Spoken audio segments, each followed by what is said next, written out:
to the show. This is Good Morning Kenya on Good Morning and KBC Channel 1.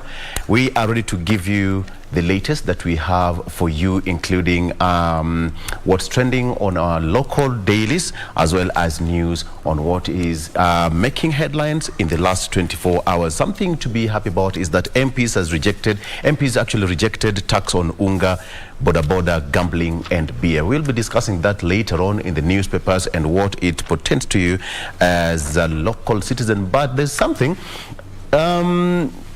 ladies and gentlemen, GG again today, because yeah, Tutu, yeah, so we are here.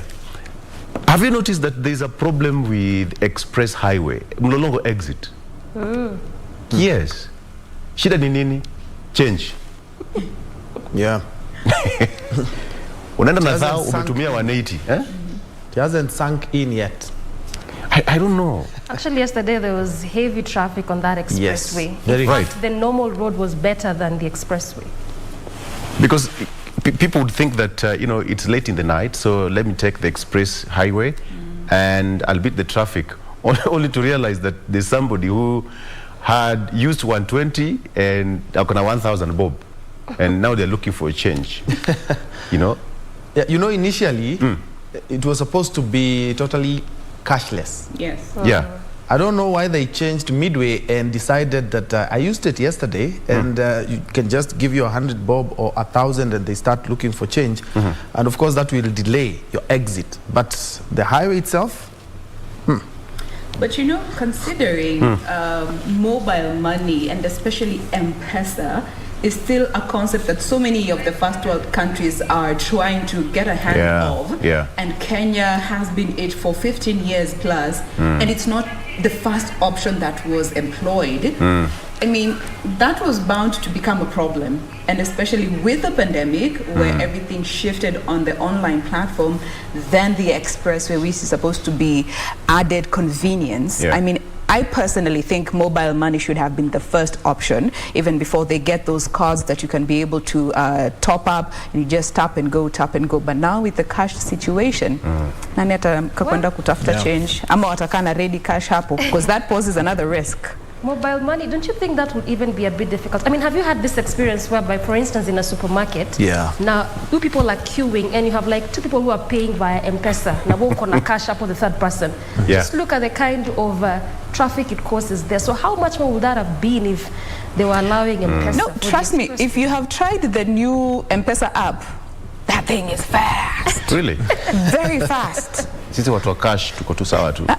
Very fast. Umetumia ngapi hiyo ni? Because I know delays are there. Yeah. Delays are always there. But when you use the app, my goodness. But as the government if you said, can transact at this particular moment, you use the normal toolkit and I use the M-Pesa app, I'll be done by the time you're even trying to wait for the confirmation to see if that is the actual name. Yeah, but I hope the government is taking note, because it's still on a test drive, test run. Sure.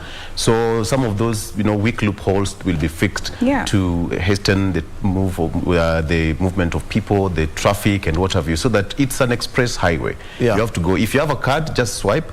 The same way you go to the airport, you know, or any other place. Simply press, get your card and exit. That should be it. Tap and go. And I think long term they might just resort to the card system altogether as the really only mode of payment. It looks like to be much more faster when you compare the cash. Because you know, Kenyans, I noticed something with Kenyans is they first of all wait and see, and then they embrace everything. Now, if we have like 10,000 vehicles each waiting each and every day in the morning and in the evening, then it beats the whole logic of having an expressway. Exactly. Absolutely. All right.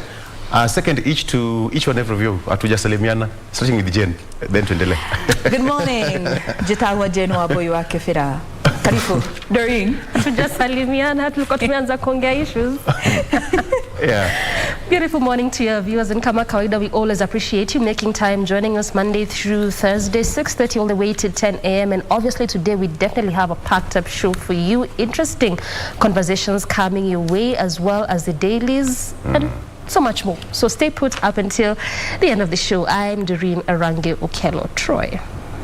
Indeed, and it's 76 days to the general polls. I'll be back with the main news, starting with Mombasa. So let me say this, Mwambaje.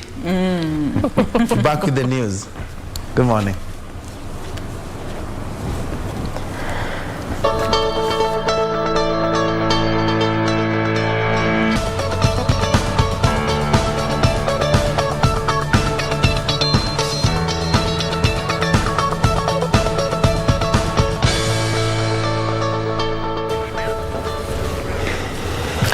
Let's have a look at what we have on the news desk. Interior Cabinet Secretary Dr. Fred Matiang'i is calling on accountants not to shy away from exposing corrupt practices they come across in the line of duty, saying they are protected by law from any victimizations. Speaking in Mombasa while addressing the Institute of Certified Public Accountants' 39th annual meeting, Dr. Matiang'i urged accountants not to be used to cook books to satisfy the corrupt, saying the profession elevates them to high calling to be faithful custodians of funds for development and service delivery and should not be used to enrich the selfish few.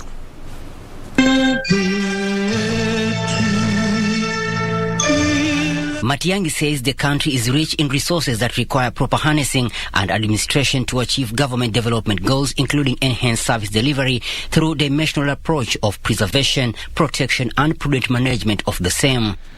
One role is that we must all join government and help my sister here, the Auditor General, and help my sister, the Controller of Budget, in fighting corruption. We will not preserve, we will not protect, and we will not prudently use public resources if we do not stand up and fight corruption in public service. The challenge of this country, and let me be frank with you, my brothers and sisters, our problems, if you are to list them, number 1, 2, and 3. Number 1 is corruption, number 2 is corruption, and number 3 is corruption. The CS called on the institution to join government efforts in fighting corruption by name-shaming the rogue accountants who collude to steal from public coffers resources entrusted with them. That we all look forward to a day when ISPAC will buy space in the papers and publish the names of the accountants they are removing from their roles and membership on account of cooking books. Because the problem that Dr. Margaret Nyakango deals with in county governments is not caused by ordinary people who sell sugarcane and sweet bananas in Suneka. It is caused by accountants. The people who cook books are your members, are the ones who got us all these problems. The challenges that, Mr. Chairman, you pointed out about bending bills in government, the reason why we have a problem with bending bills is because of resources being deployed in an allowable manner, and the people who are doing that are professionals. The CS assuring the meeting that Kenya is safe and his ministry is ready to support IEBC in execution of its mandate of organizing and overseeing the August 9th polls. Our role is to support that institution, how they guide us, and we are ready to support them. Please let's go forth and exercise our democratic rights to choose the leaders that we desire to have, but as we choose them, let us remember, in my view, the main platform in this country's election this year should be use of resources, integrity, and how we are going to fight the war against corruption if we are going to move forward. ISPAC Chairman George Mukua said the institution is concerned with the rise of basic food commodities occasioned by rising of international oil prices, hence calling for the government to intervene. Volatility in international oil prices in view of the ongoing Russia-Ukraine conflict, supply chain disruptions in the energy sector, and increased prices of agricultural inputs. Mukua said the institution is re-engineering the profession to meet the needs of the ever-changing environment through strengthening the role of internal auditors in detection and prevention of corruption. From the war on graft to some politics, people with disabilities will now be included in the Azimio la Umoja campaign team unveiled on Monday to boost the countrywide hunt for votes. Azimio la Umoja presidential flag bearer Raila Odinga, while speaking in Nairobi, promised to form an all-inclusive government if elected president. Odinga pledging to review the 2003 People with Disability Act to increase their access to employment opportunities from the current 5% to 10%. Azimio la Umoja presidential hopeful Raila Odinga on Tuesday met people living with disability at the Nyayo National Stadium in Nairobi County. Odinga rallying the group that has over 1.5 million registered voters countrywide to support his presidential bid, even as he vowed to include them in his government. We will work to include people with disabilities in the society so that there's no stigma, there's no discrimination. And we start now. Odinga vowing to ensure that the group is included in his campaign team to mobilize voters across the country. So we will constitute a team for people with disabilities which will go around the country with us as we move and try to talk to the people of Kenya. What we are going through is a liberation of our country, a beginning of the third and final liberation of our country, Kenya. Odinga said his administration will focus on increasing employment opportunities for people living with disability, offering free education, introducing permanent tax relief, and accelerating access to assistive devices such as wheelchairs.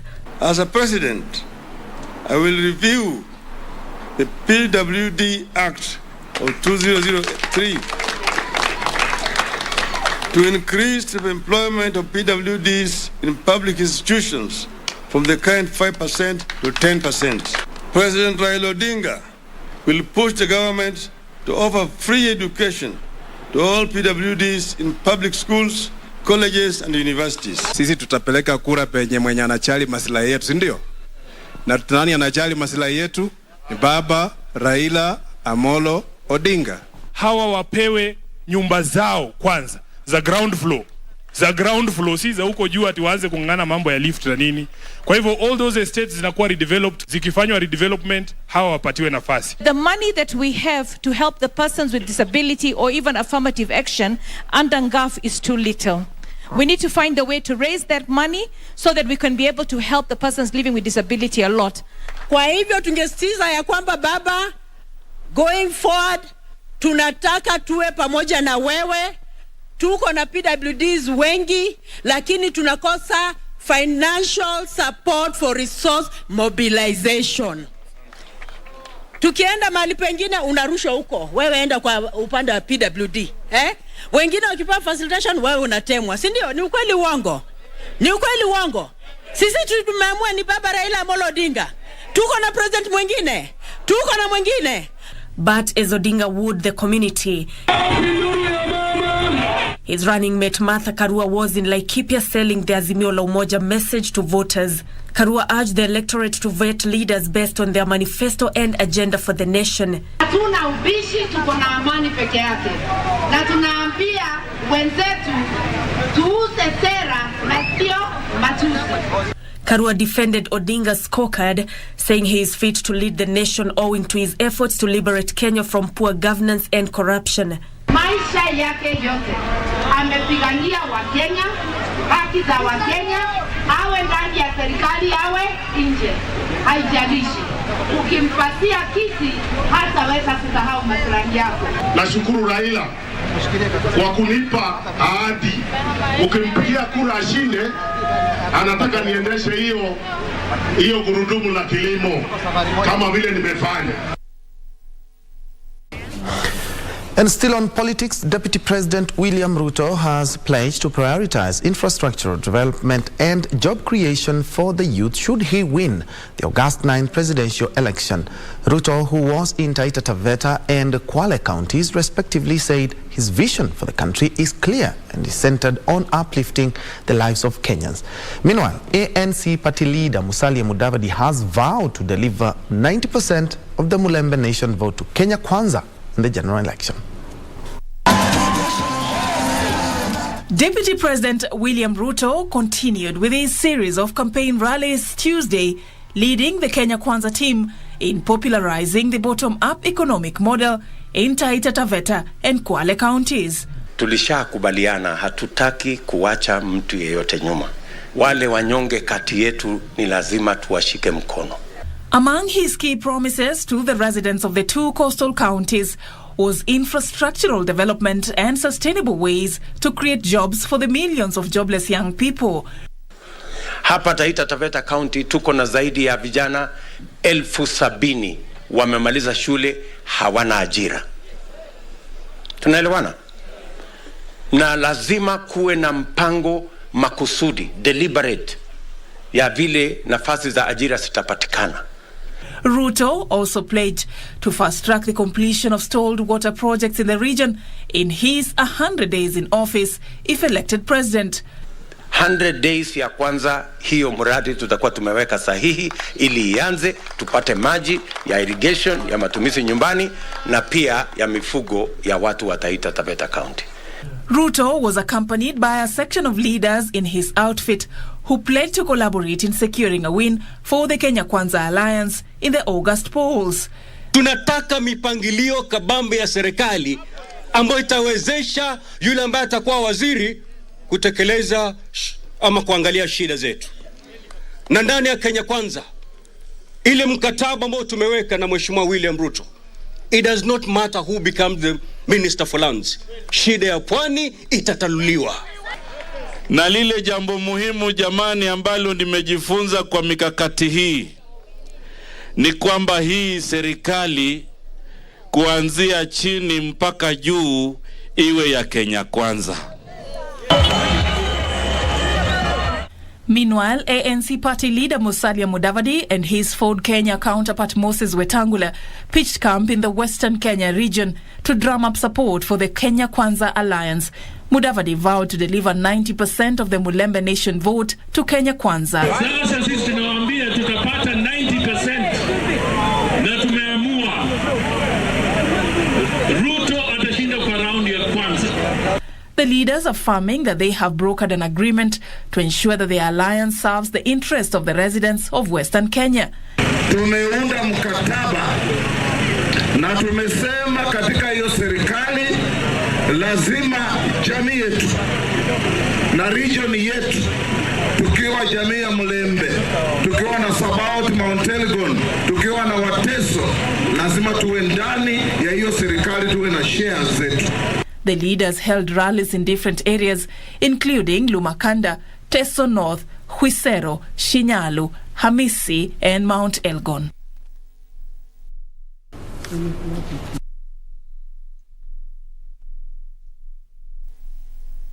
And a section of political leaders from Elgeyo-Marakwet County have opposed the proposed six-piece voting by United Democratic Alliance UDA leaders. Led by National Vision Party leader Anthony Chelimo, the leaders claim if the formula is adopted, Kenyans will be denied their constitutional right to choose their leaders. Speaking in Elgeyo-Marakwet County, National Vision Party leader Anthony Chelimo said Kenyans should be allowed to elect their leaders of choice and not a party. The National Vision Party is against the directive to their supporters that they should vote for UDA candidates in all 6 positions. That is like imposing leadership on us. If the leadership on the other side is not okay, so in this area we know for the voting of DP, this excellent, the Deputy President, already it's like in the box. It's only the counting that's remaining. So what we are doing is only we really need the alternative leadership within our county. Elsewhere, the Jubilee Party has assured its candidates that there will be no zoning of regions in the Azimio la Umoja One Kenya Coalition Party. Jubilee Party Chairman Nelson Zuya has encouraged all aspirants vying for different posts to continue their campaigns. Kwa sababu utakuta ya kwamba mara nyingi the youth, especially young ladies, wamekuwa wameachwa nje ya uongozi, na tunaona ya kwamba Mheshimiwa Toya amechukua hatua ya kuwahusisha, amewahusisha kikamilifu katika kampeni zake, na ako na mipango ya kuhakikisha ya kwamba katika uongozi wake atawasaidia.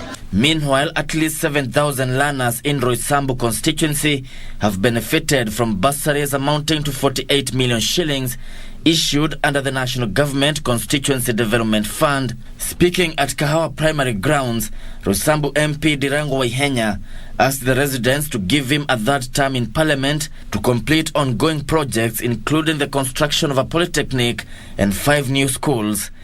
Hapa Kahawa tunajenga secondary school. Githurai tunaongeza secondary school ingine ya boys. ndio tuweze, hiyo eneo ni kubwa zaidi na ina vijana wengi. Tunataka kuhakikisha vijana wote, wasichana wote ambao wamehitimu kwa shule za primary hapa wasikose mahali nafasi ya secondary school huku kwetu. Hatutaki wawe wakipelekwa huko Nandi, wapi, Kisii ati kutafuta shule za upili huko. Elsewhere, Kenyans will now be able to submit complaints on services delivered by public entities to the Office of the Ombudsman and track actions taken online. This is after the Commission on Administration of Justice launched the Complaints Management Information System to ease access to members of the public. Justice Njoki Ndongo, who launched the system, termed it as a milestone in fast-tracking access to justice, enhancing service delivery. Kenya's justice system has today received a boost in its service delivery following the launch of the Complaint Management Information System, a digital portal by the Commission on Administrative Justice that has digitized lodging of complaints on the digital space. Lady Justice Njoki Ndungu, who represented Chief Justice Martha Koome, presided over the launch, where she termed this launch as a game changer in the service delivery to members of the public, even in the most remote of places. I think technology is the future, clearly, especially for watchdog institutions like yourself, Chapter 15 commissions, where you're oversighting public service and government bodies. Technology is the key. It has capacity to receive complaints and requests for information under the Access to Information Act. Sentiments echoed by the Commission's CEO, Mercy Wambua, who thanked the German Agency for International Cooperation that was a key player in the run-up to setting up and running of the portal. Wambua added that the country is in a shift towards a digital era and that government ministries should follow suit for faster and easier service delivery. The Commission is also empowered to initiate inquiries into matters of maladministrations and failures of government on its own motion. It is our hope that this digital platform will enable the public, especially the vulnerable members of society, including women and youth. A pilot project on the portal was done from the 1st of April and the feedback has been good. With an account and at the touch of a button, members of the public will now be able to not only access information but also lodge their complaints. The portal has been termed as cost-effective and efficient on service delivery.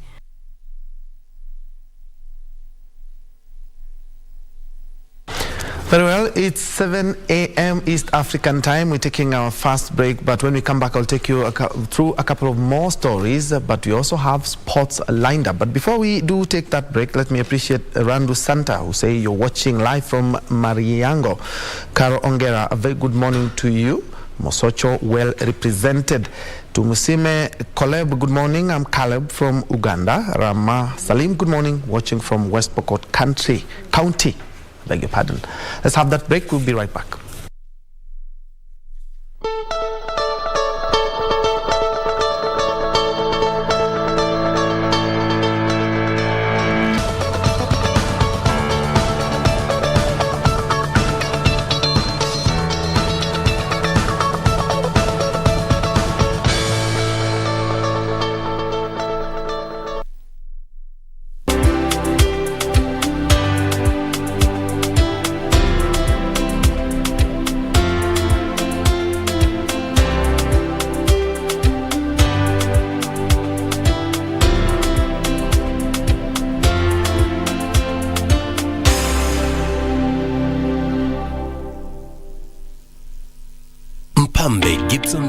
Mbugwa almaarufu prosecutor kwenye kipindi ukipendacho vioja mahakamani kwenye runinga ya KBC Channel 1 anaomba usaidizi wako kudhibiti gharama ya matibabu ya figo.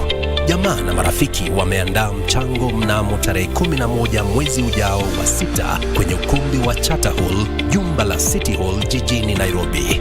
Waweza kutuma mchango wako kwa paybill number 247247, nambari ya akaunti 777626. Gibson amekuwa mwandani wako na wangu kwa muda usiopungua miaka 40 sasa. Ni zamu yetu nasi tuwe mwandani wake wakati huu mgumu.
Welcome back and thanks for keeping it KBC. Now let's move to the corridors of justice, where the main suspect in the shooting of a man at Mirema in Kasarani, Nairobi, will be detained for 14 more days to allow police conclude investigations.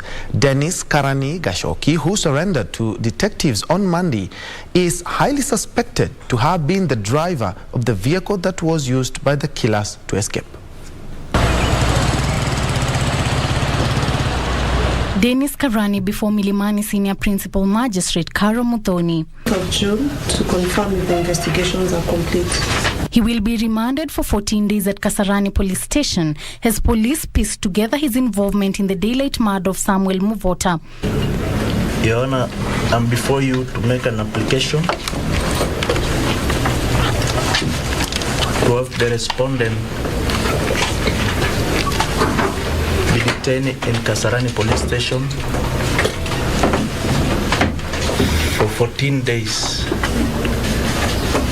to enable us complete investigation, Your Honor. The investigating officer told the court that the crime was committed by more than 2 actors and that Karani was highly suspected to have been the driver of the vehicle that was used by the shooters to flee the scene, and they have information that Karani possesses a firearm. Therefore, they need time to travel to Mombasa, Nakuru and Kiambu, where he is said to have houses, for further investigations. The suspect will appear in court on 9th of June. Meanwhile, the Supreme Court has published amended rules for the presidential election petition in the event of a presidential election petition in the upcoming general elections. The rules published in the Gazette notice dated 5th of May bars the litigants and their advocates from expressing their opinion on the merit, demerit or predict the outcome of the petition in any manner that would prejudice court proceedings until judgment is delivered. A breach of this shall amount to contempt of court. Finally, Kerio Breweries Limited Chief Executive Officer Tabitha Karanja has denied ownership of the company, saying she's just its employee. The Kerio boss revealed this in an affidavit in reply to a suit filed by a Nakuru politician seeking to bar her from contesting the Nakuru Senate seat in the August general elections, citing the company's run-ins with the Kenya Revenue Authority. Moving on, members of parliament have faulted the Ministry of Interior for what they term as failure to curb the perennial banditry attacks in Kerio Valley and Marakwet West. The lawmakers were reacting to a statement by the chairperson of the Security Committee, Peter Mwathi, that the government will not compensate families affected by recent killings in the region. Because he said the answer is not watertight. A response to a statement on Marakwet West killings sought by area Member of Parliament William Kisang attracted divergent opinions from MPs who feel the government is not committed to putting an end to the perennial banditry attacks in the area. The government has commenced the vetting and recruitment process of local NPRs to support the National Police Service. This is in recognition of the fact that local residents are more conversant with the terrain and, more importantly, that they have a greater understanding of the local dialect. Unfortunately, the Ministry of Interior and Coordination of National Government has no vote to cater for the compensation of the affected families. They are telling us that vetting of NBR is going on, and this is what we were told about 3 months ago. So I don't know how long does it take to do conduct. According to the legislators, the delay by the government to redeploy National Police reservists has caused untold suffering to the people. They removed NBR 2018 up to now, and people are being killed every week. They kill people every week. This week alone, we have lost 4 lives. A week ago, we lost about 6 lives in Marakwet East.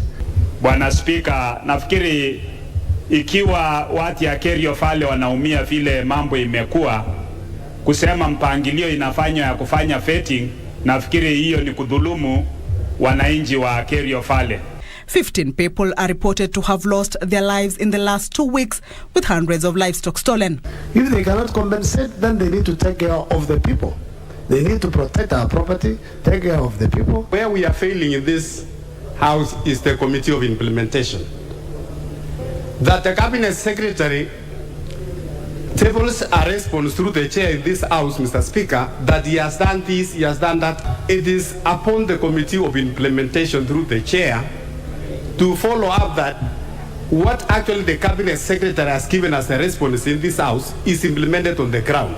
The Ministry of Interior says plans are underway to arrest culprits and recover the stolen livestock, conduct forceful disarmament, and engage locals to intensify intelligence.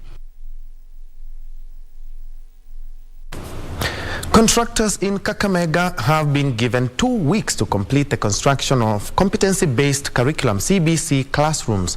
During a meeting with the head teachers and contractors in Kakamega, the County Commissioner John Odengo warned that stern action will be taken against those who fail to deliver classrooms by the end of the 2 weeks.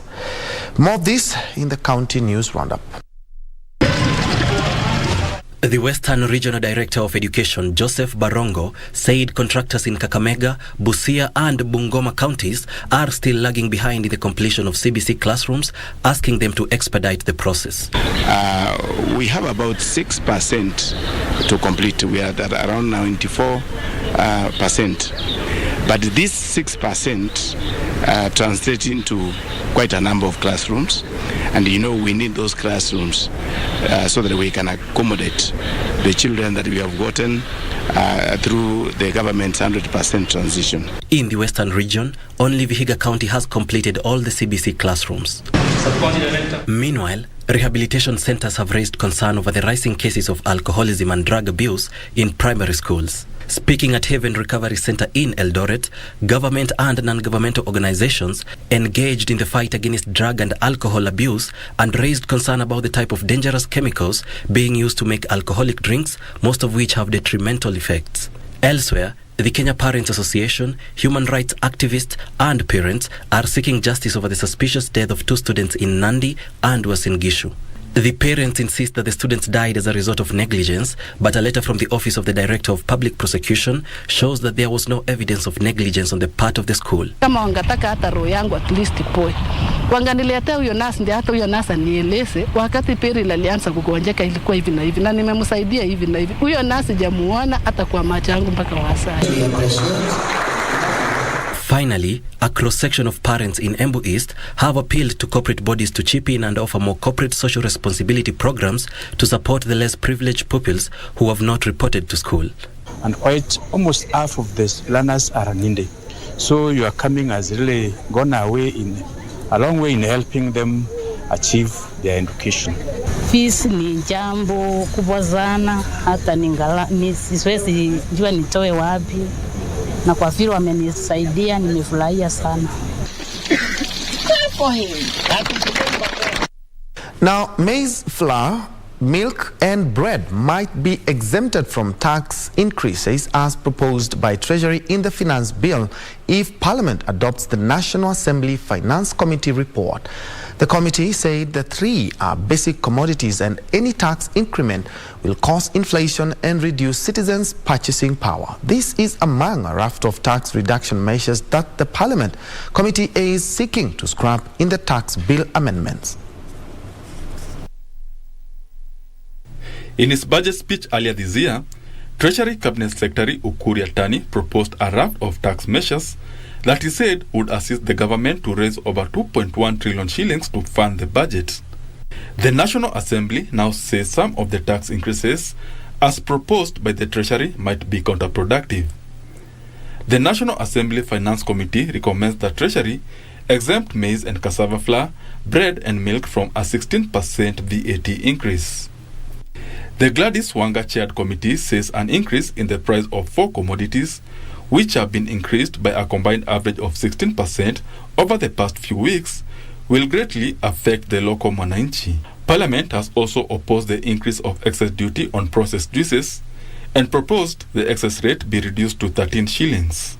Bottled water has also been spared from the tax increases, with Parliament advising the rates remain unchanged from the last financial year. The Finance Committee is also proposing the scrapping of the requirement for one to deposit 50% of the disputed tax amount prior to appealing a tax appeal tribunal decision. The committee says the requirement is unlawful and might deny justice to aggrieved entities if the disputed amount is not raised in addition to the loss of working capital. And in sports, the Kenyan national rugby sevens team has been placed in a tricky Pool B against Ireland, Argentina and South Africa for the London leg of the HSBC Sevens World Series set for this weekend. Kenya's Shujaa are currently 12th with 38 points in the series, with 2 legs left in London this weekend and Los Angeles in August. Following a dismal performance in Toulouse where they picked up just 1 point, the Kenya Sevens team will open their campaign in London this weekend against the Flying Ireland, who reached the final in Toulouse, before playing Argentina and South Africa's Blitzboker in Pool B. Fiji headline Pool A alongside USA, Spain and Wales, while Pool C has France, Australia, New Zealand and Canada. Pool D will see Samoa, England, Scotland and Japan battle it out. Kenya's Shujaa are currently 12th with 38 points, with 2 legs remaining this season. Meanwhile, Vihiga Queens defender Phoebe Okech has been voted one of the best players in the Kenya Women Premier League. Okech was instrumental in helping the Queens of Vihiga defensively, with her outstanding performance assisting the team to the top league. Okech was instrumental in helping the Queens of Vihiga defensively, with her outstanding performance assisting the team to top the league. Head coach Boniface Nyamu was appreciative of Kefwa for the initiative, which he noted has upscaled the league's competitiveness among players. Okech walked home with a personalized trophy and 10,000 shillings. Elsewhere, this year's Eldoret Rally will be a mixed surface contest and will revolve around the iconic Cherangani Hills of the Great Rift Valley region on Saturday. Cars will be flagged off outside Rupa Mall in Eldoret, then proceed to Cheptiret Primary and lastly to St. Jacinta, which will be the last speed test and will serve as the event's power stage where the top fastest KNRC competitors will secure bonus points. Karan Patel looks forward to his 4th straight win of the season after emerging the winner in the first 3 events in Ilbisel, Nakuru and Naivasha. Finally, 270 golfers took part in the Bidco Golf Tournament at the Sigona Golf Club as the company introduced into the market a new product that helps support the immune system, the Juice Boost Plus Juice. The tournament was the 4th edition organized by Bidco, with the first taking place in 2018. And Kabugi was the winner of the one-day event, while Sandeep Matharu won the longest drive trophy. That's all we had from the news desk. Thank you for keeping us company, but don't go away. I'm just tossing the ball back to Jane with the newspaper review. All right, let me pick it up from that particular point, and we just start off with the Daily Nation. Starting with Kalonzo, Raila readies for Kalonzo's return. According to this particular daily, the Azimio la Umoja One Kenya Coalition Party is laying the ground for Wiper leader Kalonzo Musyoka's return to its fold, with plans to incorporate his allies in the presidential campaign teams being established this past Monday. Remember, the ODM, the Azimio team has a 16-team campaign strategy that has been laid out by these 16 teams, and they say that they're going to incorporate Kalonzo in those plans. Coming to the main read, critiques awarded me 2,500 acres of land. Deputy President, who is on a tour of the coastal region, was forced to confront the controversy around his 2,536 farm in Taita Taveta County, explaining that his dealings with criticals and opening himself up for scrutiny over this land dealings. And this has been a point of criticism for the Deputy President, at least where Raila Odinga is involved when it comes to the ownership of this piece of farm in Taita Taveta. I will be giving you the details as per what he said in regards to this farm. But with 76 days to go to the general elections, Kenya Kwanza presidential running mate Rigathi Gachagua yesterday conceded that his selection as the running mate for Deputy President William Ruto has in one way or the other divided Mount Kenya. Still keeping up with politics, there is a rebellion that is brewing in Nyanza. A silent revolution is taking root in Nyanza, which is considered as Raila Odinga's backyard. And this is where smaller parties and those vying as independent candidates are involved. It is said that they are ganging up against ODM and Raila's six-piece government. When it comes to poll integrity, Deputy President William Ruto's alliance demands that the IEBC addresses 6 particular issues that it did outline yesterday, saying these issues are key when it comes to restoring the public's confidence in the independent body in its capability to run and manage the elections come August 9th. And finally, Azimio la Umoja presidential aspirant Raila Odinga has pledged to push for permanent tax and payee exemptions for all persons living with disabilities should he be elected the next president of Kenya. Details and of all this and so much more will be coming up in just a bit. Victor. Ruto has a slight lead in a tight race with Raila. Poll, that's according to the poll here. Ruto has a slight lead in tight race with Raila. According to the poll, Ruto has edged into a slight lead with 43.3% compared to Raila's 42.4%. Now, presidential election says that Kalonzo Musyoka may be the kingmaker with 4%. That is a poll which was conducted by this particular newspaper, The Star. MPs reject Unga, Boda Boda and tax beer. Details shortly. Inside Kalonzo's grand return to Raila's Azimio One Kenya coalition. Let me give you details on that. It said that details have emerged of the behind-the-scenes plans for Wiper leader Kalonzo Musyoka's return. That is a grand return to Raila Odinga's Azimio la Umoja movement next week. It is also established that Kalonzo, who is on a private trip to the UK, met President Uhuru Kenyatta there. And they discussed and affirmed up the decision to return to the coalition. Now, Uhuru, who is the chairperson of the Azimio's council, has repeatedly been leading the delicate talks to persuade the Wiper leader to support Raila under the coalition.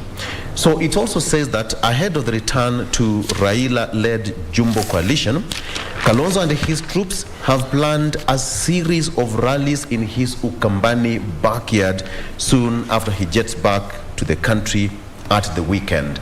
And at the same rally, the former vice president will announce his change of heart to his supporters and urge them to back Raila for president. That is according to Makueni MP Dan Manzo, who is a close ally to the former vice president, that is Kalonzo Musyoka, who also revealed that Raila has also been invited to the rallies that will take place in Kitui, Machakos, and Makueni. Interesting times ahead. To that story where MPs rejected tax on Unga, Boda, gambling and beer, they said that this because of tough economic times. The Finance Committee of the National Assembly, chaired by Homa Bay Woman Representative Gladys Wanga, said some of the proposed amendments and measures would be counterproductive. They also shot down the bid to tax fertilizer. That is according to that. You can take a look at that story.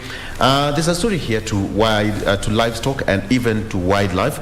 The drought coupled with an increase in invasive weeds are major problems facing wild animals, domestic animals, and human livelihood. This according to a research which was done by the Wildlife Research and Training Institute, which said that the invasive weeds are spreading fast in the national parks and elsewhere. So there is a threat to that, and I hope environmentalists will also take note on that. Doreen, what do you have? Tobacco Board aims to create smoke-free health generation. This is even as the Control Board is preparing for that 2-month sensitization program. Rather, this was also mentioned yesterday in our conversation that we had with the chair, that is Nancy Gashoka, who said that in the next 2 months, they actually plan to go to all the 47 counties, whereby it's cut out in the first month, the first 24 counties, and in the second month, the remaining 23 counties. And this is just to ensure that they do proper sensitization as well as education, and most especially to teens and also young children when it comes to the effects, or better still, the adverse effects of tobacco. That is what you're waking up this morning to the people daily. We obviously also have matters to do with politics. This is even as the IEBC did that extension to the 25th of May, which is actually by tonight, whereby all presidential candidates, and even just particularly the independent ones, need to submit all the documents, the required documents that they needed to have submitted to the IEBC. Remember that on Monday when the commission was having a meeting with the presidential aspirants, 11 were disqualified simply because they had not submitted the names of their running mate in due time. So much of also what is coming out in respect to this deadline is that particularly for independent candidates, they need to submit the 2,000 signatures from the 24 counties, in each of the 24 counties actually. So that means a total of around 48,000 signatures, and also a copy of IDs. But again, when you get the details, just be telling you about how good number of these independent candidates are complaining of some of these measures that the IEBC, just laid out for them that they need to meet before they actually get cleared and their names to appear on the ballot. Relief for Kenyans as MPs reject bill on higher taxes. You obviously also have that story just outlining some of those products in which Kenyans now will get relief as that bill was rejected at the National Assembly. We also have Kome to form bench for case seeking to bar Sonko from Mombasa race. There also was that conversation, particularly in respect to former Nairobi County Governor, that is Mike Sonko, as well as Ferdinand Waititu, given the fact that they were impeached, and also looking at the fact that they are planning to just vie for the same positions, Sonko particularly in Mombasa County. So the CJ is set to form a bench to hear this case and see whether or not he will be still qualified to vie or not. And also lastly, President to lead National Prayer Breakfast tomorrow. This is an event that will be taking place tomorrow at the Safari Park Hotel, whereby it is expected about 3,000 people are actually expected to attend this annual event. This is usually an annual event, and one of those things that is also going to be looked at in this National Prayer Breakfast is obviously prayer to the country in respect to the August 9th general elections. Troy. Yes, let's have a look at the Standard. This is how it looks like, the headline: blow as MPs reject Uhuru's new taxes. We have that story, of course, also dangers in CS openly backing Raila's bid, but we will have a closer look at those reports after this break.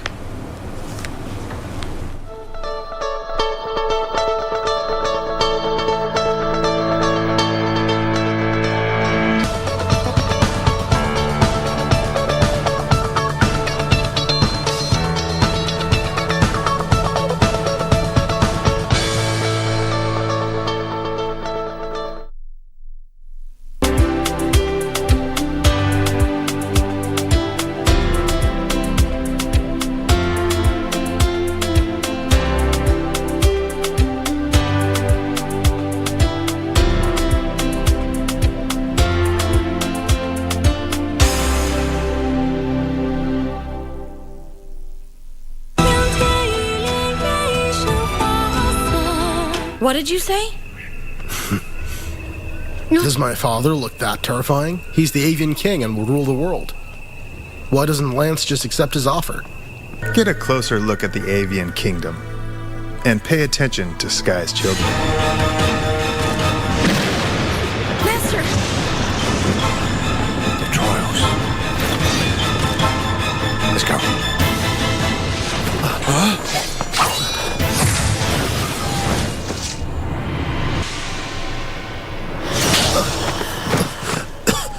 Idiot!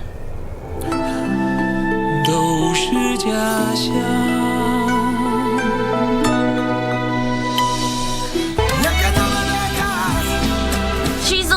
going to get me. Calm down, Julieta.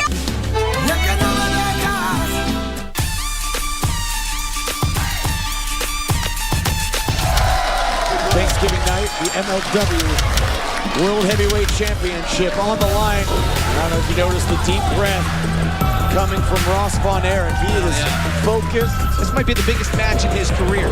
Sling Blade takes down Jacob Fatu. Ross now. This drop kick connecting. Ross Von Erich. Flying Ross body. Oh, come on now. Semile's gonna chair. The referee is down. Drop kick through the chair to Semile's head. Ross is finally gonna get a little help. What the hell? What? Come on, Tom!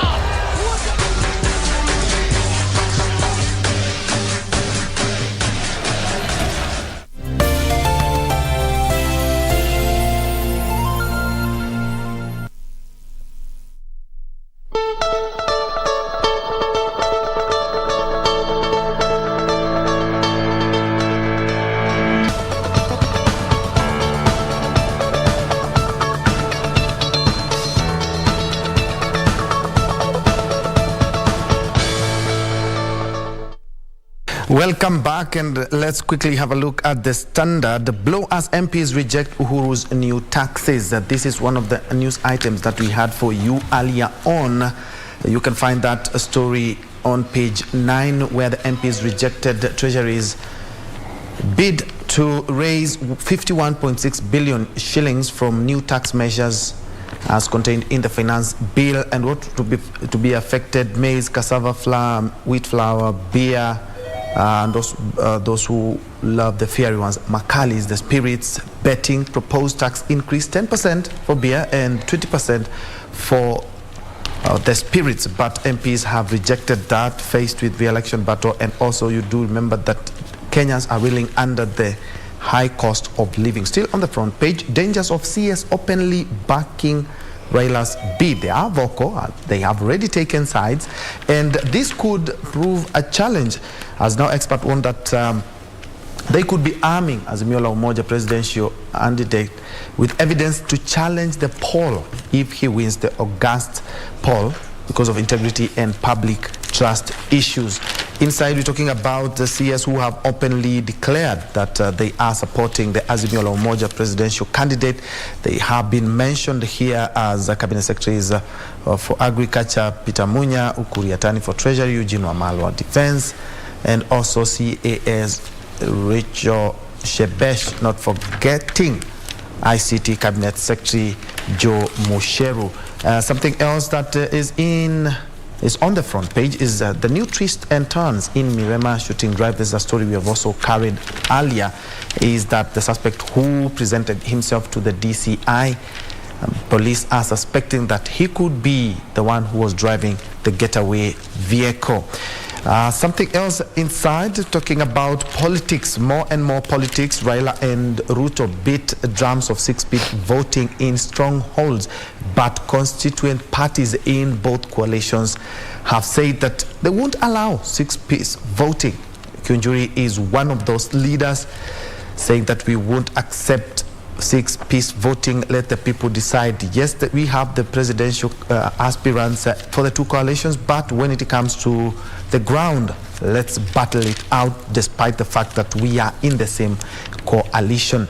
More on politics. Kenya Kwanza may not be an option for deterring Kalonzo. Wiper Party leader has scoffed at attempts by the Ruto and his allies to lure him, and he says that if I have to come to Azimio, we have to have structured dialogue. Of course, some of his members or some of his allies have talked about, let's go back to Azimio, because over 500 candidates also seeking the ticket in various seats who are part of the Azimio not be left in a limbo. Still on politics, High Court slaps Sonko with fresh order stopping his bid. Judge bars IEBC from receiving, considering, evaluating and approving his nomination. Quite a challenge for the former governor.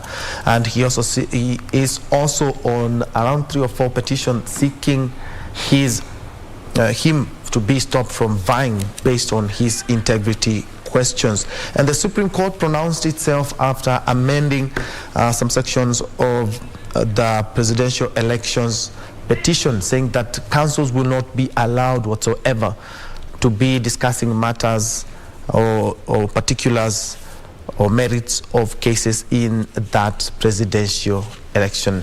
Back to you guys. Now let me bring you to the Daily Nation. There's an interesting story here. Drama as quote-unquote dead husband turns up in court in children's upkeep case. Yes. So this is an incident that happened yesterday in a court in Eldoret, where a woman was suing her boyfriend for upkeep of her children, and then her husband appeared in court. So the situation is that she had told her current boyfriend that her husband died. And they met back in 2017, told him that the husband had died and she needed help in taking care of her 2 boys. She has 2 children. Now, this boyfriend is 70 years old, okay? 70. So yesterday they were in court and she was suing him because she wanted the boyfriend to help her continue taking care of the children after they split up. They were together for 3 years and they separated, so they have been in court. She was suing him for upkeep, and then the father, the now original husband, showed up in court. And he was asking, I'm wondering why this woman is suing this man to take care of my children and I'm still alive. Okay? So, the woman accused her now husband, who showed up in court, of interfering with her plans to see that her children get a proper education and support from the lover, who is very capable. But this lover said that, you know, when he met her, he felt sympathy for her and decided to just, you know, they're kids, let me take care of them. And he did so. He was taking care of them, paying their school fees up until they broke up and they went their separate ways. She said that the man was so committed to her, the boyfriend, the 70-year-old boyfriend, was so committed to her to a point that he changed her children's names on their birth certificates and added his name. But this 70-year-old man refuted that, saying he cannot remember at any point doing so. And he actually went on to say he's a retired engineer, married to 3 wives with 17 children, and he was only dating this woman whom he met in 2017, and after staying together for 3 years, they parted ways and he went back to his family. Then the estranged husband said, and I quote verbatim, I am ready to go back home to my wife and start taking care of my children as her husband. My entire family and her family know me as the husband. I'm even wondering why she is nagging this old man. Kesi kaishia hapo. However, the court did direct the biological father to start taking care of the children, and the next hearing is expected to be next week to give direction. And then the 2 men drove away from the court in 1 car, chatting happily. Wait, take that again. Okay. The husband and the 70-year-old man drove away in 1 car, chatting happily. Wakamwacha hapo. Vicky, you know, you've read they that will story. Embarrass you. You know that story. That story sounded like a play, well-scripted play. Yes. The twist and turn in that. At some point, I thought that lady was going to be accused of false pretense and acquisition of, you know, under false pretense and sort of. But you see, in the case of natural justice, I think the judge just looked at the scenario. Yes. And the gentleman said, the old man, the boyfriend, the 70-year-old boyfriend said, I sympathize with the lady, and decided to take care of the children, the boys. children. Yeah. But then, the question will always be asked about the point that this gentleman left his matrimonial home. All right? Why did he leave? First of all, if you get to the root cause of that, and at what point did the boyfriend come in, and at what point did the husband, the boyfriend, exited back to his 3 wives and 17 children. So plus 2, they were now 17, 18, 19. Yes. What? But the wife actually told her estranged husband, like, show the evidence that you have actually ever taken care of these kids, and he couldn't. However, on this day that she's suing this new boyfriend for upkeep for the children, he conveniently appeared in court. Wow. Which led her to think actually it's the old man who looked for him. And this also brings us to the story that was also on the dailies yesterday concerning former Nairobi Governor Mike Sonko. He actually went on Instagram and responded to that story. He said, I'm going to paraphrase it, but it was along the lines of, if this lady is unable to take care of this kid, he welcomes her to bring the child to him. He will raise her happily, because that is what her former husband did. He took away 2 other kids from her and is now raising them. Hata kama si wake biologically, he is willing to take care. Yes, let all the children come to me. He's willing to take care of this girl. And hata mtu mwingine huko nje akitaka kumsuu juu ya watoto, he welcomes all the children. That's a smart move. I've been in the court for around 4 years, and in as much as we do not cover family cases because of the minors involved and everything, but when it comes to succession and such kind of matters, I'm reminded of a case where a woman went to court. They were cohabiting with a man who was not the biological parent of the kids, but when they decided to part ways, she went to compel, she wants the court to pronounce itself and compel this gentleman to be paying, to continue paying upkeep for these kids, despite the fact that they were not his biological. You'd be asking Christian Troy, were they legally married, much as they were not biological? You know, the legal, we have so many marriages in Kenya that are recognized, including KBC. You know? So if you find somebody in court, they must have done the customary, maybe the AGs or the other the well-known wedding. So she wanted the court to compel this guy to continue. Tumeachana na wewe Jane, but kids are not mine, but you want me to continue paying for their upkeep. It's a pending matter in court. But unless the courts compel him legally, he is within his rights to refuse, because he's not the biological parent of this child. But it brings another issue, because, you know, perhaps if they've been together for like 5-10 years, these kids know this guy as the father. So they've grown up knowing that this is our father, this is the guy who pays our fees, this guy who we can all lean on when we have issues. So we want to continue on that line. But Troy, it's like being fired somewhere and then you still want salary from that company. Troy, yes. You know, you can own a piece of land for 100 years, but if you don't have a title deed, it doesn't belong to you. Yes, and that's the thing, where children are involved. Right. Even if you are cohabiting with them and their mother, but you haven't legally adopted them, they're not biologically your children. And you're within your rights to refuse to care for them, because you are not absconding your parental duties. If anything, you are assisting. But another issue is, if you've adopted those children, they are yours. Yes, if you adopt them, then you are bound by the laws. Yes, there's a procedure of adoption. There is a procedure. First of all, you have to, you know, it's a whole lot of procedure that should be followed legally. And then, first of all, again, you have to get married legally. So if you're not married, because unachukua kuku na kifaranga, you cannot buy one, get one. Yeah, I mean, it's that way. So that case, it's a delicate one, but that one, it's a delicate one and a gray area, because there is a marriage and there is adoption. Those are two things. Yes. And you know, for adoption to take place, you need to have been in the child's life for at least 4 years. At least 4 years before the law can allow you to adopt this child. But we are living in a time where we are having people getting kids every single day and not really understanding you're not just having a kid. You are raising a human being. The Sonko case, it says bring your kid if you are unable to pay for that. A lot of women might end up doing the same thing again. Hey, Sonko said even if they're not mine biologically. You don't remember? Bring them. And he says bring them. That was a smart move. Because this is a 15-year-old girl that was involved in that particular case with Sonko. A story that goes back to 1999. But funny how these things come up years later. That's 15, now the we're talking problem, about 15 years. It's a matter of time. But that one, Kuru, the two gentlemen drove off. Happily together in one car. Yeah. Vicky, that's what we do. You see, the dudes who just fist bump and say it's okay.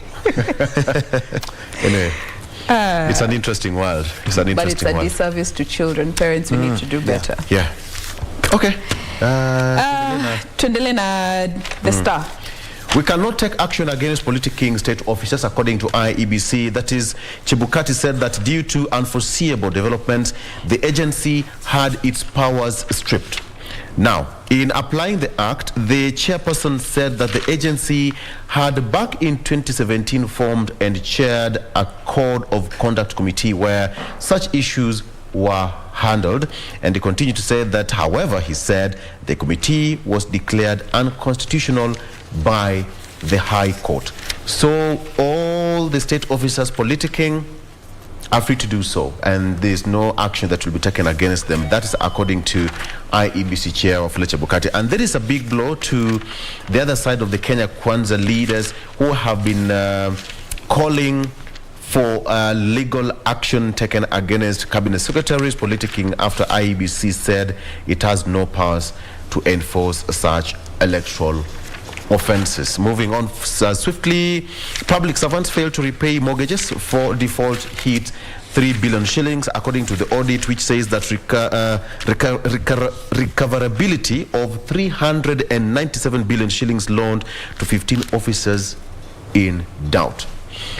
One Kenya Kwanza contract was for you, Musela tells Western, and he said that the two were back in the region, that is Musela Mudavadi and Ford Kenya leader Moses Wetangula, who barely 2 weeks ago convened residents who they said that stand to benefit from more in Kenya Kwanza alliance than is in Azimio One Kenya coalition. Man linked to Mirema killing to spend 14 days in custody. Karani is alleged to have stolen a firearm from an officer in Mombasa after dragging him.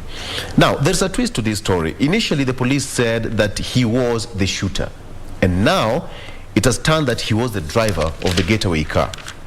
So the court heard that the suspect allegedly with the deceased and others operated an elaborate drugging syndicate to the country, and the murder of Muvota is suspected to be contributed to a deal gone sour. So he's in police custody for the next 14 days as they continue the investigation. And finally, case to bar Sonko from election to go on, says High Court. This is a case which was filed by two petitioners seeking to bar Mike Sonko from vying in the Mombasa gubernatorial seat, will continue despite one of them pulling out on April 25th. Two Mombasa residents, that is Ndoro Kayuga and Jojo Diambo, filed a case at the High Court in Mombasa under a certificate of urgency, asking the court to bar the former Nairobi governor from vying in Mombasa. So it's a developing story, and we will see how that will pan out. Troy, what do you have on that side with the Standard? Yeah, I want to pick it from where you've left on the Dennis Karani Gashoki, the suspect. Right. Yes, indeed, police had talked about he's closely linked. And at the DCI, they talked about this guy had initially sent a threatening message to the deceased. And they're trying to tie him to being among the guys that were there when the guy was shot. But the guy himself, he did surrender to the DCI, but he didn't have his phone and his identity card. And they asked why. Of course, it's a matter pending, so we'll know exactly what happens later. But still tied on the same, two more women claiming they were wives of the slain man and recorded statements as yesterday. You are told he had around seven girlfriends or wives, but now we have two more who have recorded statement on the same. We hope at least we're gonna get to the bottom end of that. Some people are arguing, no, perhaps this is an extrajudicial killing, but of course we leave it to the courts to determine that. Then there's this case of health ministry should prepare Kenyans to deal with the monkeypox. Have you seen how the international media is reporting that there are several people who have been diagnosed with the disease in Spain, UK, Italy, and even USA and Canada. Yeah. But incidentally, they are using a photo with somebody having a dark skin. Yes. And Like it hasn't yours. been reported here. And African media, yeah, African are like, man, Victor Barakambaya leo. in this country, what exactly is happening? You know, you Actually, do remember how we even took COVID, that perhaps we Africans, because it took time before Yes. it came to Africa. Now they're saying, please, let's have those photos of those people who are having that. You know, that initially, monkeypox. reports that were being circulated, at least in the West, is that monkeypox is prevalent in Western and Central Africa. Yeah. And looking at those, and especially looking at UK, where at least the article that I read was from, they say that from all the people that were infected, only one had a history of traveling to Nigeria.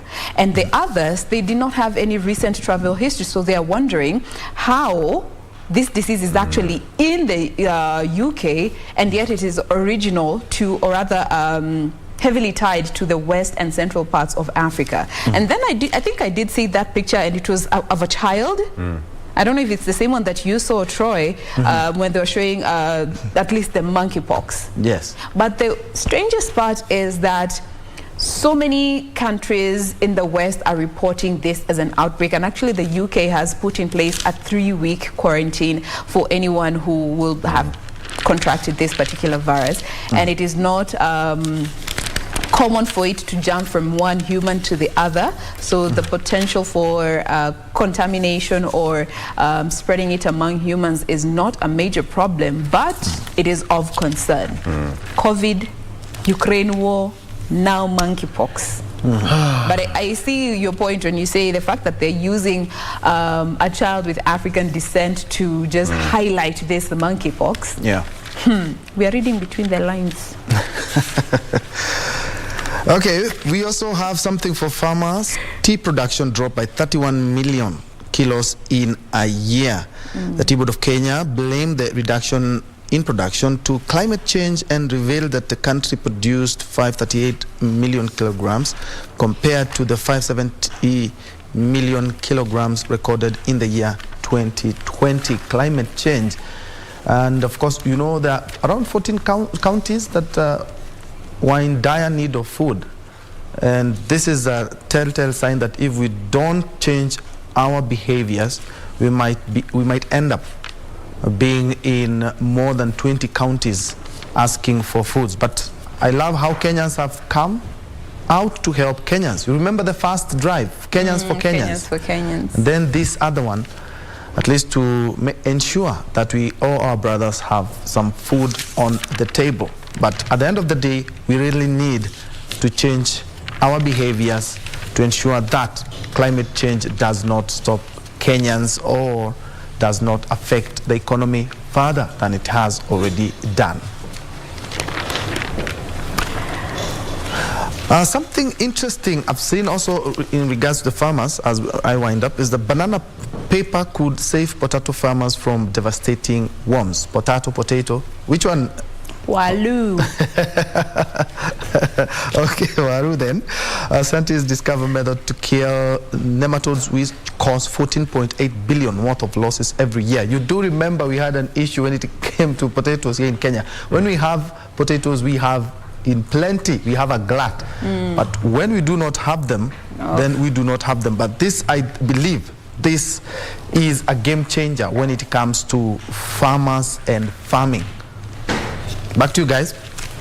All right, as we bring this segment to a close, just to touch on this story, which is the main read on the front page of the Daily Nation, concerning the ownership of this 2,500 piece of acre that belongs to the Deputy President in Coast.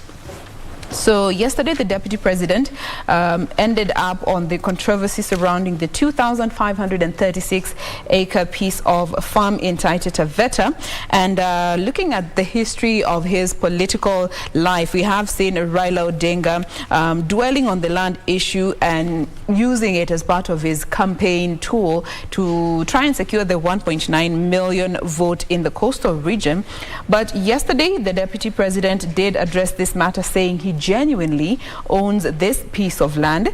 He said that he acquired the piece of land after he helped former Taveta MP Basil to offset a loan that he owed the Agricultural Finance Corporation, and the MP just gifted him this piece of land to just express his gratitude for helping him settle this loan that he had.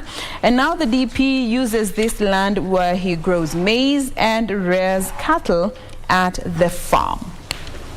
So he said that he hopes that actually settles this whole situation, because, you know, looking at the coastal region, land ownership has always been a big issue, and landlessness among the locals has always been a point of controversy, looking at the historical injustices that have been in this particular region when it comes to land ownership. Finally, 6 issues on polls Ruto camp once addressed by the IEBC.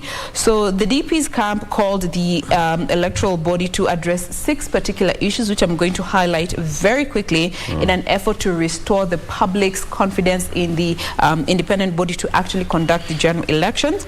They said, number 1, they want IEBC to make public a report by the audit firm KMPG on scrutiny of the voter register.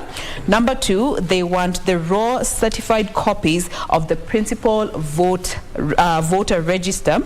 Number 3, they want IEBC to make public certified copies of the specified register, which includes the voters' roll, by making sure that it includes the electoral units, the polling stations, the wards, the constituency, and the county. Make this information public. Number 4, they protested. Number 3 is linked to the protest that was against the activities of Cabinet Secretaries Fred Matiang'i and Joe Musheru. Number 4, they demanded the assurance that the executive will not interfere with IEBC's job. Number 5, to clarify clarity from IEBC on how the polling stations will accommodate all the expected agents given the high number of aspirants. And number 6, they want IEBC to assure that they will be giving a blow-by-blow account of the electoral process, from voting, tallying, and the final result. You can be able to read more of that on this particular daily. Victor. Yes, tucheza kidogo before we wind up. In sports quickly, Kipkurgut, Kipruto, and Obanyala to lead Kenyans at Unhalt Meet tonight. That is former world under 21,500 meters silver medalist Boaz Kipkurgut, 2-time world indoor 800 meters champion Collins Kipruto, and Africa 100 meters record holder Ferdinand Omanyala will lead Kenyans at the 24 international meeting in Anhalt, Germany tonight. So it's an action that will be mouth-watering, so to say, and results will be out tomorrow. Further afield, Ten Hag looks ahead. He says that the new Red Devils boss sees Ronaldo goals as part of United future. He's the new boss, actually, who is going to take charge at the Manchester United. New Manchester United manager Erik Ten Hag says that Cristiano Ronaldo is part of his plans for the club, ending speculations over the Portuguese forward's future. So according to him, Ronaldo is part of Manchester United. And finally, Stars Wars persist. Shikanda defends Amina as CAF kicks Kenya out of AFCON qualifiers.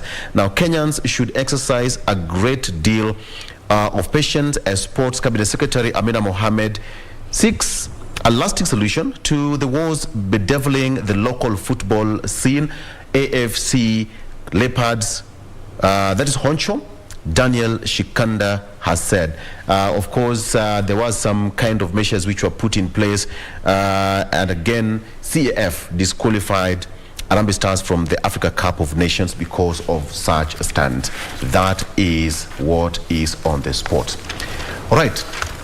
Tumalizia hapo na mchezo. Tumefanya kazi na tumecheza kidogo. Thank you so much for watching. We value your valid company. My name is Victor Lo.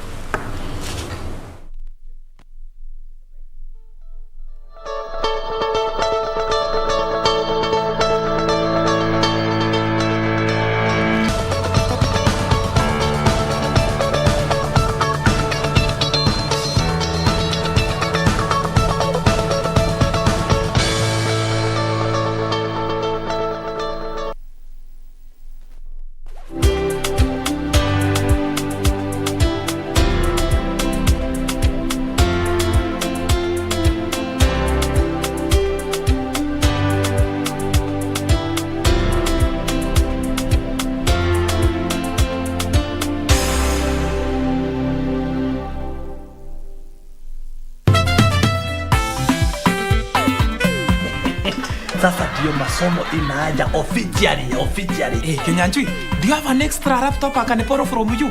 Yani, hapa tuko biashara wewe unaongelea mambo ya kubolo. Kubolo no, lakini kununua iko sawa sawa. Wait, Julia, you mean there's a school where people are taught how to bleach? Kamenem. Emojis are those two little icons, the colored ones, normally on WhatsApp or text messages. So, where was I? Hapo kwa pa. Well, that was the other unfinished story. This is another one. So 17 engagement parties and none of them is yours. Julia, I ask again. Uone sida hapo. Classmates, every Saturday on KBC.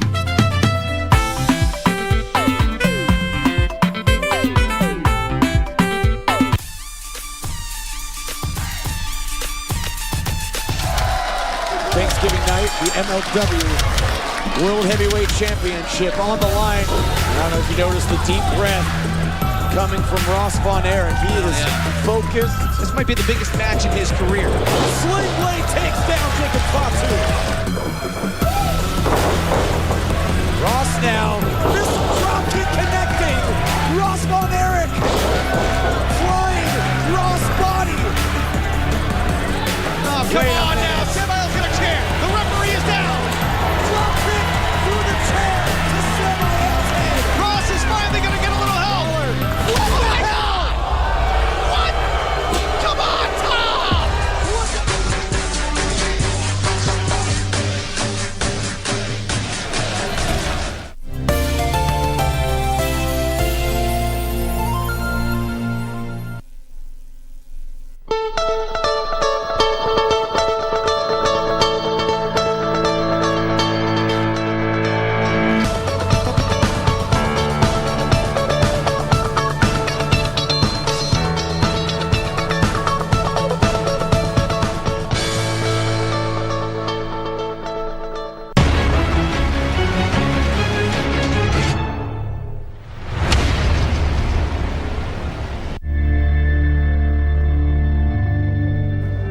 Years are gone by since the 1982 aborted coup that had targeted to overthrow President Moi from office.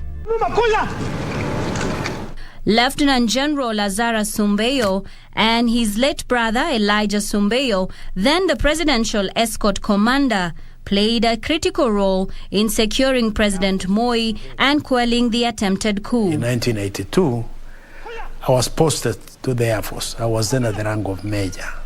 I was promoted to a Lieutenant Colonel and was in charge of personnel. Before cockcrow on the fateful August 1st, General Lazarus received a call from his late brother Elijah Sumbeyo, who was then the presidential escort commander. So at 5 o'clock in the morning he rang. And you know, that time there were no mobiles. We were using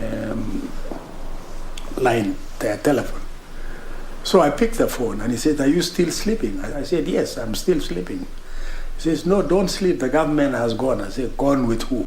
General Lazarus then took off for State House immediately, together with 6 armed military soldiers. I went to Cabernet, to the State House first, and then to Kabarak.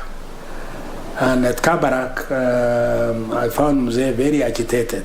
When he got there, he immediately asked to communicate with the police headquarters, a thing that did not happen. They say Nanyuki is not friendly. So I told him, say, let's get out of this house. We can be bombed. He said, no, I will die in my house. Mzee Moi refused to leave his state house aboard, but eventually convincing and relocating the president in 3 civilian cars with presidential escorts armed to the tooth. My idea at that time was to connect with the military because they have a system of radios that used to join, we could join into any communication system. But unfortunately, one of the vehicles, the relay system, had an accident in Timboroa. And so we could not relay. The army eventually neutralized the coup and the president was taken to State House, Nairobi, where a presidential address had been planned for the president, Moi, to assure the country he was in charge. Nataka niseme kwamba yale yaliyotokea leo asubuhi kwa muda mfupi iliyoletea wananchi wasiwasi mwingi sasa imeangamizwa na jeshi letu la nchi kavu na polisi. From 1997 to 1999, Sumbeyo served as special envoy to IGAD for the Sudan peace process. I want us to be patient. The parties have promised us that they will sign it today. I knew a little bit of what was going on. So in 1997, out of the blue, the late President Moi appoints me an ambassador and a special envoy. Not retired from the military, but given this job of carrying out mediation for the Sudanese. General Lazaro Sumbeyo was the chief mediator of the Naivasha peace process, which sought to resolve the war between the Sudanese government and the Sudan People's Liberation Movement.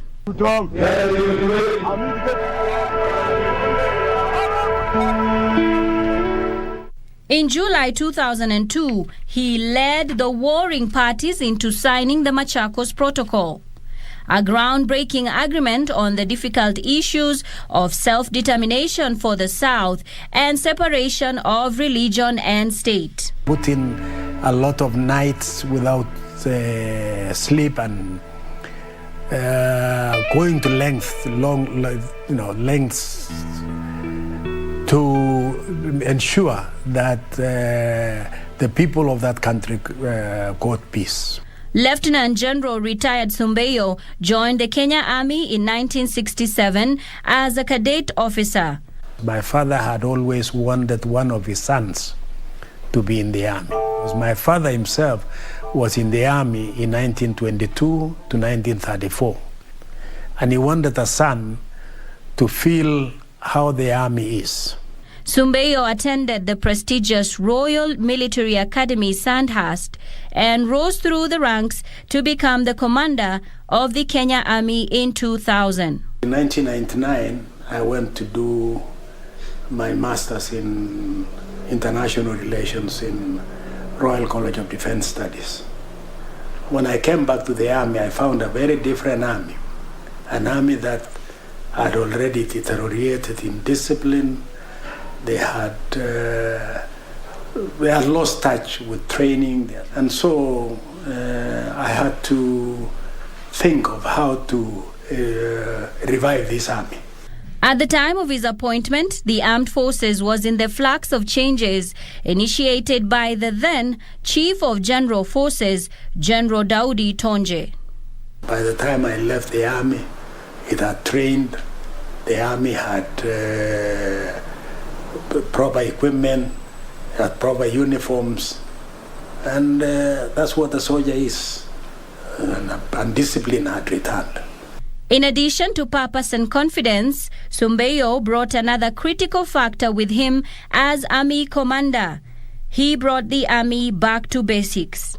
Soldiers were in tatters. They were not the uniform they were wearing.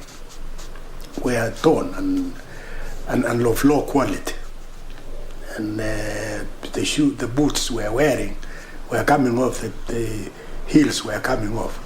So nobody was serious about proper equipment. Lieutenant General Sumbeyo was, in addition to being feared, deeply respected. Hence, he was referred to as ZT, or Zulu Tango, meaning zero tolerance. You must have heard the stories about the army, because when I was in the army, I had a nickname called Zulu Tango, zero tolerance. Officers in the army can attest that I think I made a difference. There was reform, total reform in the army. Reporting for KBC from Lavington in Nairobi County, I'm Nisi Imano.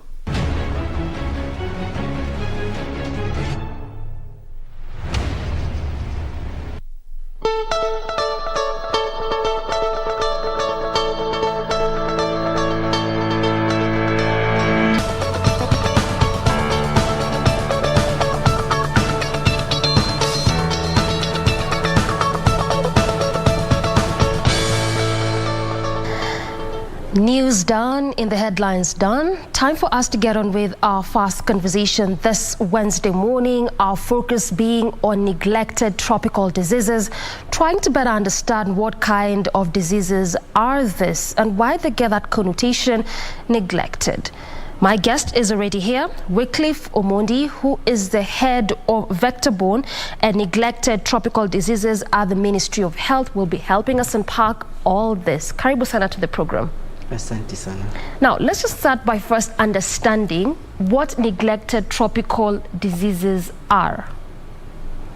Thank you so much, Doreen, for hosting me in this conversation. Neglected tropical diseases is a group of diverse conditions. And the WHO has listed, World Health Organization has listed about 20 diseases under the umbrella of neglected tropical diseases. Now, the diseases are given the name neglected because for a long time they've not been prioritized in very many levels. So again, the diseases affect mainly the poor, but I would use that term poor selectively, because at times you will find that there are those others that do not look at the economic status of individual. Again, as the name suggests, they are mostly found within the tropical belt of the world. So Kenya, Africa, and many other continental countries that are lying within the tropical belt of the globe are affected by these conditions. They affect many people globally. Close to 2 billion people are affected by these neglected tropical diseases. If we narrow down to Kenya, more than half the population of the country is at risk of these diseases. So probably, maybe just to highlight, out of the 20 neglected tropical diseases, how many are in Kenya? All right, and we'll just get to that in a bit as we continue pace with this conversation. But let's retract a bit. And you've mentioned that term neglected simply because also it has that sort of quote unquote, yes, you mentioned it's selective, but a preserve of the poor. I mean, just aside from that, is that the only factor that makes us to describe this?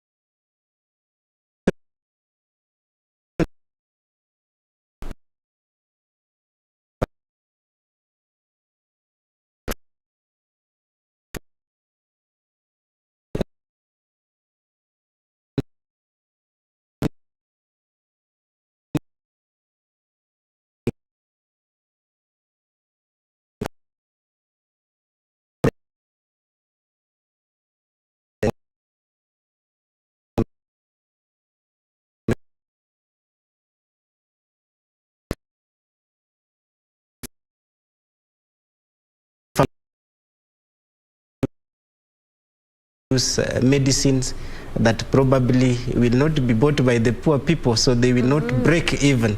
So there is low research into these particular diseases. Again, that is what is making them termed as neglected.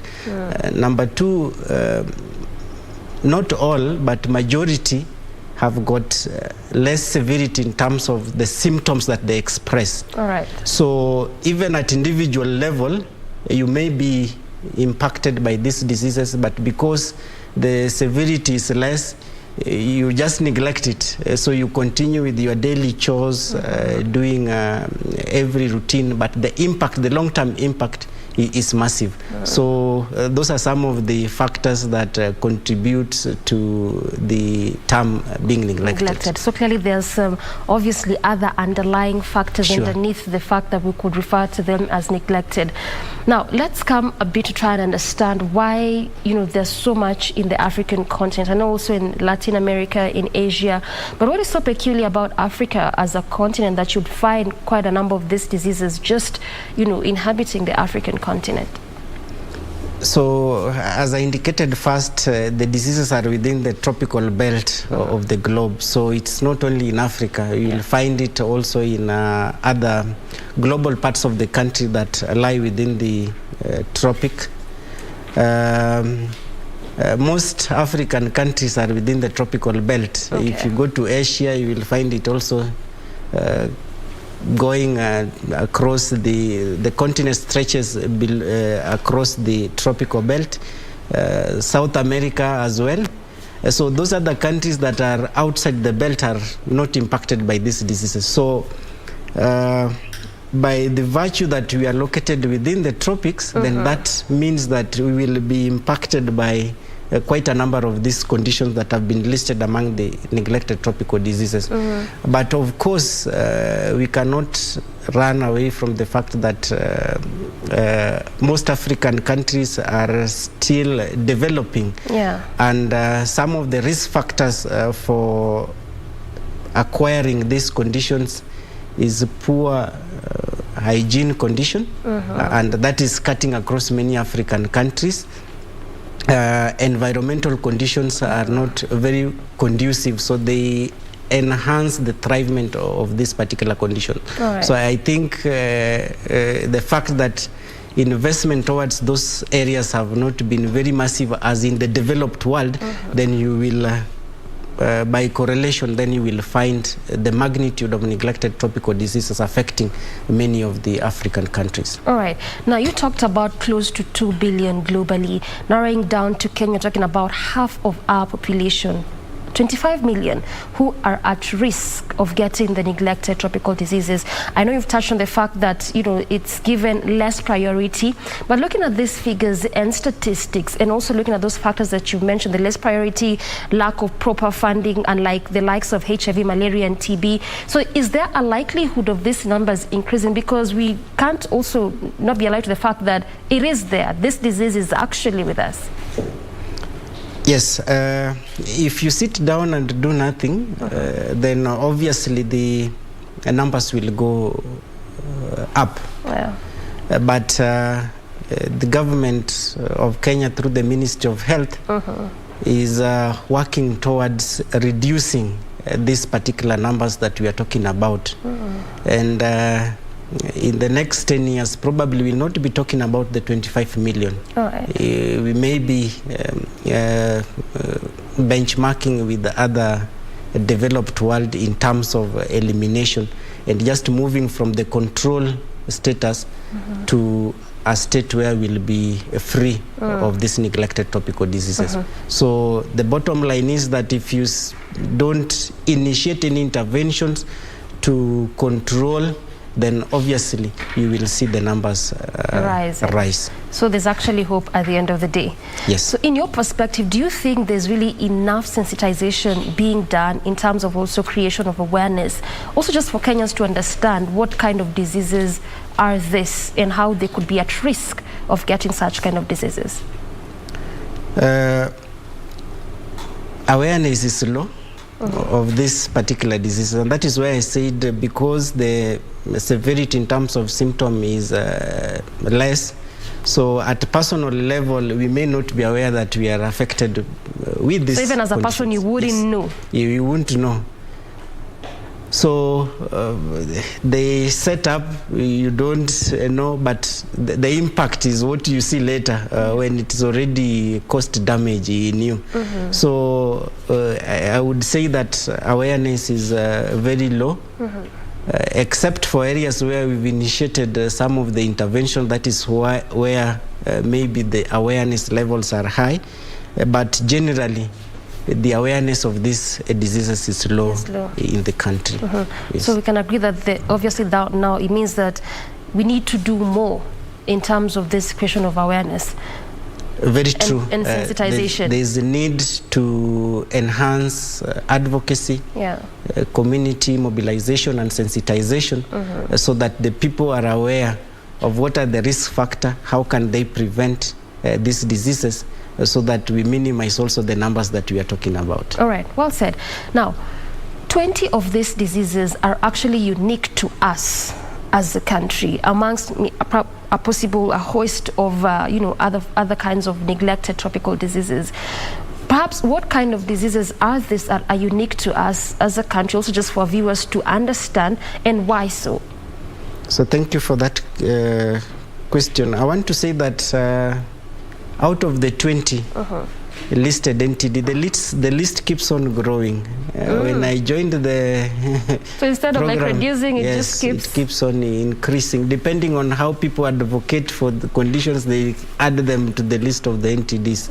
I started knowing the entities when they were 12, they grew to 17, and by 2018 they added another 3. Now we are at 20, so probably tomorrow you may find the list has grown to more than 20. So it means you're really doing badly. Yes, there are conditions that are very neglected. So depending on how the teams lobby at the global level, then they add them to the list of entities. So I want to say that out of the 20, only one is not regionally in Africa, and that is called Chagas disease. That is restricted in South America. So the 19 possibly are endemic in Kenya. And just maybe to highlight which are these 19 that are possibly in Kenya. So I want to start on a positive note that the country managed to eliminate one of these neglected tropical diseases called drunculiasis. The common name is guinea worm. In the year 2018. We were certified by WHO in 2018.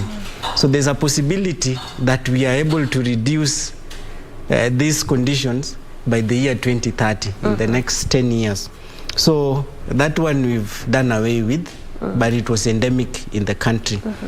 I want to help us know the diseases maybe from the public point of view, from the ones that are now not very much prevalent, and maybe to the ones that are now very much prevalent in the country. So the first one I'll be talking about is called human African trypanosomiasis. This is not as much prevalent. That is, yes, that is the name, but the common name is called sleeping sickness. So sleeping sickness was endemic in the western parts of the country. It's caused by an insect called sassaflies. So it bites you just the way mosquito bites you and transmit malaria, the same way sassafly bites you and transmits the sleeping sickness. So in the last 10 years, we've not reported any case of human African trypanosomiasis in the endemic sites in the Western, and the country is looking towards certification of being free of this neglected tropical disease. The next one that probably we are in a better position to eliminate is called onchocerciasis. Onchocerciasis is also called river blindness. Again, it is an insect-borne disease, transmitted by an insect called simulium flies. So these flies breed in fast-flowing rivers. So those fast-flowing rivers were also again in the western region. I know that will bring also these NTDs, they have domains where they are. So your NTD may not be, the NTD in western may not be the NTD in the coastal region. And those in the coastal region may not probably those in the northeastern region. So the western region was also endemic of this river blindness. Again, in the last 20 years, we've not seen any symptomatic case. And through the Ministry of Health, we are seeking for being certified free of river blindness. So that brings us to 3 of the possible 19. What may come also in your mind is leprosy. Is also listed among the neglected tropical diseases. And leprosy is a disease of ancient disease. All right, just hold it right there. We'll come to continue unpacking, this, the different tropical diseases, those unique to us as a country, and also understanding where at least 3 are down. But I want us to just take a very quick breather. When we circle back, we continue apace with that conversation. Time for that breather. Stay with us.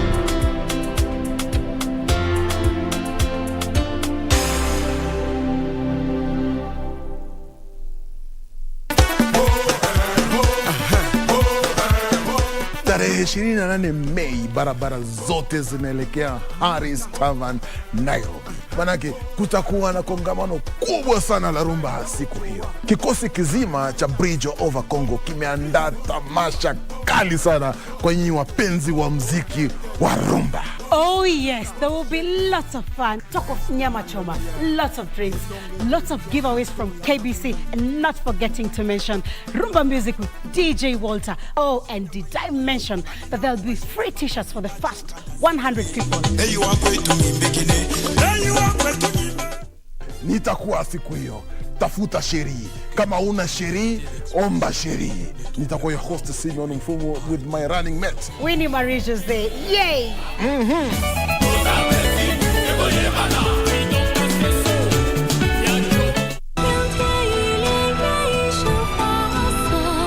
What did you say?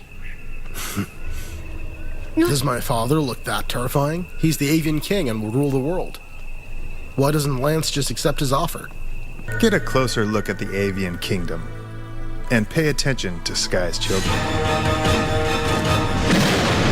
Master! The trials. Let's go.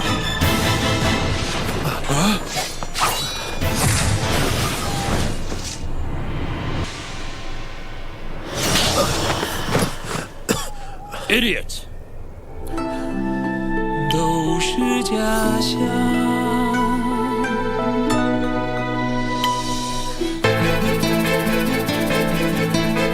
Mama ameniambia kuwa utaka kutoka chumbani kwa sababu unaogopa Kate. Is that true? I don't see Kate again. You've really disappointed me. Mimi nadhani kuwa yeye yotumiwa na Kate. Ni kama utaniharibia ndoa yangu. Na sifanyi hivi eti kwa sababu nataka. Ni shida mwenzako. Nataka unchunguzie babangu. Nani? Kombo.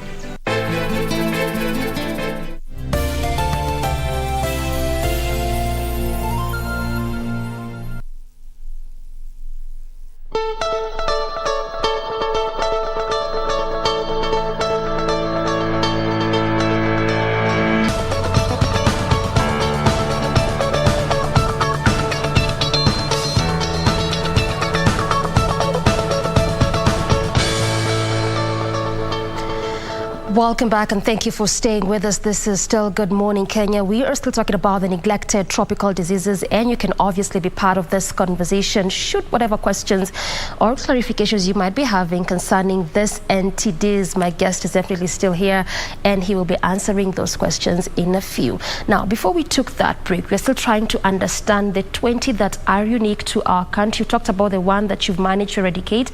You're just trying to explain to us the 19 still existing, and you are on leprosy. Yes. So I don't know what comes to your mind when you talk about leprosy, but the time during Jesus' time. Yes, it brings back the Bible, and if it was in the Bible times, it's still existing to date, then it tells you that there have been no priority to eliminate such kind of disease that we are able to eliminate. So leprosy still exists, but the country stands a better chance to eliminate it also amongst by 2030. The fifth neglected tropical diseases that probably most will associate but may not know whether it is neglected tropical diseases is called rabies. Rabies is caused by a bite from rabid dogs. So that is also listed among the neglected tropical diseases. So let me just interject there a bit. So it means that sometimes someone can be bit by a dog and they just take it like nothing happened, but it may actually end up having severe consequence in the future. Yes, if you don't get intervention, then the consequences, you will die. Is that serious? It's that serious. All right. Yes. The sixth neglected tropical diseases that is endemic in the country is called lymphatic filariasis or elephantiasis. Just a brief background, the Ministry of Health has conducted mapping exercise of this condition, and it was only of public health importance in the coastal region. We've done quite a lot of interventions in the coastal region, and you can prevent this by giving community some preventive tablets on a yearly basis, so that to reduce transmission. It's caused also by mosquito bites. So we are looking towards elimination by 2027. The other one is called the blinding trachoma. Blinding trachoma is in arid and semi-arid, so you can see now we are moving from coast western to northeastern. And also parts of the Rift Valley majorly. The government has done tremendous work in providing preventive medicines in these communities, and we've stopped treating in 7 out of the 12 endemic counties, and we are now treating only in 5. And we anticipate to stop treatment by next year. Okay. The 8th neglected tropical disease is called soil-transmitted helminths. It's commonly referred to as intestinal worms, and this is the one that impact majority of Kenyans, over 25 million in over 27 counties. This is the most dominant one. Yes.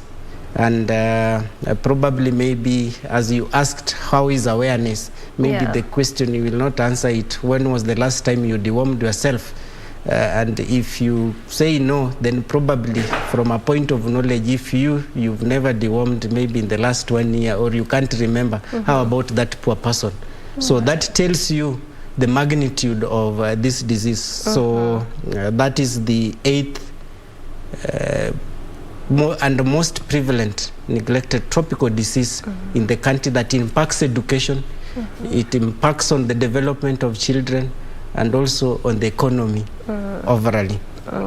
The 9th neglected tropical diseases that the ministry is working closely towards its control is called schistosomiasis or bilharzia. Again, bilharzia is mostly in the lake region, the western parts. We see pockets in Rift Valley, central parts near Mwea, lower eastern, and the coastal region. That is where we see bilharzia. So 2 forms exist, the intestinal bilharzia and also the urogenital bilharzia, the one that the only evidence you can see is when you urinate blood. That is the outcome.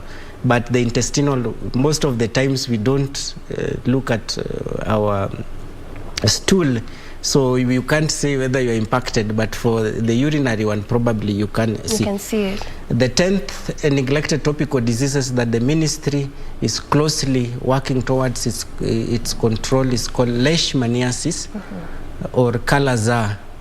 Again, this one is in arid and semi-arid, transmitted also by very small insects called sandflies that bites you and transmit this disease. The two forms, one is called visceral leishmaniasis. It affects the internal organs. And there's another one that is called cutaneous leishmaniasis. It leaves you with very dented patches on your face or any area that is affected. Very stigmatizing. So you look at the photos of those who have recovered, then you will see permanent scars on them. Probably you are aware of the duo called dengue and chikungunya. This one is also a mosquito-borne disease. Circulation of viral in nature, transmitted by mosquitoes, but the circulation, antibody circulation has been reported in all regions of Kenya, but we see upsurge in the coastal and northeastern parts of the countries where we have Aedes mosquitoes predominantly abundant in those areas. So those 11, you find that the program is very active on those particular 11. In terms of eradicating them? In terms of elimination and interventions geared towards control and elimination. Now, there are also those others that have been reported, but we don't have a very clear picture of their distribution in the country. So there's one called echinococciasis or hydatid disease. It's been reported in Turkana. And we also have another one called foodborne trematodiasis. Maybe what comes in your mind, one example is tapeworm. I don't know, the last time when I was growing up, they used to say they pull some worms outside.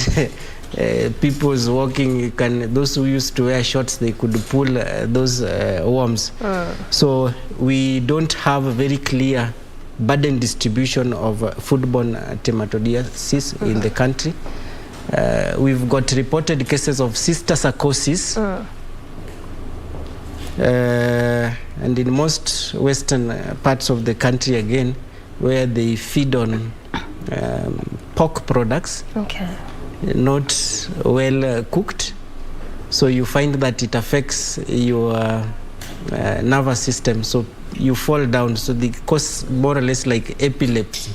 So most people call it epileptic, that is what they associate it, but there's components of cysticercosis in those areas. The 15th NTD is called scabies and other ectoparasites, and one of the ectoparasites that come into your mind is probably jiggers. As part of the NTDs, and maybe now when it goes to the poor, you know what happens in that particular NTD. The 16th that was added in the year 2017, because of low prioritization, is snakebite envenoming. So also this is part of those of the neglected tropical diseases.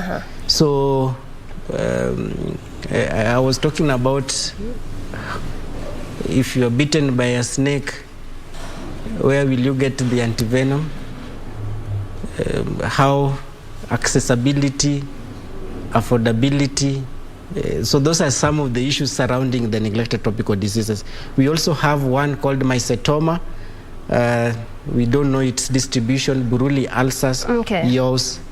Those ones we don't know their distribution. So that gives you a list of mostly, they could be probably be around, but we don't know quite well their distribution. And I think it was so important for you to just keep breaking down for us, because the way we began this conversation, we said one of those things that is lacking is the creation of awareness. We don't even know they are there with us. So trying to better explain to us bit by bit and listening to perhaps how you would know even when you get it, it becomes very important. Now, even as you're going around with that, you're talking about areas of western region, coastal region. I've not had anywhere where we've talked about central, eastern, and I don't want to say that I want those places to also be on the statistics. But what is so different about the western region and the coastal region that a good number of these diseases would be found in such areas? So it does not mean I said that bilharzia is found in central. Okay. But largely it's around western and coastal. Yeah, so that's one of the things that understand. makes western coast is the climatic and environmental condition that makes it easier for this parasitic infection to thrive. Okay. Yes. Oh, so it's just because of the climatic conditions around that area. Sure. All right. The global summit that is happening between 30th and 1st. Talk to us about that. To create awareness of these diseases, both government together with other partners are working together to achieve both control and elimination. Okay. So on 30th to 1st of June, we'll be having a learning summit to just picture what is it that we've achieved in the last 10 years for the control of these neglected tropical diseases. Of course, we'll not be talking about 4 of them. Out of the list I've given, there are those that I give you medicines you're able to prevent. So they are called preventive chemotherapy, neglected tropical. So those are the ones that we are going to talk about. Okay. What is it? What has been our journey in the last 10 years? All right. Now, what is the picture looking like between now and the year 2030? WHO launched its strategic plan for neglected tropical diseases 2021-2030, and it calls for endemic countries at least to eliminate 1 neglected tropical disease within that period. But you can see, as I've enumerated, Kenya will stand a possibility of eliminating about 6. Minimum we are giving ourselves is 4. So out of those 4, there are about 2 preventive chemotherapy that we want to see what is our roadmap between now and 2030. Okay. The third objective of the Learning Summit is to see how we can collaborate with various leaders to enhance advocacy for these neglected tropical diseases with an aim to tap into domestic resource for sustainability of the interventions that we are doing. The fourth one is to see how we can integrate these interventions. Most of them have been campaign-based. They are not more of integrated within the mainstream ministry activities. So how can we mainstream them, and how can we expand the collaboration in cross-cutting issues? All right, so clearly it's going to be a holistic summit there. And also there's that plan to eradicate these diseases or end them by 2030. I know this is a plan by the End Fund, and the Vice President was supposed to be here, but she hasn't made it. But perhaps you can also just make us understand just a bit, how is this going to be possible? We're talking about perhaps 7 to 8 years before we get to that time of the year 2030. Is there strategies, framework in place for this? Yes, there are strategies and frameworks that are in place, despite the list being long. Yeah, because it is. There are strategies to achieve control as well as elimination. Okay. The Ministry of Health has launched almost 2 strategic documents for control and elimination. There's one for 2011-2015. There's one that expired in 2020, and we are currently coming up with 2022-2027. And there are also some other disease-specific ones from the bigger. When you have the document for 20, you can't articulate the issue for one disease. So because of the specific nature, we have one that is dealing with what's called Breaking Transmission Strategy 2019-2023. Okay. And we also have one for leishmaniasis 2021-2025. Right. So, and we also have a guideline for prevention and management of snakebite and venoming. So the ministry has got tools on how we want to move towards 2030 roadmap. Clearly, so is a laid down structure to see how we can actually end these entities. Yes. So, and of course, you can't do it alone. That is why now you have partnership with End Fund and other partners to help us accelerate and achieve the targets that we've set. All right. And this will be a disservice if we don't talk about the kind of population it might affect. Even as we wind down this conversation, we want to understand very quickly, in the demographics that we have, which population does this diseases really affect the most? Again, it will be disease specific. Or depending with yes. the type of disease. So for example, if I say lymphatic filariasis is transmitted by mosquito, it doesn't disregard any age. All right. If I have a parasite and I bite you, whether you are a child or you are adult, you get infected. Soil transmitted helmintestinal worm, it doesn't regard. I give you money with the eggs of these worms, you ingest, it doesn't describe whether you are an adult or children, but you will find that there's certain cohort that are mostly impacted. For example, intestinal worms, mostly children, but does not mean that adults are spared either. Yes. So it just depends with the kind of disease you're talking about, then it defines the kind of population. The kind of the population. It might affect. Yes. Lastly, what would be your clarion call to particularly stakeholders? I mean, just looking at how you have enumerated this entire conversation, it clearly shows that yes, we could be there, but we still have a long way to go in eradicating entities. My clarion call would be that we work together as a team to ensure that we achieve our goal for control and ultimately eliminate these conditions. Otherwise, we cannot work alone as an entity to achieve those particular goals. So it is good to come together as a team to achieve the goals that have been highlighted in the ministry, which also align to the global goals, so that we can help the community members get rid of these diseases that impact them. Good place to end it. Working as a team, it is. All right, I've been speaking to Wycliffe Omondi, who is the head of vector-borne and neglected tropical diseases at the Ministry of Health, obviously talking to us about this kind of diseases and what you and I can do to see how best we can eradicate entities altogether. Good place to end this conversation. Still more coming up after this break.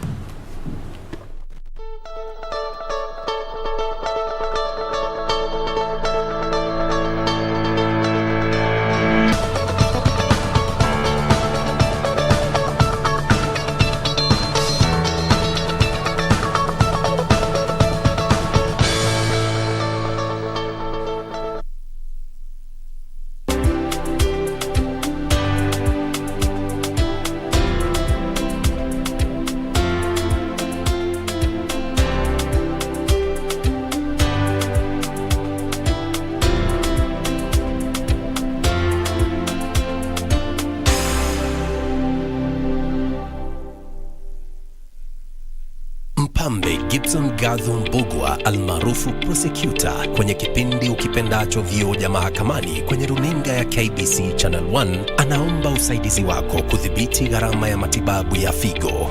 Jamaa na marafiki wameandaa mchango mnamo tarehe 11 mwezi ujao wa 6 kwenye ukumbi wa Charter Hall, jumba la City Hall jijini Nairobi. Waweza kutuma mchango wako kwa paybill number 247247, nambari ya akaunti 777626. Gibson amekuwa mwanani wako na wangu kwa muda usiopungua miaka 40 sasa.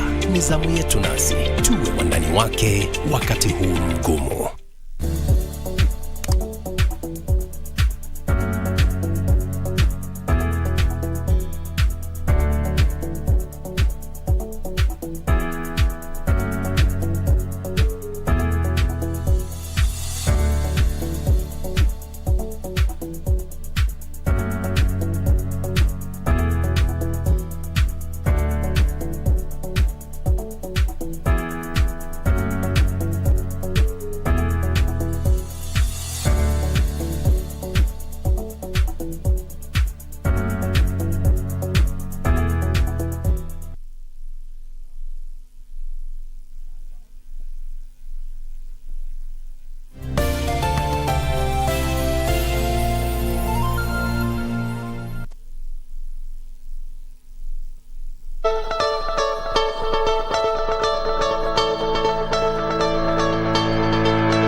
That's what I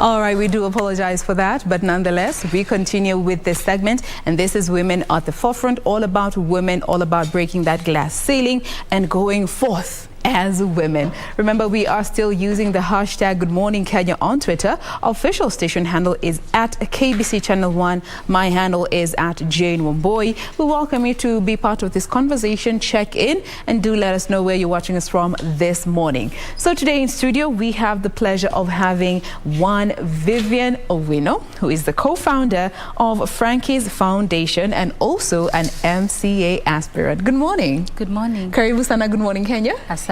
How can our viewers find you on the social media platforms? How you can find me on social media, my personal account is Vivian Owino.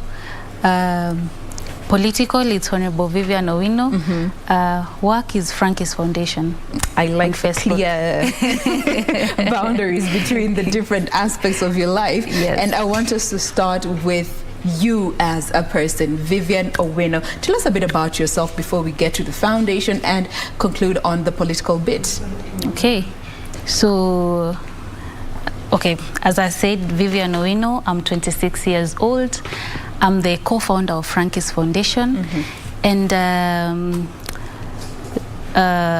a lady who grew up in Kayole. So that's my motivation behind Frankie's Foundation. Yes. And why I'm supporting women at the moment. So I have a background in business management and ICT hardware, specifically hardware. I chose hardware because so many women are crammed in the software part of it, yes. But hardware is kind of male dominated. So I decided to get into the hardware field because it's more interesting and fun for me repairing these phones and laptops. Yes. So that's what I do. All right. And Yes. now that actually brings me to Frankie's Foundation. You said it is in line with what you're doing in the ICT space. But Yeah. where did the idea to set up Frankie's Foundation even come from?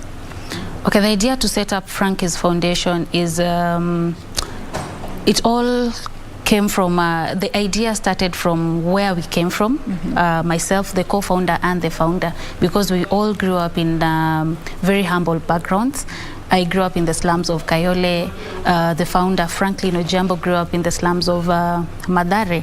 So growing up there, me being a youth and a woman at the same time, I faced challenges that I still see people from where I came from still face, Yeah. which is unemployment and sometimes, most of the time, most of my friends even didn't finish high school. Not even to talk of some of them didn't even finish primary school. So there's this challenge that women are facing out there, Yes. especially those who dropped out of school because of lack of education. So you can't find a job anywhere. It's so unfortunate that right now our country focuses so much on certificates. What your certificate says, what degree did you have? That is what we are being labeled with. But now us sitting down and starting Frankie's Foundation, because now we have these skills. These skills is what brought us from where we were, from that, I can say, poverty, Yes. from poverty. Now I'm able to do something with my own hands and earn a living. All right. You see, if we can both do it, then somebody else from the same place can still do it. Yes. Without us looking at the level of education, which school did you go to, but we believe in you, the person. As long as you have the interest, then this idea of starting up Frankie's Foundation and training these women, because now, as I said earlier, ICT hardware is male dominated. Yeah. So we wanted to bring in women, because if I can do it, and I remember years back, even in 2019, Yeah. it's just some few years back, I could repair and somebody stands next to me and say, hey, ni wewe unaweza fanya hii kweli? Uko sure unafanya? And I'm like, yeah, you stand there and watch me do it. So it's like, it was amusing for so many people, especially men. Like, how can you do this? You're beautiful, you're not supposed to be wearing dust coats. Yeah. And I said, women are not just meant to sit at the reception and welcome guests and do what. You see, sometimes do something fun. And, you know, looking at the fact that you now heavily focus on women and women empowerment and bringing more of them into this tech space, What are you doing to sort of change this perception around tech and women, and even just looking at the whole STEM space? You find, again, as you rightfully say, it's male dominated. Yes, there are women, but there is this perception that since it's male dominated, let it stay that way because it's hard work and it's only for men. What are you doing to change this perception with your foundation and the women that you're working with? With my foundation, first of all, I started by myself. I started showing these women that it can be done. I'm a woman just like you, and I am doing it. I'm now a computer engineer. I can do it. So it's not hard. It's all about changing your mindset that you can do it. And the good thing is that right now everything has gone digital. You see, almost everybody has a smartphone. So just trying to show them, how marketable this is. You see, we all have smartphones. Very soon, everybody is going to own a laptop. Yes. You see, so this is a field that I'm trying to tell these women, this is a field that we need to get into as fast as possible. We be the first ones because so many people are... Is there. Yeah, the potential is there. There is money in it. You see, as long as you do your work perfectly and you know, you see, kazi utanifanyia, that's what I will tell somebody else. I'll refer somebody else to you. So I'm trying to change their mindset in the sense that it's not hard, we can do it, and this is the thing right now, technology. So if we jump right into it, and hapo mbele kutakuwa sawa. No one is left behind. Yeah, no one is left behind. Maybe you could just even give us a real life example from your own life, given the journey you have gone through. As you've already mentioned, some guys, when they bring in their gadgets to get repairs here and there, they already have this perception about you. Kwanza kama ni wewe, are you the receptionist? Are you the one who's taking the gadgets? Na upeleke fundi. How has your personal experience been interacting now with the population, being a woman in this tech space? My personal pros and cons. Okay, my personal experience has been both good and sometimes I can say discouraging. Because some people are so mean, and we're still struggling with men accepting that women can also do what men can do. You see, so I'm still struggling with that. Some people are like, wow, you can do it, then that's cool. It's so cool to some people seeing a woman doing this type of thing. So the experience has been all round, you see, but I'm learning to deal with it. Other women that are coming into the foundation are learning to deal with it. The good thing is right now it seems like a cool thing that a woman can do it. You see, inaonekana it's wow, it's a cool thing, which in some countries it's very normal that women can do these things. Fantastic. Again, if you are a woman and you are in the tech space, we'd absolutely love to hear from you, and especially so in regard to this discussion, just trying to change the perception and the mindsets that people have, or the society has put in place when it comes to women and the tech space. We always say that the social, humanitarian subjects are what, and areas of profession are what are, biologically designated for women, and this tech, the whole STEM space is for our counterparts. Our counterparts are male brothers, but then again, it is an industry as it is. So if you are in this field, we'd absolutely love to hear from you, your experiences. Use the hashtag #GoodMorningKenya on Twitter.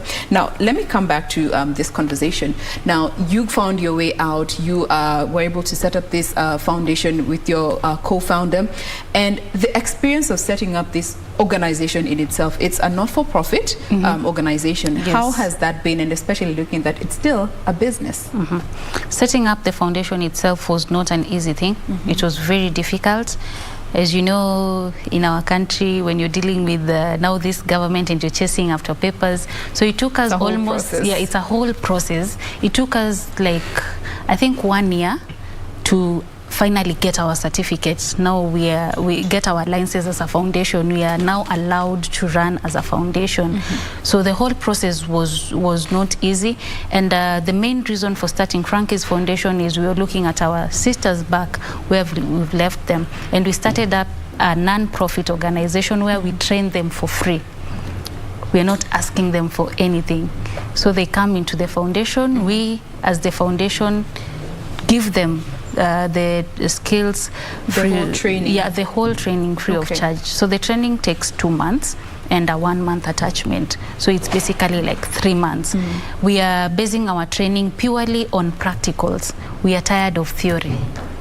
We are tired of theory because that is what we've been doing in schools. And if there's anybody out there who went to the universities, there are those classes we didn't even attend. You see?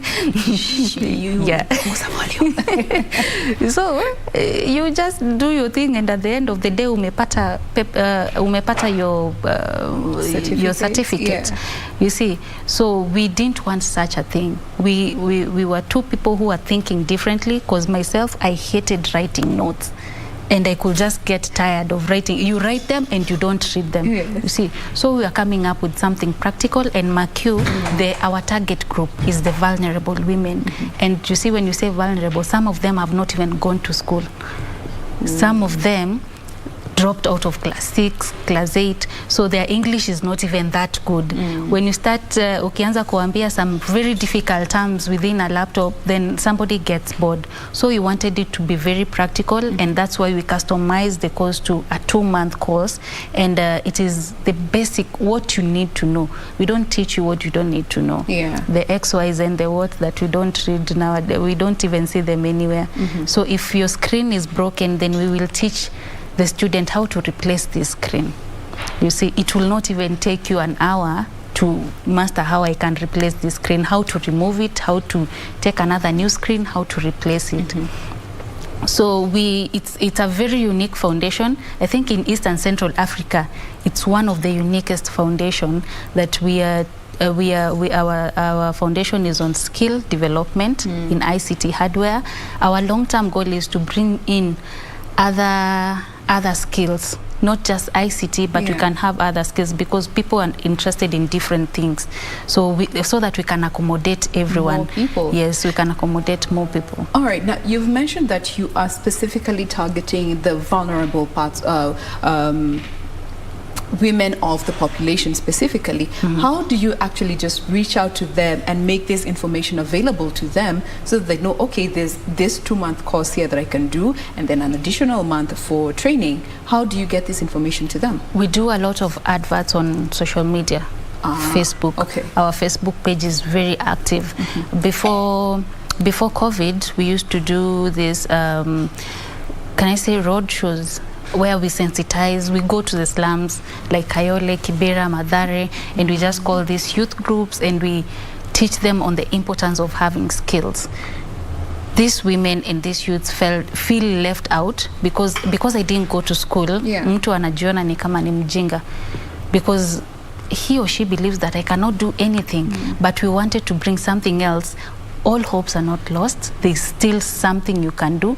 I'm actually doing it. It's not like I'm seated in a big office somewhere, but I'm telling you, this is what I am doing. You're living proof. Yes. If you see me looking like this, it's because of this. So some young lady out there will be like, mi nataka kuwa kama wewe. So this is what we used to do before COVID, but right now we use our social media sana, because most of the people are in social media. All right. So, but even still, in using social media to reach out, there's still people who would want to take advantage of the situation. Do you have like a verification mechanism to actually ensure that these opportunities are going to the deserving people that you have specifically gone out to look for? Yes, we do have. Before, we do a thorough background check. When you come to us, we don't just take you in. We have a 1 month of just doing background check of our students, knowing where do you live. If you're living with your parents, we have to talk to your parents. Consent again. Yeah, yes, we have to have the consent of your parent, and even the area chief who knows you around there. So if you go to the kijijis in the slums, they have this area chief where everyone, utapata mtu moja anajulikana almost na everybody. So we have proof that this kind of a person, by the way, she stays here, this is what she does, she's a mama mboga, or she's doing this, and she's a really nice person. Because now, again, we don't just take everyone. You might be vulnerable, but now your interest is not there, or you're not focused, or you're not serious about what you want in your life. So we have to get the people who are serious, because you're looking into it that every student completes the course. Once you start, no dropping out. Yes, once you start, we want you to complete it, because the end game ni usaidike. You get help. And the end game is I get to change your life. You're no longer the same person when you walked into Frankie's Foundation. You're able to take care of yourself Yes. and those that you love. Yeah. And how has the reception been like for the women that, you took this idea to them, they were interested and they took it on? And the population generally that you have been targeting, how have they received this whole idea of women joining the ICT space? They've received it well. When we started Frankie's, it was all about now the youth. And when we started it, before we could now start doing vigorous adverts and what, so we could only get male coming in. So now when I started sharing my story about Frankie's Foundation, and I remember I did my first interview, and the next day my office was crammed with women. So it's something that it's something they didn't hear of, but once they got it, now I'm getting more women coming in, because now when we graduated our first women, we even got more enrolling in, because now they could see it is something that it's possible. You see, the problem with us women, we always want to see who starts first so that we can go in, because now it was now a field that was now termed as a male-dominated area. You cannot go in there as a woman. But once they saw like 2, 3, 4, 10 are doing the training, so the reception is very good, and I'm getting, right now I have a lot of applications, women just waiting to join the course, because it's also something that when you get it, you don't just go and sit with it. Once I've taught you to do something with your hands, you can actually go and market yourself, get yourself clients, do something good. One client will refer you to another. So wameona inasaidia, and the reception is, they impressed it well. That's the beauty of a transferable skill. No one can take it away from you. You can only give it, and you can earn a living from it, and you can lead a very decent life from just a skill that you learned. Now, in as much as we say it's a male-dominated industry, yes, the men are there, and given they are, they contribute to the biggest majority, they also have a role to play when it comes to encouraging more women to actually join the industry. From your personal experience and from what you have seen, how do you think this can be done? Bringing men to the conversation to encourage other women to actually step up and, join the industry. I think we just need to educate our men, because up to date I'm still struggling some men thinking that women cannot do this, you see. So there are these men who are just there to demean you and to make you small and seem small, but still not all men are monsters. There are some men, I'm here because a man believed in me, you see. A man saw me and said, you can actually do this, try do this. You see, there are still men out there who are nice, who are good, kind enough, but we encourage men to be outspoken more, encourage women to join this kind of courses, encourage women to join this kind of fields, because it's not just it was just not meant for men, but anyone can do it. If you can do it, I can do it. Yes. Yeah. All right. Now let's talk a bit about some of the notable achievements that you have been able to tick off as Frankie's Foundation. And the first one that I saw was training over 200 women. Yes. Training over 200 women in a span of how many years? 4 years. 4 years. Yes. In a span of 4 years, we've been able to train over 200 women. As I told you, it was embraced well, and it's a short course. So it's not a course that goes for 1 year. It is 2 months and you're gone, 2 months and we have others. So in future we're even hoping to train even more, because we are coming up with other new ideas, and that is one of our, we are always proud when we see these women. Some of them have been taken to other organizations and they are now working there. They're not the same people that came in. That is one of our biggest achievement. We've also done a competition, Entrepreneurship World Cup, and we were first position in Kenya, 20 out of 27 participants. So again, because of Corona, we didn't manage to reach the end, because we were supposed to go and present our project in Saudi Arabia. It was a very nice project. It's a foundation, and we still have a business aspect of it, because now the foundation cannot sustain itself. You see, it's a non-profit. We are not charging for the training, but we still need the foundation to grow. If you've been in an organization before, you can anyone can say it's very difficult getting funds Very. You can do a lot of, we've done proposals, but we've never gotten any fund or any grant. But now we still need this foundation to run. What are we teaching? We are teaching skills. We cannot just teach skills and sit down. So we are offering the same services to the public out there. As Frankie's Foundation, we came up with a very clever way, or a very nice way, because right now if I come to you and tell you nipatie 10,000 just like that, you will not give me.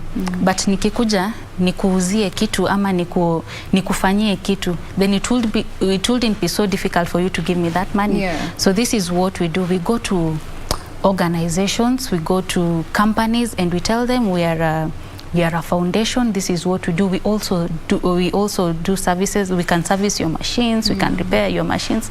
Tupatie hiyo kazi. And you get watatupatia hiyo kazi, and we tell them, by you giving us this, you are supporting this foundation. This is how you're supporting these women. And that's how we work, and we get paid. And that's how our foundation is sustaining itself. What about involving the Ministry of ICT?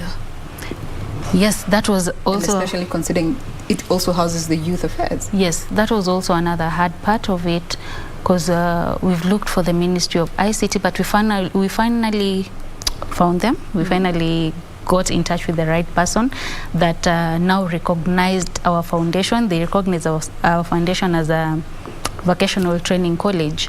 And we've not yet gotten any funding from it, but that recognition a lot has given us a milestone, has taken us places, because now kuna wale watu wanauliza, are you recognized by any body in the government?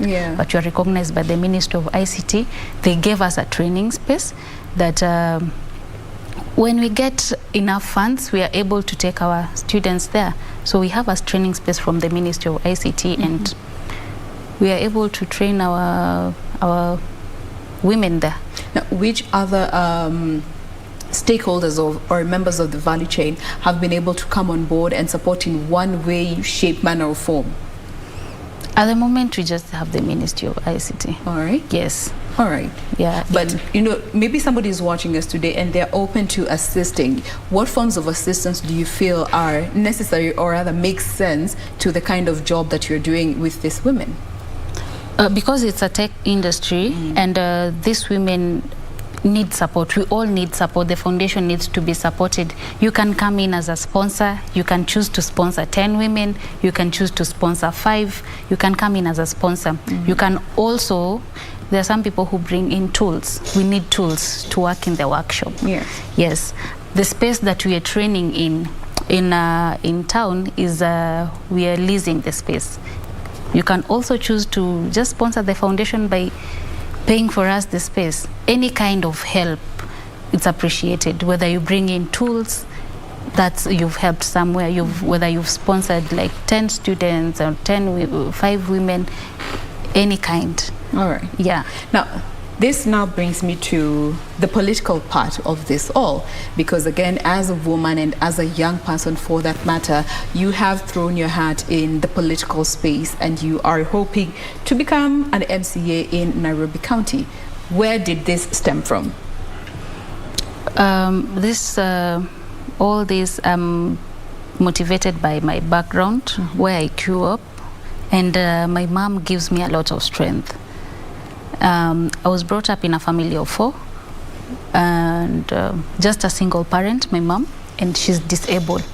So my life hasn't been that easy, because I didn't grow up like a normal kid. So I had to work 2 times better, because mom would always push, ukicheza na maisha yako, you see how I'm looking like, this is how you will end up. And I could see she had so much strength and she had so much courage that I always walk with.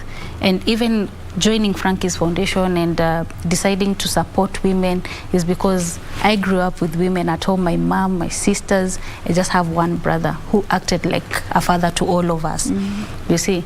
So when I got into the political space, or when I thought into getting into the political space, is because of what I want to change in the society. And what is that? Yes. That you want to change? I want more women into these spaces. I want more women to be empowered. Empowerment of women imeenda chini in Kenya, you see. because no one believes that a woman can do something. The other day I heard in the radio somebody asking, is Kenya ready for women leadership? And I got kind of offended, and I was like, what sort of a question is that? We are ready, and you see what happened with Martha Karua. You see what Martha Karua is one of the icons that makes me feel I can do it. Yes. You see, because she started at an early age. So I want to change this, and I have started doing something for 4 years, running this organization and supporting these women without charging them anything. Shows that I have the heart of the community. I want to solve this problem of unemployment. You see. And that's why we were coming up with this field of skills. And I want more women into this so that we can reduce prostitution, we can reduce gender-based violence. All this happened because people are idle, watu wamekaa kwa nyumba, there's no money, there's a lot of frustration. But if everyone can get something to do, if you're getting even 200 shillings per day, you see, everyone has 200 shillings per day, which means our economy is growing. And I want another woman out there to believe that hii kitu si ati iko na wenyewe. You see, we all can do it. That's why I believed so much in myself, and I said, I'm getting into politics. Because for me, I feel like there's something that has to be done. Women are not just supposed to be seen as sex objects. No. We actually can speak out, we have good ideas, we can do something. You see, and wherever there is a woman, everything is always organized, even in the house. And you can know, if you go out, hata ukiwa na 10 bob, but you have a kid at home, you'll remember, ule mtoto hana socks, and you'll even sacrifice that, hiyo pesa ununue kitu. So women, we have this heart of, we are emotional beings. We take everything we put all our emotion in it. Okay. So this is why I'm getting into politics and running as an MCA in Nairobi CBD. That is the toughest ground to tackle. And why did you choose to start with, or rather to go for the MCA seat as opposed to any other of the elective 6 positions that there are? I felt comfortable at the moment with MCA seat because MCA is tunasemanga is the nursery of politics. That is where, yeah, that is where you start with. Yeah. You start. I never bite more than I can chew. This is what I can chew for now. Yes, this is where I want to start with. And this is where I want to show people and other women that it can be done. Despite of your age, I meet people out there and telling me, you're very young, ngoja next time. There is no next time. This is Kenya. If you don't fight for your position right now, there is no next time, because the next time another young person will come who is even more stronger than I am, with brilliant ideas than I am, then what will I say? So I'm fighting for my space right now because I want young people to believe that you are not just there to be brainwashed and to be told what to do. You see, it's a time that we dictate what we want. This is what we want. 13.9 million youths in this country can make a decision. You see, we don't have to be always brainwashed by handouts and wamama tunaitwa tu mahali tunabebwa na lori tunaenda kupiga kelele. No, that is not what we want. All right. Now, you see, when it comes to our country, representation has always been a big problem, and especially for women.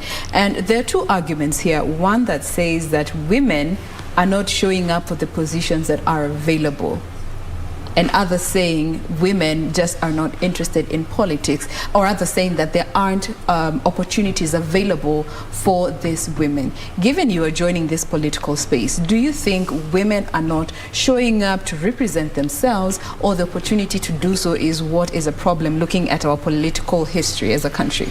There are so many opportunities for women, and do you know why women are not showing up? Or rather, they show up and we end up with lesser women in there. There's something where there's a lot of fear being sold out for women out there. Like I've told you, somebody tells you you're still young, you can do it next time. That is, it's like this person is trying to brainwash me. Another thing is, still, women are being seen as sex objects. There are some people who are not strong enough to actually know how to handle this. Because you will get in there, utaambiwa all sorts of things. People will want to sleep with you. People will want to do this type of things to you. Some people are even threatening to kill you. You see, these are things that scares women. You see, when once a woman umeshamwambia kitu kama hiyo, people will feel like, no, this is not a space for me. I say politics, and we are being told every day politics is dirty. It is not dirty. Yeah. We have dirty people in politics that we should just do away with, you see. And until that day, we will have strong women who can stand on their grounds and say no. If I say no, it is no. And if I put my mind in this thing, I'm going to do it. I'm going to do it. What's the worst thing that can happen? If the likes of Wakina Martha Karua have survived, if the likes of Wakina Charity Ngilu, Akina Millie Odhiambo have survived, these are strong women. And you need to be strong to be able to be in this political space. So women are not coming in because of the fear that is being sold out there about politics, and also with our political parties. Sometimes I feel like they are more biased against women, because you'll find in a constituency or in a ward, one woman is running against like 10 men, you see. And these 10 men, they'll try to overshadow you, they'll try to make you seem small, and at the end of the day, you'll find wamemu power. So I feel like also our political parties should actually consider women in some position, like where one woman is standing against like 10 men, or the only woman is standing there but men surrounding her. I mean, she should be given a chance, because that's a woman with a lot of courage, you see. Now, you have mentioned the number of things that you would want to bring to life should you get this elected position. But we all know when it comes to the political space, the first 100 days are always definitive to any leader's tenure and their leadership. Now, should you get this position, should you be elected as an MCA within the Nairobi space, in order of priority, what are those things that you would want to effect as soon as possible? According to the ward that I'm vying in, Nairobi Central, CBD. So the most, my priorities are 3. I want to do rehabilitation of street families. We have a larger number of street families that are growing in CBD every day. After Corona, the number went high. You get a man living in the street with the whole family. So we have to do rehabilitation of the street families. Some of them, we just find a place for them to stay. They are very sane people. Kuna wale watu wananikuja and they are just telling me, mi nataka tu kazi. If I can get a house, if I can get a job, I can get a single room and stay with my family there. So we find a place for these people to actually, some will go to rehab, some will just find a place for them and something to do. Now that again comes with the empowerment of the youths and women. You see, when you place these people into these empowerment centers, you've helped somewhere, because now you're teaching them survival skills, how they can survive on their own, instead of now the government dishing out money. That is one of the things that I'm thinking of doing the first 100 days, and ensuring that there is security. In town, uptown, you can walk at night, but on the downtown, kushuka chini, you cannot. Yes, our security is not good. And again, it's because of these growing numbers of street families.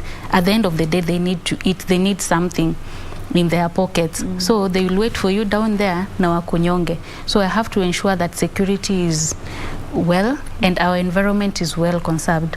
Takataka, and there are a lot of garbages down there. Nairobi garbage. Yes. Yeah. So this is all liaising with the county assembly, and when you're in good relationship with the governor and the MP, I believe everything is possible. You see, how long can it take the county assembly kutoa trucks kubeba hizo takataka and to ensure that that street is just well maintained, for even hawkers to hawk in these other streets, no wasisumbuane na kanjo huko chini. This is something that I'm planning to do when I get the seat, and also just try and negotiate. These hawkers are also our mothers and fathers out there. They also need to do something. Our markets are filled. If you can even create spaces in the market, or if the spaces are not there, but why can't we negotiate for, we give them timelines. Like they can sell in town for 4 hours, from 4 to 9. and we give them spaces where they can selling and wasisumbuane na kanjo, so that they can also have peace when they are selling their stuff. At the end of the day, they get something to take home. All right. Yeah. Now, as we bring this conversation to a close, just your call to action message, number one, when it comes to Frankie Foundation and the fact that you're targeting women to join this tech space and take up these opportunities that are readily available waiting for them. They just need to show up. And then again, your role in the political space. There is your camera. Okay. To any woman listening to me right now, all hopes are not lost. We still have hope. Whether you went to school or not, we as Frankie's Foundation are offering something. And this is a survival skill. This is something that will help you for the rest of your life. So you can find us in any social media, Frankie's Foundation, and apply for this course. It's a 2-month course and it is free of charge. You can come at Norwich Union Mezzanine Floor for more information. And just have hope, never give up in life. As a politician, Nairobi, residents of Nairobi, especially the business community. Yes, the residents of Nairobi, the business community, you know me, you've been with me doing my door-to-door campaign. Most of you know what I do, and most of you know what I can do. If I've been able to support for 4 years without getting anything from the government or from anybody, I believe that when you give me this chance to run as an MCA in Nairobi CBD, I can do more. So this time round, tunasema, we choose change. And let us believe in women this time round. Let us not be brainwashed. Let us chagua mtu. All right, sitaongeza. We have been speaking with Vivian Owino. She is the co-founder of Frankie's Foundation and also an aspirant seeking the MCA elective seat here in Nairobi and an ODM ticket. So we do wish you all the best as you continue with these 2 journeys that, have been anchored on one key aspect that was your life experience, and we'll be here to support you as best as we can. Okay, I can just correct something. Yes. I'm not running on an ODM ticket. I'm independent. Independent. Yes. Point of correction. Independent candidate seeking the Nairobi CBD MCA elective post. Yes. All right. Thank you so much for your time. Thank you so much. We do appreciate it. Thank you. All right. So that brings us to a close of Good Morning Kenya. Thank you for being with us through and through. That is all for today, but be sure to join us again tomorrow morning right here on KBC Channel 1. My name is Jen Wamboy. Do enjoy the rest of your viewing.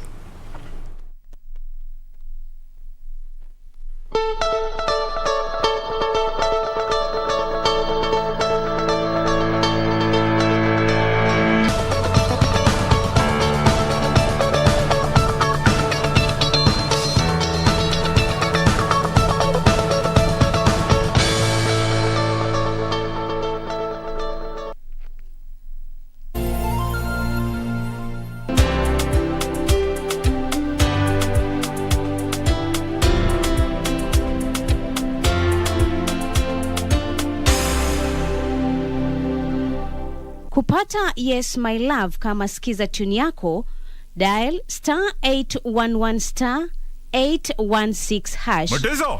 Mutiso, wewe nafanya nini hiyo? Wacha nieleza, panataka hiyo kitu. Panataka Mutiso. Mbo sasa hiyo unakuja unaanza kunizuzia kwa nini hata sijafanya kitu? Wewe nieleza Mutiso, hapana leta hiyo kitu. Taka. Wacha nachukua simu. Hello? Yes my lovely. Yes, I did the dishes. Kupata Yes My Love, bonyeza *811 *816#.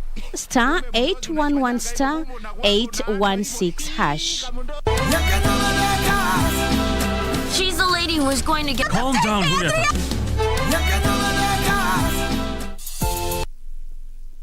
Machakos County is gearing up to elect a new governor. How well do you know the candidates and what do they have to offer? KBC Channel 1 has organized a gubernatorial debate for Machakos aspirants this Thursday, 19th May, live from Scott Christian University, Machakos, exclusively on KBC Channel 1.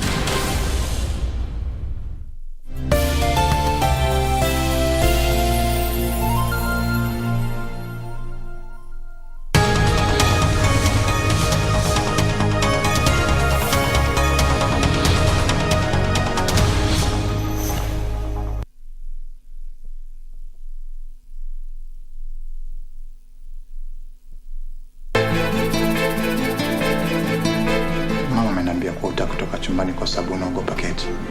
Is that true? I don't see Kate again. You've really disappointed me. Mimi nadhani kuwa yeye yotumiwa na Kate. Ni kama utaniharibia ndoa yangu. Na sifanyi hivi eti kwa sababu nataka. Ni shida mwenzako. Nataka unchunguzie babangu. Nani? Kombo.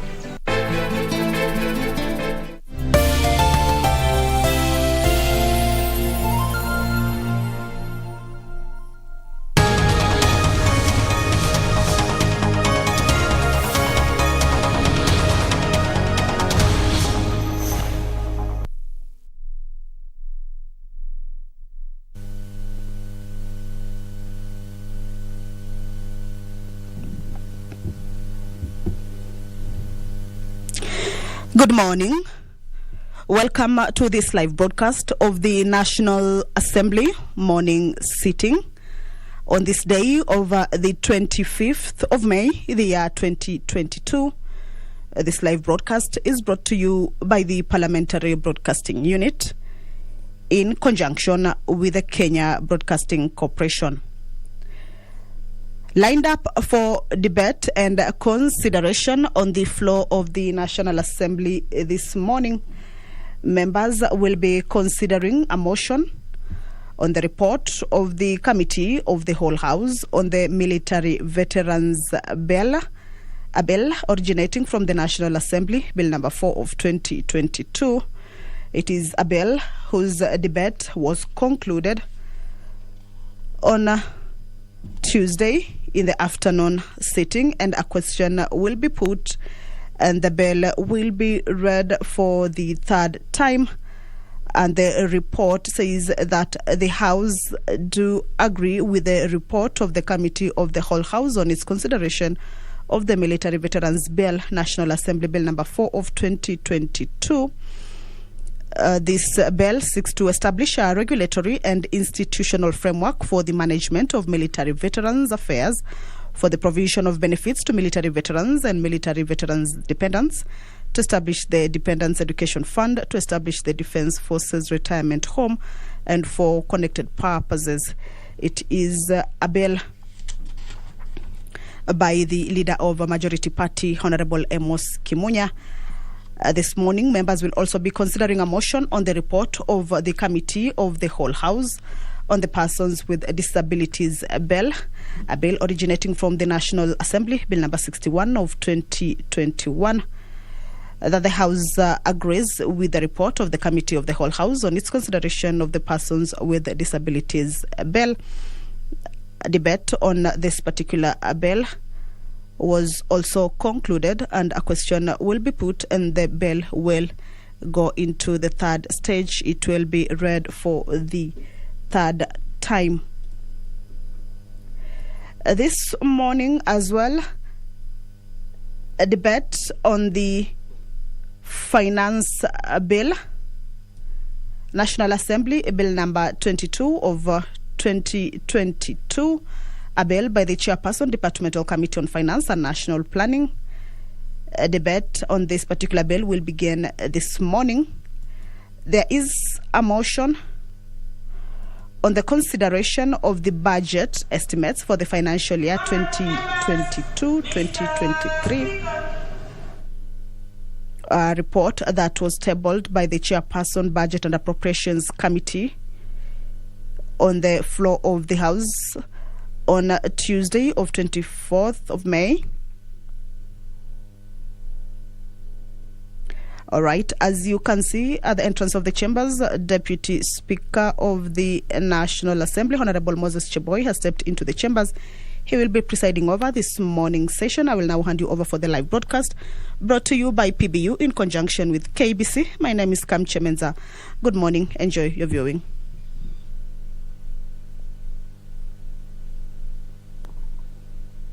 Jumbe tuombe. Ewe Mwenyezi Mungu ambaye kwa hekima na wema wako umeteua nyadhifa za viongozi na mabunge kwa ustawi wa jamii na utawala wa haki wa wanadamu. Twakusihi tutazame kwa neema nyingi sisi watumishi wako ambao umeridhika kutuita ili tutekeleze shughuli muhimu za jamhuri hii yetu.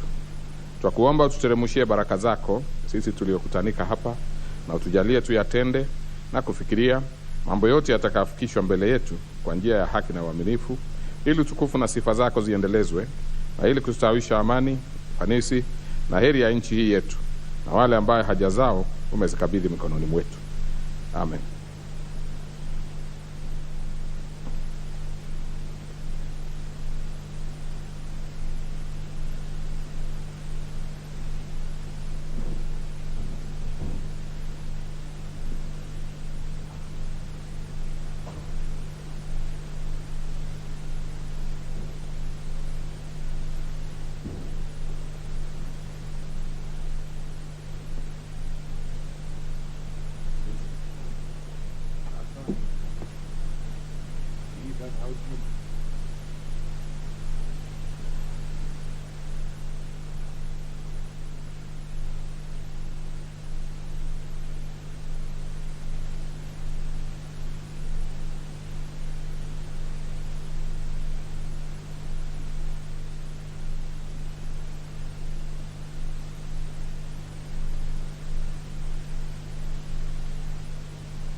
Now, honorable members, you can obviously see that we do not have the right numbers, and therefore I order the quorum bell to be rung for 10 minutes.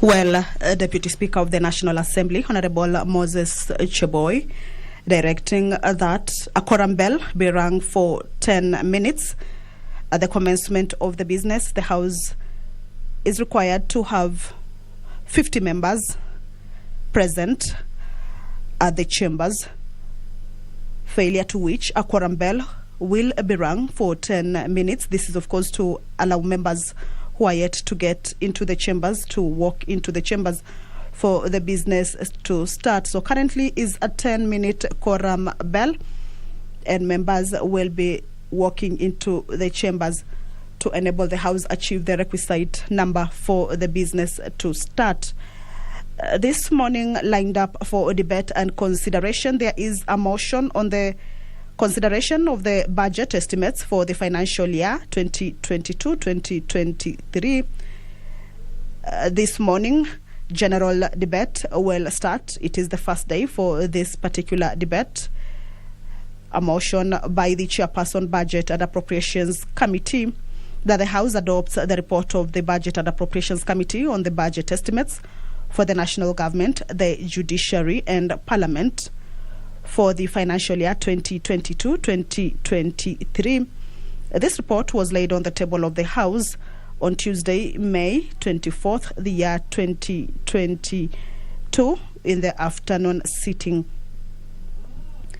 And this report requires that the House approves the issuance of a sum of a total of 2.1 trillion shillings from the Consolidated Fund to meet the expenditure during the year ending 30th June 2023, of course, in respect of the votes contained in the first schedule to the order paper.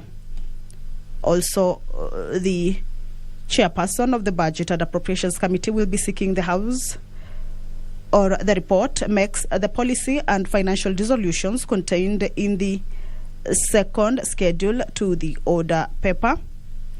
Of course, members will be expected to adopt the report that says that orders that the Speaker to facilitate the consideration of the said budget estimates with respect to each vote and program in the Committee of Supply as contemplated under Standing Order 240. This is a motion that will this morning be considered by the members of the. A look at the policy and financial resolutions relating to the annual estimates for the financial year 2022-2023 is that the execution of the budget for the financial year 2022-2023 shall strictly adhere to the set debt limit, that within the next financial year and due to cases of government agencies owing huge pending bills to other government agencies, the National Treasury puts in place a policy to ensure that pending bills owed by one government agency to another are fully settled, that the National Treasury enhances tax incentives for electrical and gas-powered vehicles, as well as their spare parts, including development of a requisite infrastructure in order to incentivize adoption and usage of such vehicles, that by 30th of April each year, the Sports Fund Oversight Board submits a list of projects to be funded under the Sports, Arts and Social Development Fund to Parliament for consideration, so as to enhance Parliament's role in the oversight of the fund. Further, no new projects shall be introduced for funding under the Sports Fund within the year after enactment of an Appropriations Act. Another policy resolution is that due to the opaqueness in the administration of public funds created under Section 24 of the Public Finance Management Act 2012, the National Assembly discourages the formation of new earmarked public funds. Further, a thorough review of the administration and use of resources from existing funds be undertaken by the National Treasury and a report be submitted to Parliament within the next financial year. These are some of the policy resolutions relating to the annual estimates for the financial year 2022-2023. On the financial resolutions and observation is that the 1.2 billion Kenya shillings be set aside to fund projects arising from public hearings, that this expenditure should be domiciled under the specific ministries. The list of projects is to be availed before enactment of the Appropriations Act 2022. That a reduction of 21.776 billion Kenya shillings be effected from the votes and programs as specified in the first schedule to the order paper. That the amount of 22.206 billion Kenya shillings be increased to the votes and programs as specified in the first schedule to the order paper. So basically, these are some of the financial resolutions and observation in the report of the Budget and Appropriations Committee on the budget estimates for the national government, the Judiciary and Parliament for the financial year 2022-2023. That was laid on the table of the House on Tuesday, May 24th, the year 2022. So general debate on this particular report will kick off this morning as lined up in the order paper for this morning's business. The Finance Bill, National Assembly Bill number 22 of 2022, the Chairperson Departmental Committee on Finance and National Planning, is also lined up for a debate on the floor of the House this morning. This bill has been submitted by the Cabinet Secretary for the National Treasury and Planning and formulates the proposals announced in the budget for the financial year 2022-2023. relating to liability to and collection of taxes, and for matters incidental thereto. This bill seeks to amend a number of laws. There is the Evidence Act, Cap 80, on which this bill proposes to amend Section 133 of the Evidence Act to accommodate all officers involved in administering tax laws as set out in the first schedule of the Kenya Revenue Act. The Capital Markets Act, Cap 485A, is also set to undergo some amendments. And this particular bill seeks to amend this particular act, the Capital Markets Act, to address the shortage of investment advisory services being experienced across the country due to the restrictive nature of the act, by expanding the spectrum of persons who may act as investment advisors in offering the much needed investment advisory services.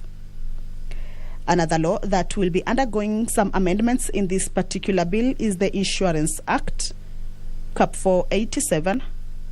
And this particular bill proposes to amend Section 10, subsection 4 and subsection 8 of the Insurance Act to align the section with Section 21A of the Act.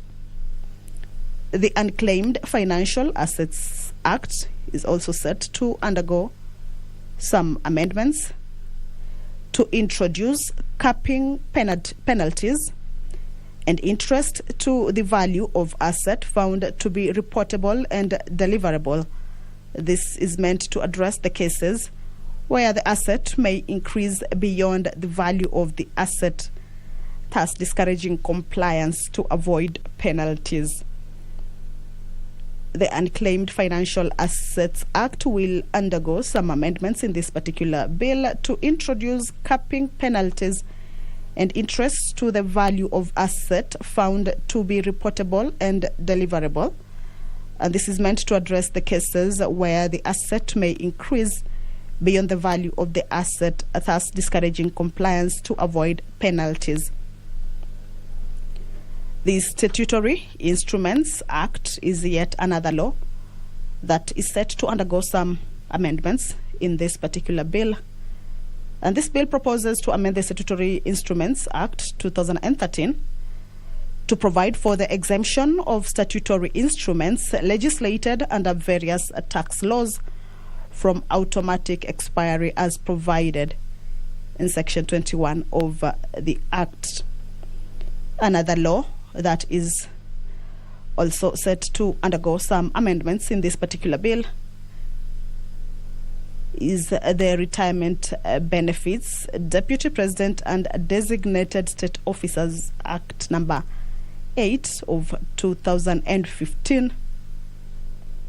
And the bill proposes to have it amended to provide for the administration of the benefits payable to entitled persons under the Act by their respective entities.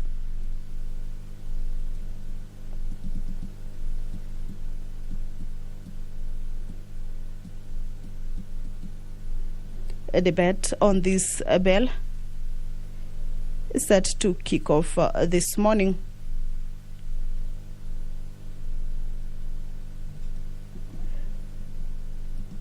The Finance Bill, National Assembly Bill number 22 of 2022, by the Chairperson, Departmental Committee on Finance and National Planning. The Higher Education Loans Board Amendment Bill, National Assembly Bill number 52 of 2021, by Honorable Gideon Koske, is also lined up for debate on the floor of the National Assembly this morning. And the principal object of this bill is to amend the Higher Education Loans Board Act number 3 of 1995 to expressly provide that the Higher Education Loans Board shall not deny a loan to a student who has not attained the age of 18 years. The amendment further provides that any student who applies for an education loan and who is under the age of 18 years shall be required to have members, his... Since we are just about the numbers, let's take another 5 minutes. Another 5 minutes.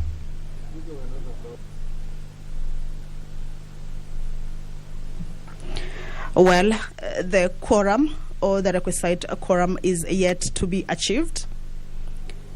The Deputy Speaker of the National Assembly, Honorable Moses Cheboy, has ordered for the bell to be rung for yet another 5 minutes. This is according to Standing Order 34 on the quorum of the House at the commencement of the House, which states that if there is not a quorum present when the chair is taken at the time appointed for a meeting of the House, immediately after the saying of the prayer, the Speaker shall order the bell to be rung for 10 minutes. And if no quorum is present at the expiration of the 10 minutes, the Speaker may direct that the bell be rung for a further 5 minutes. And if there is still no quorum present, the Speaker shall adjourn the House forthwith to the next sitting. So currently is a 5-minute quorum bell. The first 10-minute quorum bell has lapsed. The House has not yet achieved the requisite quorum. So a further 5-minute quorum bell is underway, of course, to give time to the members who are yet to get into the chambers to reach the chambers and enable the House achieve the requisite quorum for the House business to kick off. The Higher Education Loans Board is a bill that is lined up for second reading on the floor of the National Assembly this morning. It is a bill tabled by Honorable Gideon Koske. A bill that seeks to amend the Higher Education Loans Board Act No. 3 of 1995 to expressly provide that the Higher Education Loans Board shall not deny a loan to a student who has not attained the age of 18 years. The amendments on this bill further provides that any student who applies for an education loan and who is under the age of 18 years shall be required to have his or her parents or guardian as co-signatories to the loan agreement so as to ensure the validity of the loan agreement. The author of this bill says that this will ensure that university students who have not attained the age of 18 years and who do not yet have national identification cards are allowed to access the higher education loans. The amendment will therefore ensure the access to loans of all eligible university students despite their age. This bill, according to the author, will ensure that the university students who have not attained the age of 18 years and who do not yet have national identification cards are allowed to access the higher education loans. The amendment on this bill will therefore ensure the access to loans of all eligible university students despite their age. It is a bill that is lined up to be read for the second time on the floor of the National Assembly. This morning, there is the Sexual Offences Amendment Bill, National Assembly Bill number 24. Order, members. Order, member for, is it Kiamba? Take your seat, please. Let's begin business. Proceed. Order number 1, administration of oath. Order number 2, communication from the chair. Order number 3, messages. Order number 4, petitions. Order number 5, papers. Order number 6, notices of motion. Order number 7, questions and statements. Order number 8, motion. Report of the Committee of the Whole House on the Military Veterans Bill, National Assembly Bill number 4 of 2022. Question to be put and third reading.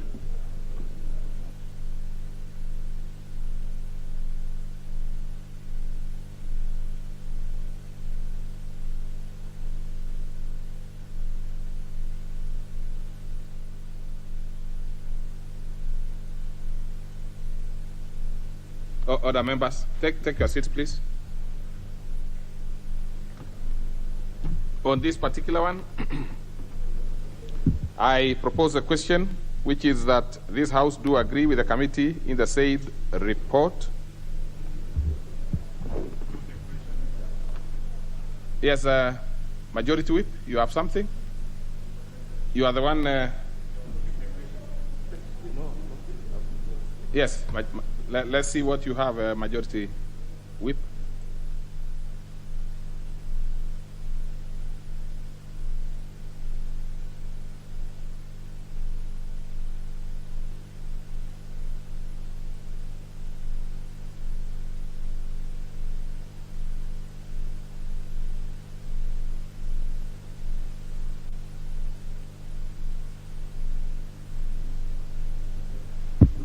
Other members again. I put the question, which is that the House do agree with the committee in the said report. Will as many as of that opinion say aye? Aye. And as our contrary opinion say nay? The ayes have it. Now let's have the mover to move third reading.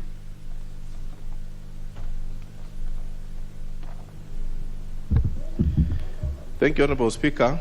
Honorable Speaker, I beg to move that the Military Veterans Bill, National Assembly Bill number 4 of 2020, be now read a third time. I also request 2022. I wish to repeat so that for purpose of the answered. Honorable Speaker, I beg to move that the Military Veterans Bill, National Assembly Bill number 4 of 2022, be now read a third time. I also request the Honorable Tongi to second. Honorable Tongi.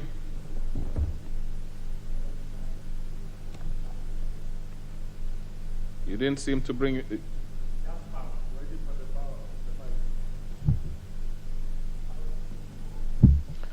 Thank you, Honorable Speaker.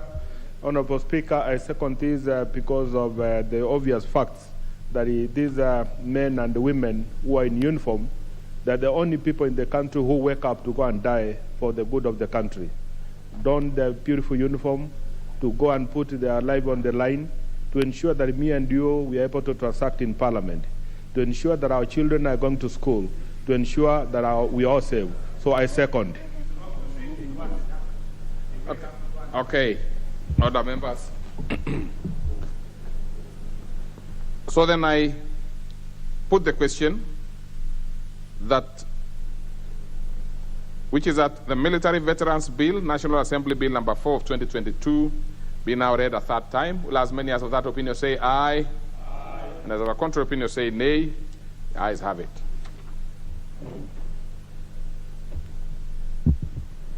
A bill for an act of Parliament to establish a regulatory and institutional framework for the management of military veterans' affairs, for the provision of benefits to military veterans and military veterans' dependents, to establish the Department's Education Fund, to establish the Defense Forces Retirement Home, and for connected purposes.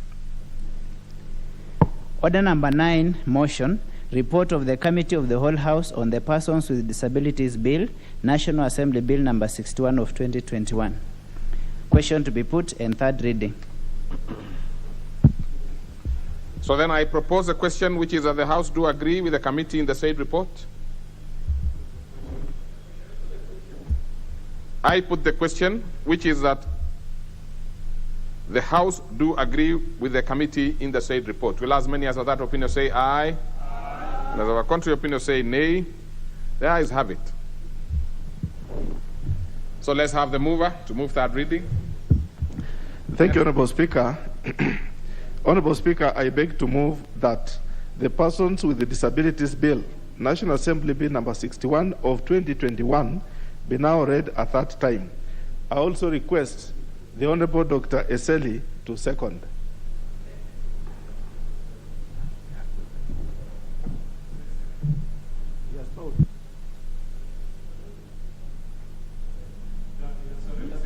Oh, I didn't see that. Okay, that was about. So I put the question, which is that the House do agree with the order members. I propose a question, which is that the Persons with Disabilities National Assembly Bill number 61 of 2021 be now read a third time.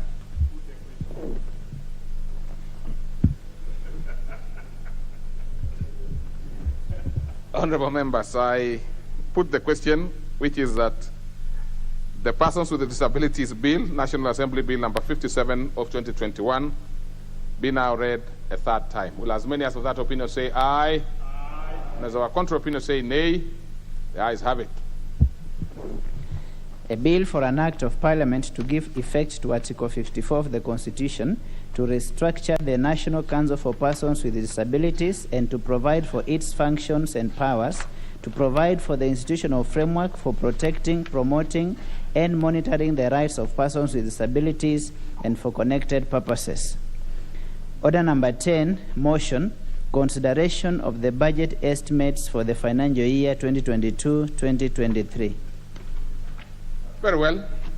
The chairman budget, actually. Chairman budget. Thank you so much, Honorable Speaker. Honorable Speaker, I beg to move that this House adopts the report of the Budget and Appropriations Committee on the budget estimates for the national government, the judiciary, and Parliament for the financial year 2022-2023, laid on the table of the House on Tuesday, May 24th, 2022, and pursuant to the provisions of Article 221 of the Constitution, Section 39 of the Public Finance Management Act 2012, and Standing Order 239A, approves the issuance of a sum of Kenya shillings 2,103,838,811,446 from the Consolidated Fund to meet the expenditure during the year ending 30th June 2023 in respect of the votes contained in the first schedule to the order paper, subject to paragraph C, that is Committee of Supply, and B,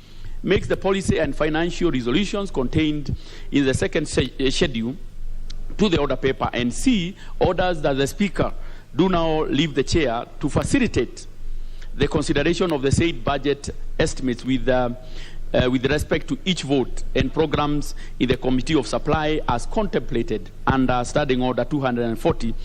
That is consideration of estimates in the Committee of Supply. Honorable Speaker,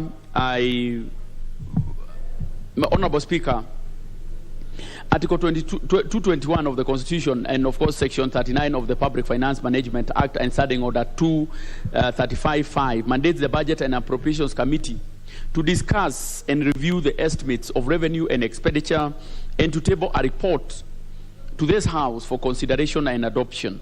It is therefore my pleasure, on behalf of the Budget and Appropriations Committee, to present to this House the report of the budget of the estimates of revenue and expenditure for the financial year 2022-2023 and the medium term for the Executive, Parliament, and Judiciary. Honorable Speaker, in adherence to Section 37.2 of the Public Finance Management Act, the National Treasury submitted the 2022-2023 budget estimates to Parliament on the 7th of April 2022. Equally, the Parliamentary Service Commission and the Judiciary independently submitted their budget estimates in line with Article 127.6c and Article 173.3 of the Constitution, respectively. Honorable Speaker, pursuant to Article 214 of the Constitution, the budget estimates were committed to the Budget and Appropriations Committee as well as departmental committees of the National Assembly for review in line with their respective mandates. After reviewing the budget of the various ministries departments and agencies within their purview, the departmental committee submitted their recommendation to the Budget and Appropriations Committee for consideration and inclusion in this report. Honorable Speaker, in processing the 2022-2023 estimates, the committee held 10 meetings, including 5 with the chairpersons of various departmental committees and 2 meetings with the National Treasury where extensive deliberations were held. Honorable Speaker, the consultative forums from the departmental committees gave a clear picture of the issues at the sectorial level and was instrumental in highlighting significant policy and financial recommendations on, Honorable Speaker, the budget and the various ministries, departments and agencies within their purview. The outcome of these deliberations has informed the various recommendations which are contained in this report. Further, the departmental committee recommendations are part of this report as Annex 1 and 2. Honorable Speaker, in line with its mandate, the Budget and Appropriations Committee held discussions with Parliamentary Service Commission and the Office of the Auditor General to critically review their budget estimates. Honorable Speaker, the role and place of public participation is well elaborated under Article 2215 of the Constitution, which requires the Budget and Appropriations Committee to seek the views of the public on the budget and take their recommendations into account when finalizing this report. The committee requested for the views of the public through written memorandum, highlighting their areas of concern and key expenditure priorities. Mr. Speaker, the total budget for the financial year 2022-2023, the total is Kenya shilling 3 trillion and 45 billion shillings. This comprises of Kenya shilling 1 trillion 387 billion 0.9, that is recurrent expenditure, and 715 billion development expenditure. Kenya shilling 869 billion for consolidated services, 370 billion county equitable share, and a principal debt redemption amounting to Kenya shilling 702.5 billion shilling. Honorable Speaker, the committee has noted that over the last 3 years, the share of sectorial allocations has remained within the same range with very minor changes. Three sectors account for 61.5% of the total ministerial expenditure for the financial year 2022-2023. These are educational or education sector, that is taking 25.9%, energy, infrastructure, and ICT sector, which is taking 18.5%, and public administration and international relations, which is taking 17.1%. Honorable Speaker, the overall consolidated fund services, that is the CFS expenditure for the financial year 2022-2023 is projected to amount to Kenya shilling 1 trillion and 570 billion. This is an increase of Kenya shilling 262.3 billion. That is 20% from the 2021-2022 CFS budget. The committee observed that the CFS expenditure is the largest component of the budget.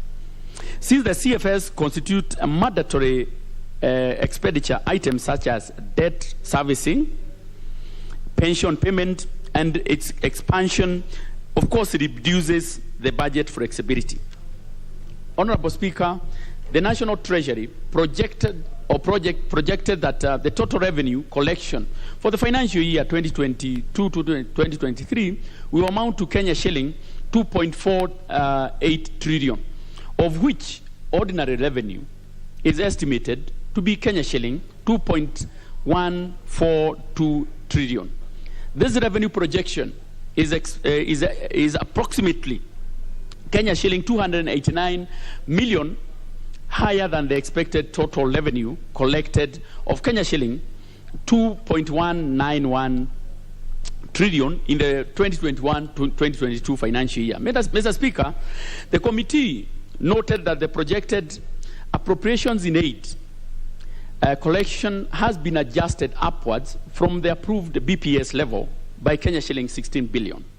This is attributed to expected higher collection of load maintenance levy, fees charged by universities, the petroleum development levy, and betting. Honorable Speaker, the committee further noted that during the processing of the budget policy statement, the National Treasury had indicated that it was in the process of finalizing a medium-term revenue strategy that was supposed to provide the pathway for strengthening the revenue mobilization and reinforcing the fiscal consolidation plan. However, the MTRS is yet to be submitted to Parliament, and as such, the revenue-enhancing measures still remain unclear. Honorable Speaker, the 2022-2023 budget has been prepared at a time when the economy is facing significant internal and external challenges.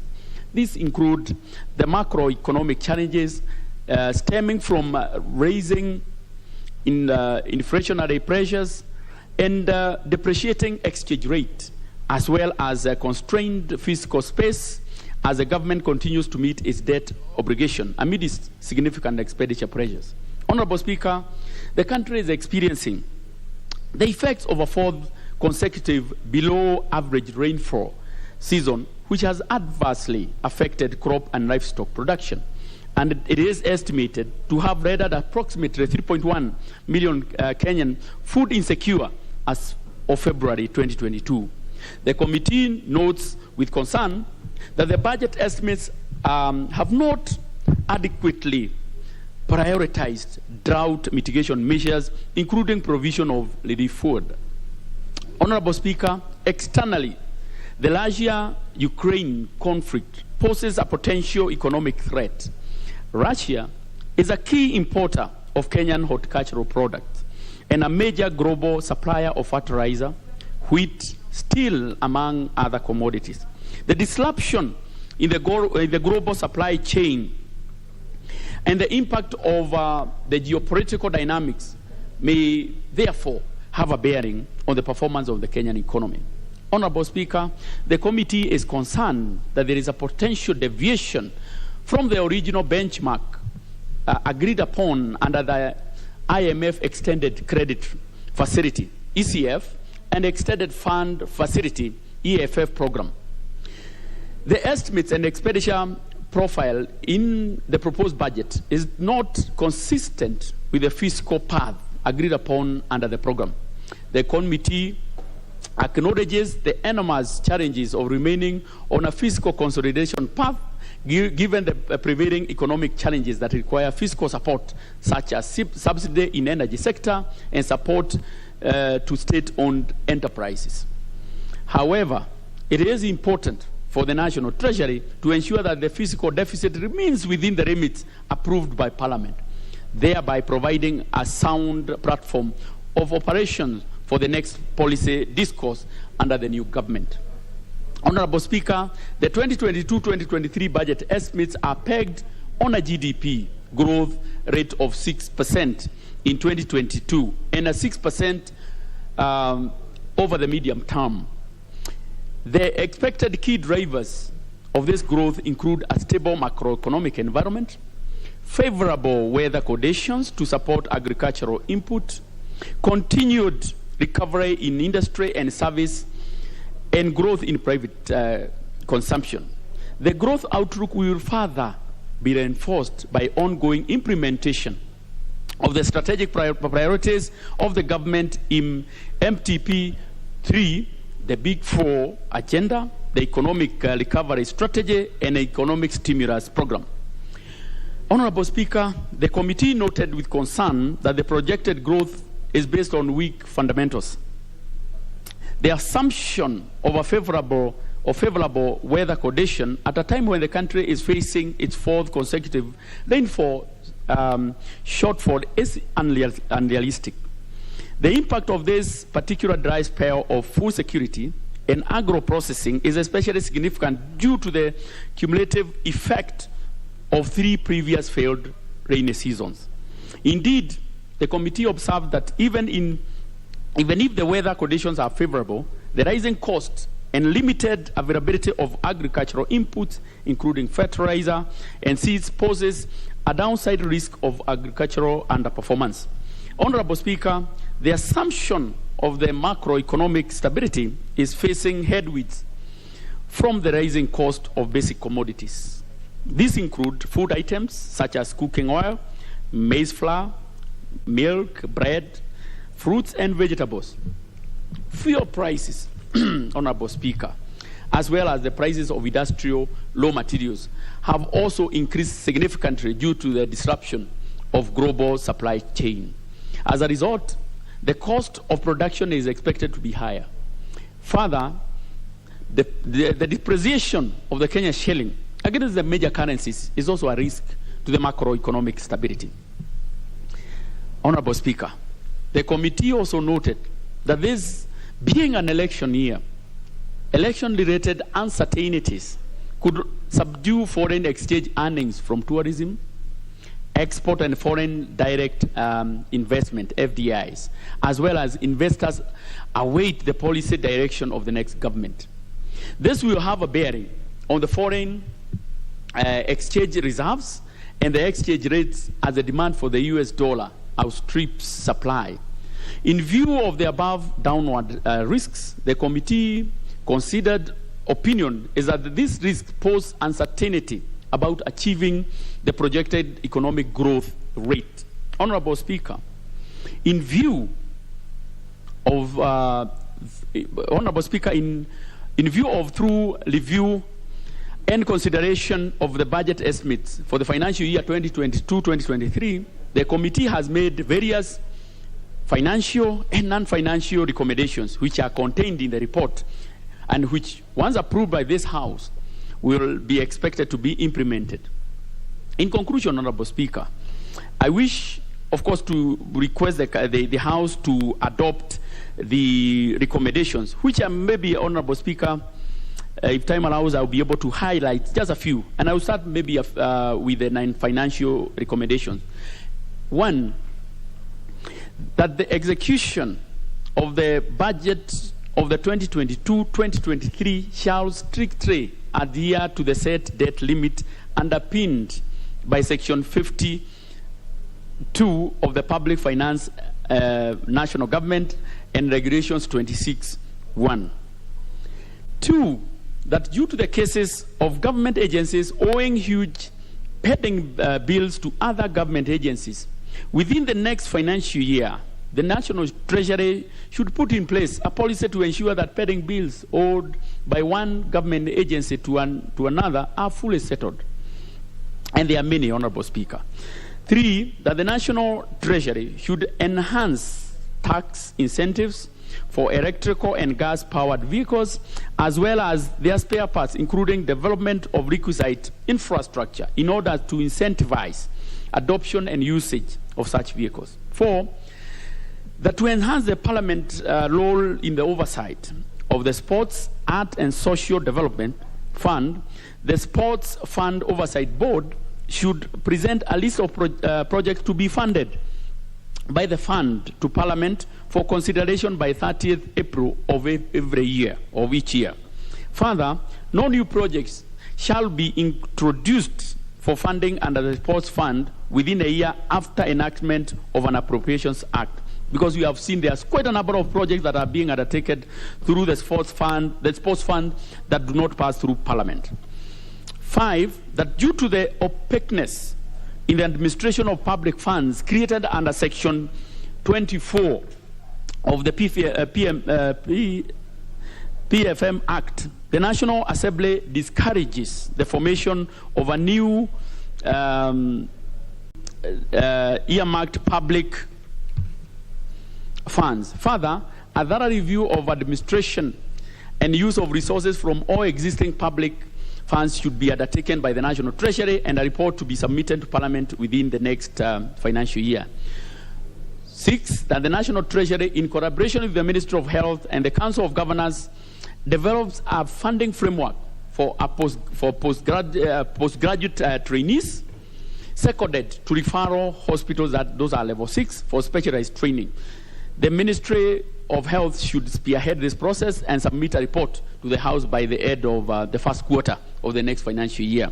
7, that before commencement of implementation of the 2022-2023 budget, the National Treasury transfers the resources on administrative costs related to the program, Human Resource Management and Technical and Vocational Education Training, from Teacher Service Commission to the Public Service Commission. 8, that by 31st March 2023, the Office of the Auditor General, of course, to undertake a special audit of all the pending bills, all the pending bills before they are actually paid. Honorable Speaker, specifically, non-financial recommendations by the departmental relate to various ministries, departments, and MDAs, and are contained, of course, Honorable Speaker, in the Annex 1, which of the report that we have actually submitted. And then, of course, the financial recommendations. So, Honorable Speaker, in conclusion, I wish to request the House to approve the report and the recommendations of the Budget and Appropriations Committee on the budget estimates for the financial year for the national government, the Judiciary, and Parliament for the financial year 2022-2023, and I request the Majority Whip, Honorable Wangwe, to second. And I thank you, Honorable Speaker. Very well. Honorable Emmanuel Wangwe. Thank you, Honorable Speaker. Honorable Speaker, I rise to second, and I wish to really thank my chair of budget, the Honorable Kanini Kega, that the report he has just highlighted for the House and Kenyans at large is as it is. Honorable Speaker, I wish just to mention a few of issues, salient issues that are identical in the budget, Honorable Speaker. Whereas we are realizing about 2.1 trillion in terms of revenue, the allocation, Honorable Speaker, of the 2.1 trillion realized in revenue is what is impressive in the budget, Honorable Speaker. We look at the 1.3 billion, which is going to the recurrent expenditure, Honorable Speaker, but there is a saving which is going to development, which is 715 billion, Honorable Speaker. At the same time, we are leaving for the government to explore the consolidated fund with a huge figure of 869 billion. That is good enough, Honorable Speaker, to allow the executive flexibility to carry on its mandate. Honorable Speaker, we have also retained good figure for the county governments at 370 billion, which is their share, the equitable share of revenue as it is indicated. Meaning, Honorable Speaker, the budget is balanced, and the budget, Honorable Speaker, mirrors actually the BPS, the statement that we passed in the House, Honorable Speaker. Honorable Speaker, another issue which I would want to highlight for the House, Honorable Speaker, is the issue of the percentages in terms of reflection of the percentages to various ministries. And I'm impressed, Honorable Speaker, that the National Treasury is considering a good percentage, 25.9%, especially towards education sector. Honorable Speaker, if you want to grow a country, you have to educate the population that is forthcoming.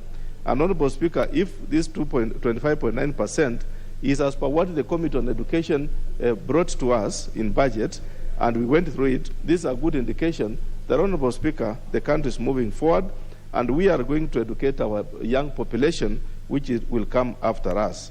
Honorable Speaker, there is also the impressive figure, which is about 17%, which is going to administration, Honorable Speaker, and interior. This means, Honorable Speaker, we are going to be secure. Our government is going to run the Ministry of Interior, which shall keep ourselves internally as Kenyans at peace and safe. Honorable Speaker, the other issue which I would want to state is the issue of the growth in... Thank you, Honorable Speaker. Is the realization of the shift in realization of 2.142 billion in revenue against the 1.8 billion, Honorable Speaker. When you look at the way KRA has been growing, Honorable Speaker, it's impressive that KRA is able to attain its targets and move on. With that figure, Honorable Speaker, the Treasury has projected a total revenue to be collected in this year 2.1 trillion, which is a paltry shift, an upward shift from the previous revenue target of 1.8 trillion in the previous year. Honorable Speaker, another issue which I would wish to highlight is the situational issue in the overall macroeconomic issue in the country, Honorable Speaker. We find that this budget is coming at a time, Honorable Speaker, when we have the Russia-Ukraine conflict that is going on. It's a war that, although it's very many miles away, it's affecting us because Russia, Honorable Speaker, is a key supplier of fertilizer, is also a consumer of our tea. Therefore, Honorable Speaker, any kind of interruption in the supply chain definitely has a big effect on our economy. And therefore, Honorable Speaker, we were likely to experience inflationary pressures and depreciating exchange rate. We cannot realize a positive exchange rate, Honorable Speaker, hardening against the US dollar. Yet, Honorable Speaker, we cannot realize the exports thereon. Therefore, it's important that, Honorable Speaker, all Kenyans be made aware of the situation which is beyond us that is giving us that kind of a position. Honorable Speaker, the other issue which I would wish to highlight here is the issue in terms of natural phenomenon. We are all aware that we are experiencing unpredictable weather pattern, which is affecting the issues of rainfall. And Kenya, Honorable Speaker, is agriculture-based. You find that any shift, be it over rainfall or below the rains, it affects both production of the vegetation and livestock. Today, 3/4 of almost the northern Kenya is suffering from lack of rainfall and severe drought. What is it that is happening that we can do about it? In the budget, Honorable Speaker, the CS has not actually come up very clear on the issues that how he's going to save this the issue of drought. Instead, he's leaving it as part of the consolidated fund, a situation which, Honorable Speaker, in future, we would wish that the CS at least delivers a budget which is explicit and express of a situation which is visible, so that members from the northern Kenya should not again, Honorable Speaker, look at a budget from the funds which is part of the consolidated fund. Let the consolidated fund, Honorable Speaker, provide for issues which are not explicit, like what we are not able to predict in future, Honorable Speaker. Honorable Speaker, there is also the issue in the budget of the Treasury has really come up with a budget based on the issues of fuel. Honorable Speaker, the challenges facing fuel supply at large is key. When we pay out in terms of importation of fuel, and the issues on pricing on fuel trickles to every manufacturing, every sector of the economy, be it transport, be it manufacturing, be it health, it's eventually affected when the prices of fuel is going up. Therefore, Honorable Speaker, this budget is good because it is sensitive to the likely rising of prices in the fuel sector, fuel industry, Honorable Speaker. Honorable Speaker, as I conclude my seconding, I wish also to look at the issues of the pending bills. The National Treasury, Honorable Speaker, has not explicitly come up in this budget to look at the pending bills. Honorable Speaker, if you don't pay suppliers of government, what you are telling us is suppliers will deliver goods at a higher cost because they do not know when are they going to be paid and what is going to happen. Therefore, Honorable Speaker, most of the suppliers have had their pending bills being kept in the National Treasury for as long as 10 years. Honorable Speaker, this is a key issue which I feel the next House should be able to look at a mandatory rule that shall push the Treasury to pay the suppliers of various government goods and services so that Kenyans can receive value for their money as well as value for their supplies. Honorable Speaker, with those few highlights, I wish to second. Okay. Other members? So I propose a question, which is that this House adopts a report of the Budget and Appropriation Committee on the budget estimates for the national government, the judiciary, and Parliament for the financial year 2022-2023, laid on the table of the House on Tuesday, May 24, 2022, and pursuant to provisions of Article 221 of the Constitution and Section 39 of the Public Finance Management Act 2012, And Standing Order 239, A, approves the issuance of a sum of Kenya shillings 2,103,838,811,446 from the Consolidated Fund to meet the expenditure during the year ending 30th June 2023 in respect of votes contained in the first schedule to the order paper, subject to paragraph C, which is Committee of Supply. B, make a policy and financial resolution contained in the second schedule to the order paper. And C, orders that the Speaker do now leave the chair to facilitate the consideration of the said budget estimates with respect to each vote and program in the Committee of Supply as contemplated under Standing Order 240, which is consideration of estimates in the Committee of Supply.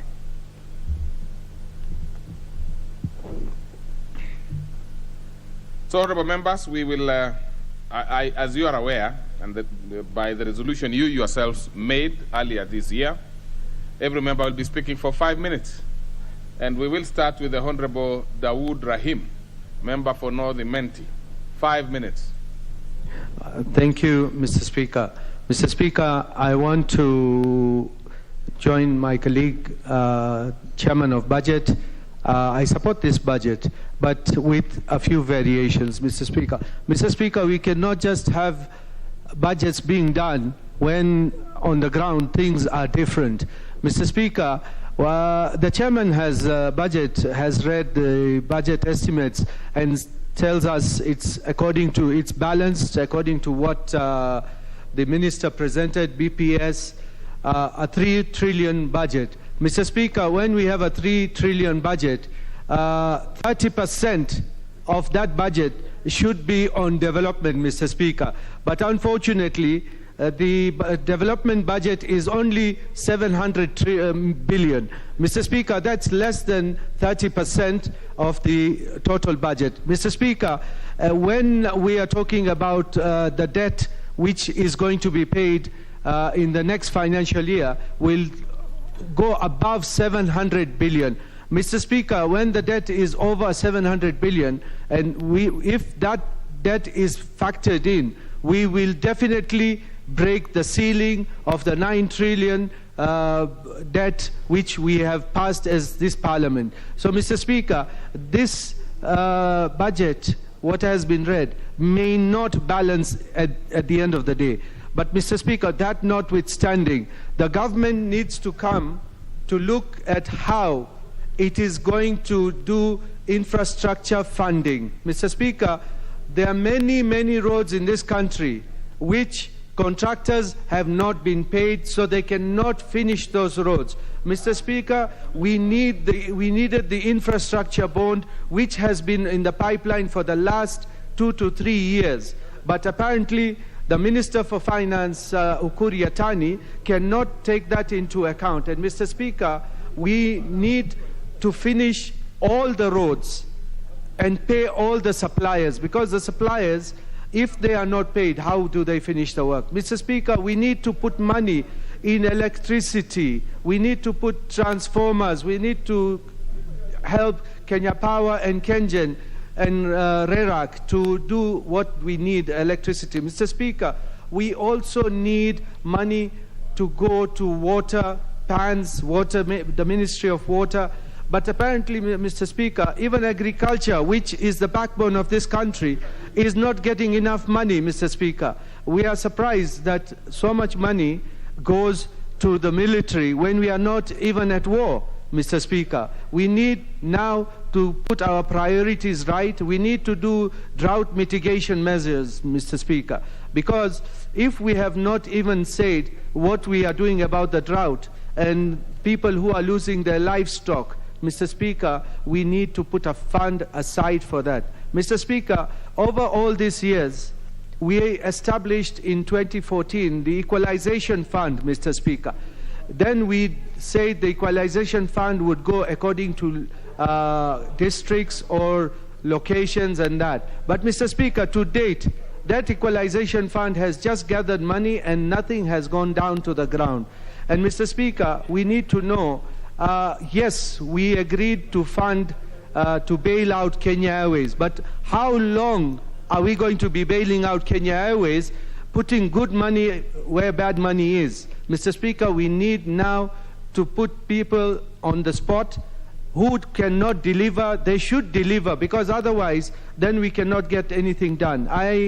I'm glad the chairman has talked about KRA, and the chief whip has talked that KRA has done a good job under the chairmanship of Ambassador Modaura and the Commissioner General. But, Mr. Speaker, we need to put taxes down so that people who have suffered during this time of COVID need to be compensated, need to be encouraged, because, Mr. Speaker, we cannot be a country where only we are paying taxes and services are not there. So, Mr. Speaker, we need to sort out our issues, and I hope the next government which is going to come, or the presidential candidates, can tell us how they are going to put this debt down, because we need to fight corruption, and DCI Kinoti is doing a good job with Nurdin Haji and ESCC. So we need to give them more money so that at least we get the corrupt out of the system and we can collect more money.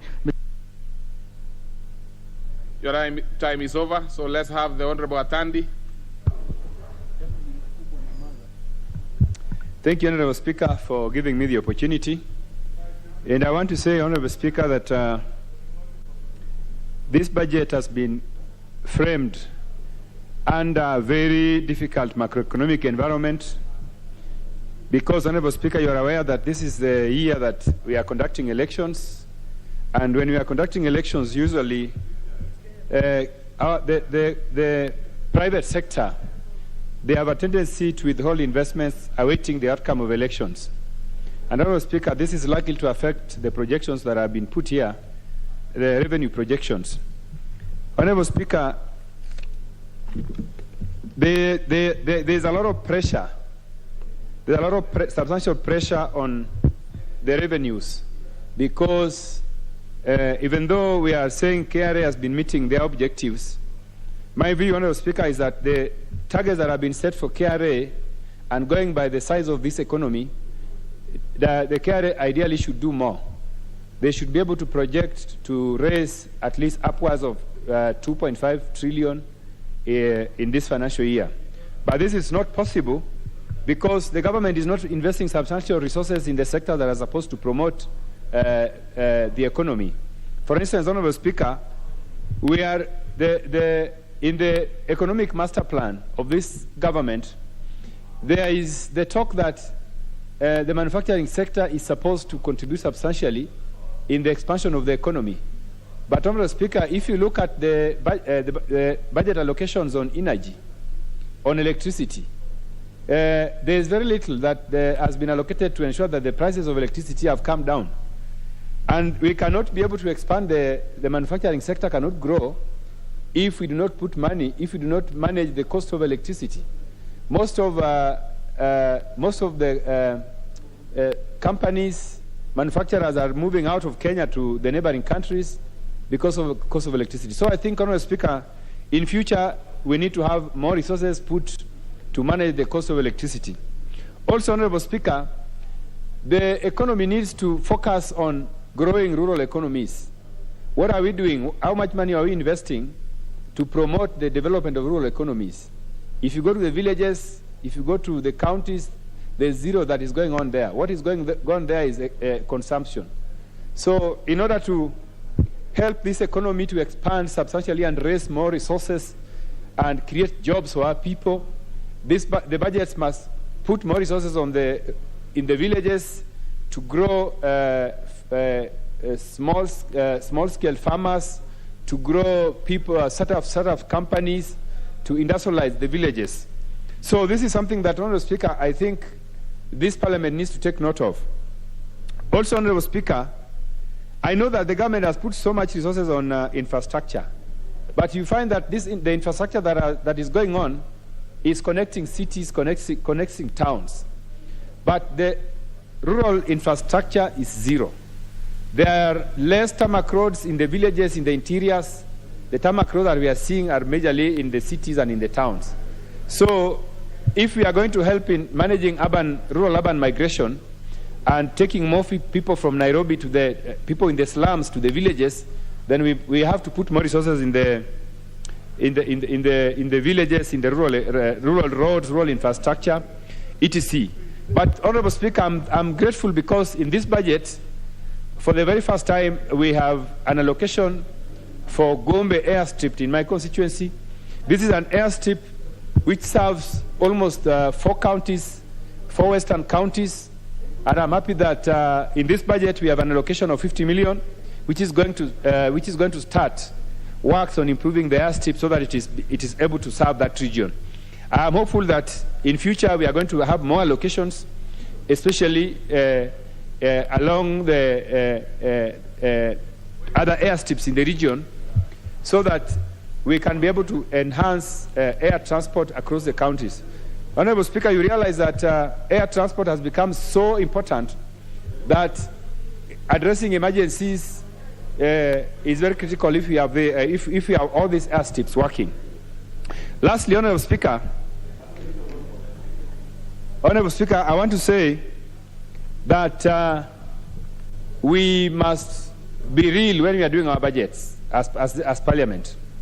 Let us invest resources that will have impact on the ordinary people. Sorry, Honorable Atandi, your time is over. You had very good contribution, but what can we do? It's about the timing. Now, it would have been the Honorable Ngeno, but he has told me that he wants to look at this document in detail. So in the meantime, we go to the next member, which is the Honorable Dr. Nyikal, member for Seme. Thank you, Mr. Speaker, to give me this opportunity. Mr. Speaker, I rise to support this report. And Mr. Speaker, I want to comment on 2 major issues. One, this is a huge budget where we are drawing 2.1 trillion from the consolidated fund, while the whole budget is actually about 3 trillion. And out of this, only 370 billions, as we know, is going for the countries. That means that still a large amount of money actually goes to ministries that are actually devolved, like water, agriculture, and health. If I take health, for example, Mr. Speaker, I know health is going to receive 122 billion, which is almost a third of what all the counties are getting. So whatever the counties put on health, it will not be as much as what has remained at the headquarters. Therefore, Mr. Speaker, it is important for the Intergovernmental Relations Technical Committee to be strengthened and be flexible so that some of this money can actually be used at county level to offer services to the people. And also, Mr. Speaker, IBEC should actually work hard during the process of budget policy statements so that we know the needs of the counties and actually allocate them more money, not just the 35% that is in the 15% that is in the Constitution. Mr. Speaker, I also note that there is this budget, a huge portion of it is actually in the consolidated fund services, and this is mainly on debts. And Mr. Speaker, we have to ask ourselves, the loans we are paying for, are they productive? Are they paying for themselves? Or Kenyans actually have to work harder to pay for loans that are not serving them? Therefore, the resolution in Schedule 2 that we have to adhere to the debt limit must actually be adhered to, and I must thank the chair of the committee for having that solution, but it should be adhered to. Mr. Speaker, the issue of pending bills, government-to-government bills should be sorted out. But the major issues with pending bills is normally lack of proper planning by the MDAs and also the irregularity of exchequer release. Those two need to be looked into so that we reduce the issue of pending bills. Mr. Speaker, the issue of the sports fund, I can't agree more. The projects in this fund must come through this Parliament and then used only as approved by Parliament, because unless we do that, it will actually provide a venue for which funds will be spent outside the approval of Parliament. So, Mr. Speaker, I think that is something we should look at. Mr. Speaker, I'm particularly concerned about the funding program for postgraduate education. Again, I must thank the committee for making this recommendation that the National Treasury, in collaboration with the Ministry of Health and Council of Governors, develop a funding program for postgraduate trainees seconded to referral hospitals. Mr. Speaker, this is actually a shame to our country. A lot of doctors are actually working as trainees. They are really not trainees. At postgraduate level, these are the people who actually run the services in the referral hospital. And we are in a situation where many of them are not being paid. They are paying for themselves. I think that is totally unacceptable. The other part, the other lot that are being paid for are actually being paid for by the county governments while they are actually working in referral hospitals that are funded by the national government. I think it's unfair to do that. Therefore, this has recommended that there should be a report and a program that will ensure that these doctors in training actually working in referral hospitals are actually adequately paid from the national government to relieve the county government of that burden. Use the money so saved to actually provide services and employ more doctors at the county level. With that, Mr. Speaker, I support this report. Now, are you through the Honorable Ngeno, or do you want me to give you another 2-3 minutes? Okay. All right. So let me. Okay. Honorable Ngeno. Thank you, Mr. Speaker. Thank you, Mr. Speaker. Of course, Speaker is not a madam, he's a mister. I don't know where, Kanini Kega, you are getting those fishy ideas. Mr. Speaker, I wish to also make my statement on this particular motion. So, Speaker, you know, this is a motion on a budget that will be the last budget for this Jubilee government. A government, Mr. Speaker, which has fleeced the country and squeezed each and every citizen of its remaining coin in their pockets. A government, Mr. Speaker, which has rocked every corner of this country with corruption. Mr. Speaker, it is the last budget that I'm seeing in this House before the next government, Mr. Speaker. Mr. Speaker, people must understand that as members of Parliament. Honorable Kingola is on a point of order. Thank you, Mr. Speaker. I've listened to the member, and Mr. Speaker, I don't think it's in order to imagine or contemplate that this budget is not properly prepared.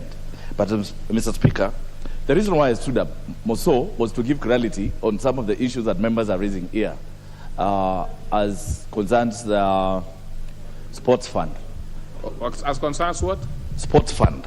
Sports fund. Why don't we do this, Honorable Patrick? Why don't we allow him to finish, and then I'll give you an opportunity to debate and probably raise even those issues that you have. Because then you'll lose that opportunity to clarify. I wanted, if there is anybody who is... Well, it is sometimes, you know, because we never stop when a member... Okay, so in your case, I'll give you an opportunity, Honorable Kingola. Honorable Atandi. Speaker. Just relax, Honorable Ngeno. You will have your time. Okay. No.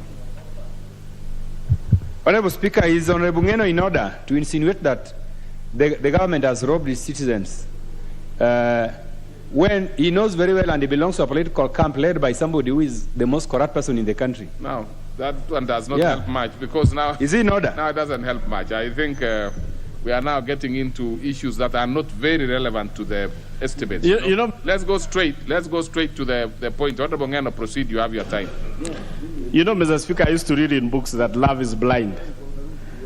But surely, such a member, a honorable member, is actually making that particular statement true. that really love is blind. You know, when the former Prime Minister fell in love with the current President of the Republic of Kenya, they became so blind that they do not even see how corrupt this government has been. You know, Mr. Speaker, and I would want to make my my statement, Mr. Speaker. Your statement, and you have sat. You have finished your points. What is it, Honorable? I am making my statement. What is your point of order? You see, I mean, if we could go to these estimates straight without a lot of politics, probably will save a lot, including unnecessary points of interventions. Thank you, Honorable Speaker. Honorable Speaker, is it in order for the Honorable Member who is aware of not only the standing orders but the requirement that we do not raise aspersions on those who cannot defend themselves, to divert from discussing a very important budgetary issue and to draw in issues of the Prime Minister? Honorable Speaker, is this in order? We need, even as we discuss this matter, to seriously continue to observe standing orders. Thank you, Honorable Speaker. I agree with you, but before you let's have the chair budget, because I can also see he's having another issue. But Honorable Kisang, Honorable Ngeno. Thank you, Honorable Speaker. Honorable Speaker, I have been magnanimous. I donated my notes to my good friend, Honorable Ngeno. And all those things he's talking about are not in my notes. So I don't understand even the notes he was reading. So, Honorable Speaker, I seek your indulgence so that he also sticks to the notes that I have generously given. Now, Honorable Chair, are you saying that there is some plagiarism effect which is being concocted to look different? But on a more serious note, Honorable Members, we can very well debate with facts without necessarily having to cast aspersions, and therefore the debate will be smooth. Honorable Ngeno, it's unnecessary that you should lose minutes just because of members are raising. So please, I want you to stick to the budget. Forget about these other things. There are issues that are not easily provable here. And if you have some real serious facts, you can table that with the normal processes of giving good notice. So let's just go to budget. You've had your time. Now proceed. I'm sure you've made a statement that if you are speaking to the gallery, they have Now let's speak to the estimates. Mr. Speaker, I was interrupted. It's not in my preserve to actually talk about other people. It was the members who interrupted me. And for clarity purpose, Mr. Speaker, I would just want to say I meant political, to fall in a political love. I didn't mean the other things. Mr. Speaker, I would also wish to state it here that I never meant the people who made this budget, the members of that committee who made this budget, made a mistake. I was making reference to the government of Kenya, not you as a member of parliament. I said this is the last budget we are making for the government called Jubilee government, Jubilee administration, which is leaving power in the next 1.5 months. A government that has robbed this country, a government that has fleeced the citizens of this country. And if you are not aware and you have been making this budget, we are paying money in debts unlike any other country in this world. Mr. Speaker, we are paying billions and trillions of money in form of debts. Mr. Speaker, and these are money which are borrowed by the Jubilee government. Nyasuna, what's your point of order? Mr. Speaker, I would not wish to be interrupted because I will not be regaining my minutes by members. Thank you. Thank you, Honorable Speaker. Is this member in order? Is this member in order?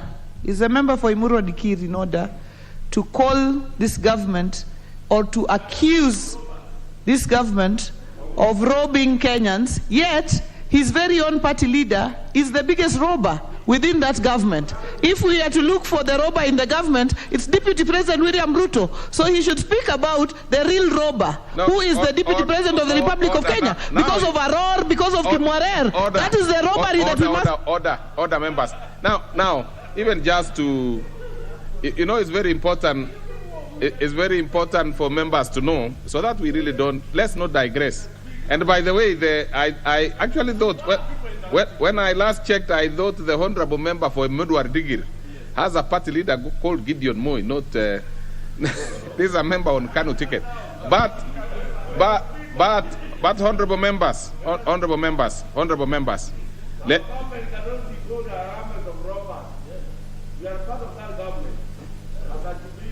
you know, I am tempted to give opportunity to the Honorable Jimmy Angwenyi by virtue of seniority, and let me give him. No, you know.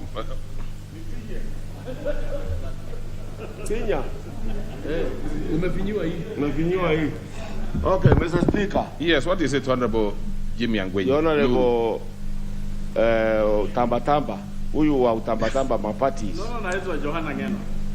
Naitwa Johanna Ngeno Tamba. Because he has moved from Jubilee to Kanu, from Kanu to UDA. Now you have moved out of UDA because you are criticizing the government which is owned by the leader of UDA. Mr. Speaker, I request the member of parliament to withdraw calling our government a government of robbers, and we are not robbers.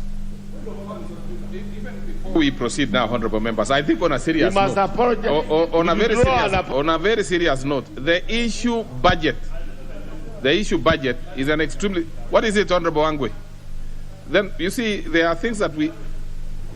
Thank you, Mr. Speaker. Mr. Speaker, it's important that members be made aware that the House is still a full House until when it will be adjourned Sinadai.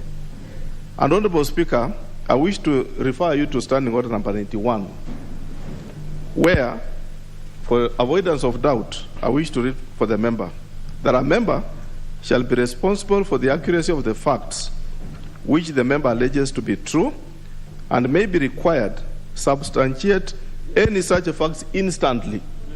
I therefore wish to put this to the honorable member of Emura Dikir, that Honorable Speaker, he does substantiate who is corrupt in the government, who is this person that is corrupt in the government, what is this he's calling a corrupt government, Honorable Speaker.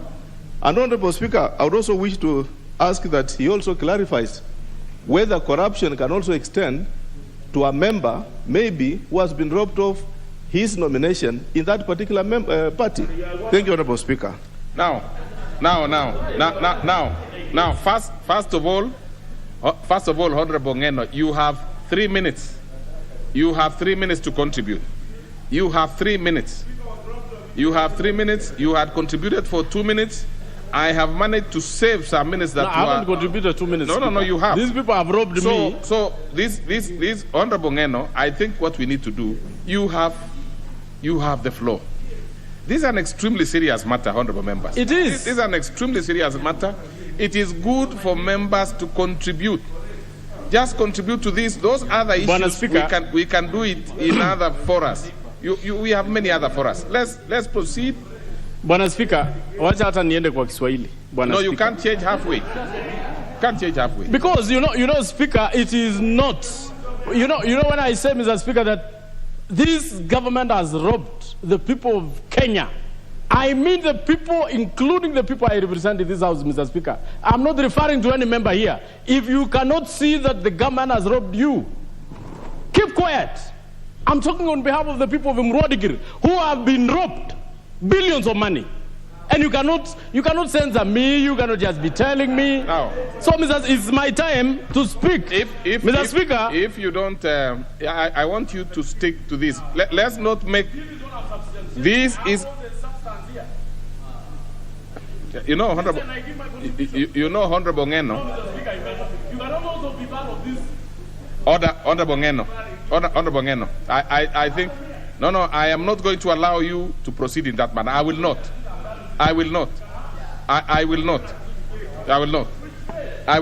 So if you...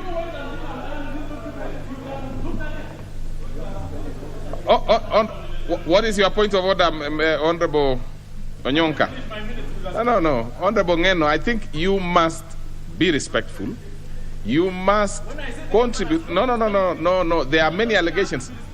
What is your point of order, Honorable Onyonka? Honorable Onyonka.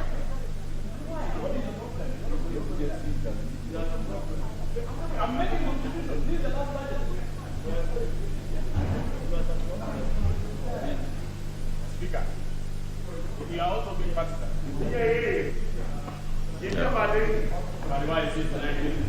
Thank you, Mr. Speaker. Honorable Ngeno, Mr. Speaker, the point of order is that I would like Honorable Ngeno to know that with all due respect, and many of us have been in this house for quite a while, if you look at the gallery, you'll see young people sitting and looking at us and listening to us. The reason why our country is the way it is the way we are behaving in this house. We want to interrogate. I have no problem with you bringing out issues about what you feel is a problem. But for you to turn around, first of all, I am not a member of Jubilee, and I'm not here to defend Jubilee. But for you to turn around and every speech you're making is about when President Uhuru met his friend, Honorable Raila Amolo Odinga. And that is when, wait, Honorable Ngeno, and according to you, that is when everything went berserk. Mr. Speaker, I would like Honorable Ngeno to listen to me, and I want to tell you, sir, when Raila was the Prime Minister and there was a coalition government in this country, our debt was only 900 billion. When the Jubilee government and your party leader, Honorable William Ruto, came into power with President Uhuru Muigai Kenyatta, our debt is now 11 trillion.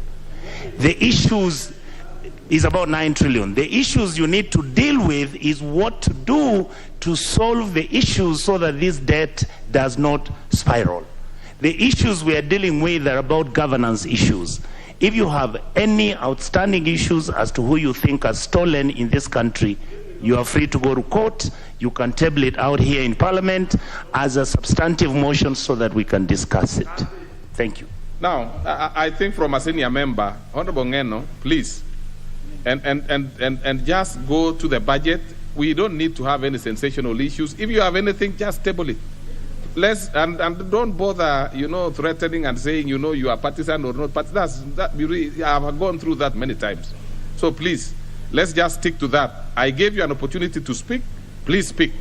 Now, anything else, whether the issue of my partnership or otherwise, is really not so much of a business.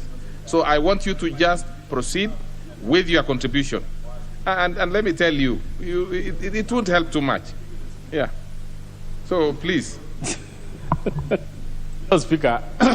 No, if you are not going to contribute, you really don't want I am making my contribution. Just contribute. Speaker, and please, just contribute. Please just contribute. Allow me to make my just contribution. Contribute. And please also warn members just not to interrupt me. Please. Warn members not to interrupt me when I'm making my contribution. Mr. Speaker, I was making my contribution, and this is my contribution based on my position as a member of Parliament who is meant to do oversight on government, not on members of Parliament, on government. So when I make my contribution basing on that fact, that constitutional provision, that my main work here in this house is to do oversight, no one should censor me, Mr. Speaker.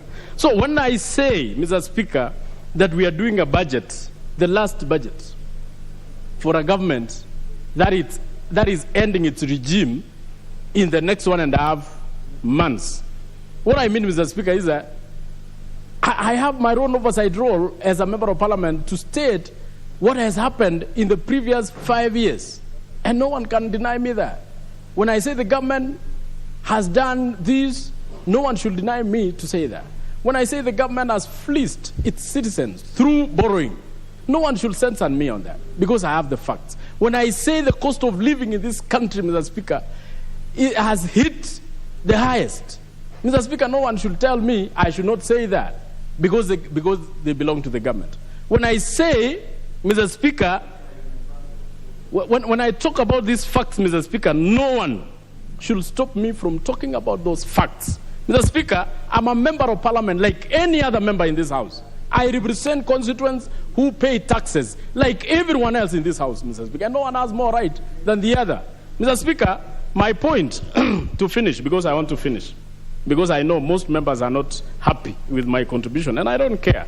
Mr. Speaker, I'm only urging the budget members.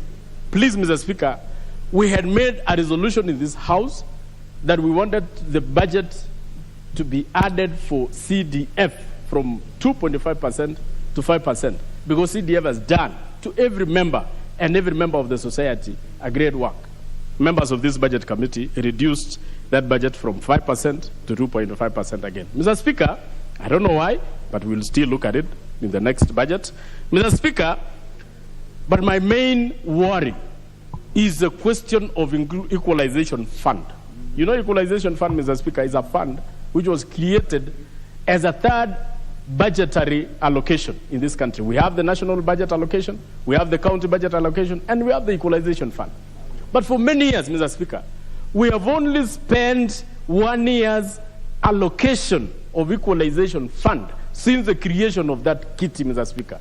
Up to now, we have never spent even a single coin. And that allocation, Mr. Speaker, was meant for those areas which have been, for a long time, been marginalized by various governments of this country, Mr. Speaker. I'm shocked, even up to date. And we are being told, like when I talk to the chairman is telling me it has been because of regulations. Why is it hard to do regulations for a kitty that we know is going to assist the marginalized areas, marginalized communities, marginalized people of this republic? Mr. Speaker, I wish this House do regulations as fast as possible so that those marginalized areas can also benefit like other Kenyans. The marginalized areas includes my constituency, includes Turkana, includes the whole of Kajiado, includes of Narok, and even Kieni, where the chairman comes from. There are some arid areas in those particular areas who have been marginalized for many years. And when I ask that question, no one should tell me I should not ask. I have every right, Mr. Speaker. I'm an elected member like you, like anybody else here. So I have the right to ask whatever I want to ask of a government that we elected and put in place. And Mr. Speaker, by the way,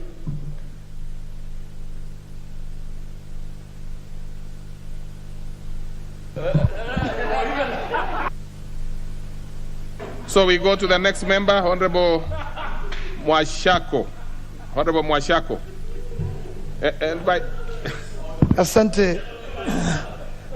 Asante sana Mheshimiwa Spika kwa kunipa nafasi hii ya kuchangia mswada ambao uko mbele yetu kuhusu makadirio ya bajeti ya mwaka 22-23. Mheshimiwa Spika, kwanza Mheshimiwa Spika, nataka kwanza kupongeza kamati ya budget ambayo imeketi kwa wakati mgumu ambao kila mjumbe anatazamia kurudi mashinani kutafuta kura, lakini kamati hii ikaacha hayo yote, ikasema itarudi ikakaa ili kujaribu kuona kwamba nchi yetu haitakupatikana katika ugumu wa kikatiba wakati kwamba bajeti hii haitakuwa imepitishwa kwa wakati unaofaa.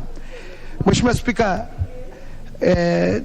jambo ambalo linanitia moyo sana kwa bajeti hii ya mwaka huu Mheshimiwa Spika ni kuwa angalau kwa mara ya kwanza bajeti hii imeangazia masuala nyeti sana ambayo yanakumba mwananchi wa kawaida. Mheshimiwa Spika, unajua mbeleni Mheshimiwa Spika, tukiwa shule na hata tukiwa vio ilikuwa kwamba tunafuatilia sana masuala ya bajeti kwa sababu kila mara bajeti inakaposomwa katika bunge la kitaifa ilikuwa tunajua kwamba inapunguza ushuru kwa mambo kwa vyakula ambavyo vinatumika na Wakenya. Tulikuwa tunajua kwamba masuala ya maendeleo yanaangaziwa kwa kina sana, na pia tulikuwa tunajua kwamba katika kila bajeti kila sehemu ya nchi ingekuwa basi imekumbukwa kwa mgao ambao ungeweza kuinua maisha ya mwananchi wa kawaida. Mheshimiwa Spika, miaka hizi za sasa ambazo bajeti inatengezwa katika wakati mgumu sana, tunajua kwamba bei ya vyakula vimeenda juu sana. Kumekuwa na unaitwa mfumuko wa bei, kizungu anaita inflation. Tumekuwa na changamoto ya mafuta ambayo sana sana yanaongeza bei ya gharama ya maisha. Tumekuwa na kipindi kigumu cha njaa Mheshimiwa Spika, ambapo hali ya anga imekuwa ya kutatanisha sana. Kila mara tunapoandika bajeti Mheshimiwa Spika, hakukosi sentensi ya kusema kwamba ukuaji wa uchumi ama ile inaitwa growth ya GDP inategemea sana hali ya hewa vile itakavyokuwa. Mara nyingine mpaka naona kama tunasahau tu kutaja kwamba tunategemea Mungu sana ili kufikia malengo ambayo tumeweka katika bajeti zetu za kila mwaka. Maana kama tunataja hali ya hewa Mheshimiwa Spika, basi ni vyema wakati tunapitisha bajeti pia tunakuwa na kipindi kama bunge la kitaifa la kuombea hali ya hewa Mheshimiwa Spika. Manake sasa tunasema kwamba kama hali ya hewa haitabadilika, ni vizuri niseme kwamba kwa miaka mitatu sasa tumekuwa na upungufu wa mvua, Mheshimiwa Spika, na maeneo mengi Kenya yetu inategemea kilimo. Bajeti hii haitafikiwa kama masuala ya mvua ama masuala ya kutegemea mvua hali ya hewa haitakuwa nzuri, Mheshimiwa Spika. So la muhimu ni kusema kwamba hadi lini tutaendelea kukadiria hali ya hewa ikiwa kama kigezo kikubwa katika bajeti zetu za nchi, Mheshimiwa Spika. Lakini hata nikiacha hayo, Mheshimiwa Spika, mimi natamani kwamba baada ya uchaguzi, na ni jambo ambalo lazima kama Wakenya tuwe makini sana. Tunasema kwamba uchumi wa Kenya utakana ukue kwa 6% mwaka huu na katika miaka inayokuja ya hivi karibuni 6.1%. Lakini tunajua kila mara tunapoenda kwa uchaguzi, Mheshimiwa Spika, kunakuwa na taharuki. Sasa ni vizuri kama sisi kama viongozi na wale ambao sana sana tunapigania nyadhifa mbalimbali nchini, tuhakikishie Wakenya kwamba matokeo yatakayotokana na uchaguzi basi yataheshimika, Mheshimiwa Spika. Sasa hii ukisikia viongozi wanavyoongea, wengi wanapiga kifua wakisema kwamba wako na kizungu wanasema numbers, wako na uhakika kwamba watachukua serikali. Wameenda vikiwango vya kuwa wameweza kuahidi mambo mengi ambayo tunajua mara nyingi ni story tu. Sasa tunasema kwamba uchaguzi utakapokuja tarehe 9 mwezi wa 8, wacha Kenya iwe tu ni sehemu tu ya kizungu anasema let it be just a day's activity. Majibu yatoke, yule ambaye atatangazwa mshindi aanze kutekeleza bajeti hii, yule ambaye atakuwa ameshindwa basi arudi nyumbani. Na Mheshimiwa Spika, ninasisitiza sana kwamba hata IEBC yatakana ipeane kizungu nasema commitment kwamba watafanya uchaguzi wa haki, wa uhuru, ili kila Mkenya anapoenda kupiga kura anajua kura yake itahesabika, Mheshimiwa Spika.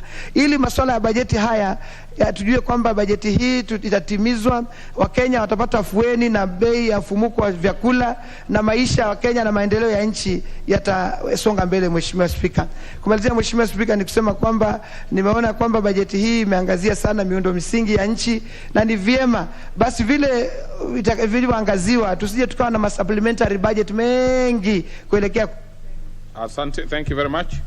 Now, before I give the next member, let me recognize in the public gallery students from Koru Girls High School of Muhoroni Sub-County,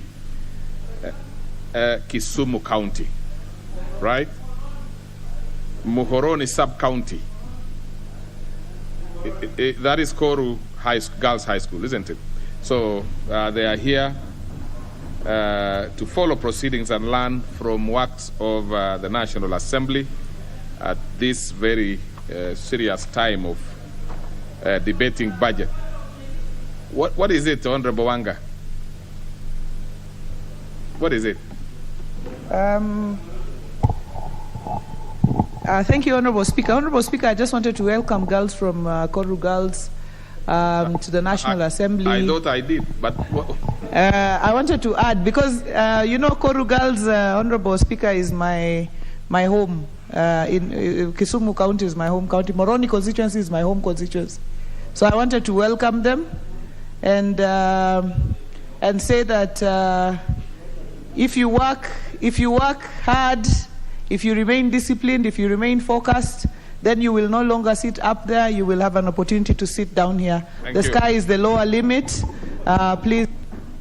I think that is a very good encouragement to the girls. I had already welcomed, of course, to the National Assembly, but it's good that you gave an added flavor to it. Now, what is it, Honorable Millie Odhiambo? It's not about Honorable okay, what is it? Thank you, Mr. Speaker. Mr. Speaker, I'm not from Koru, neither am I from Kisumu County.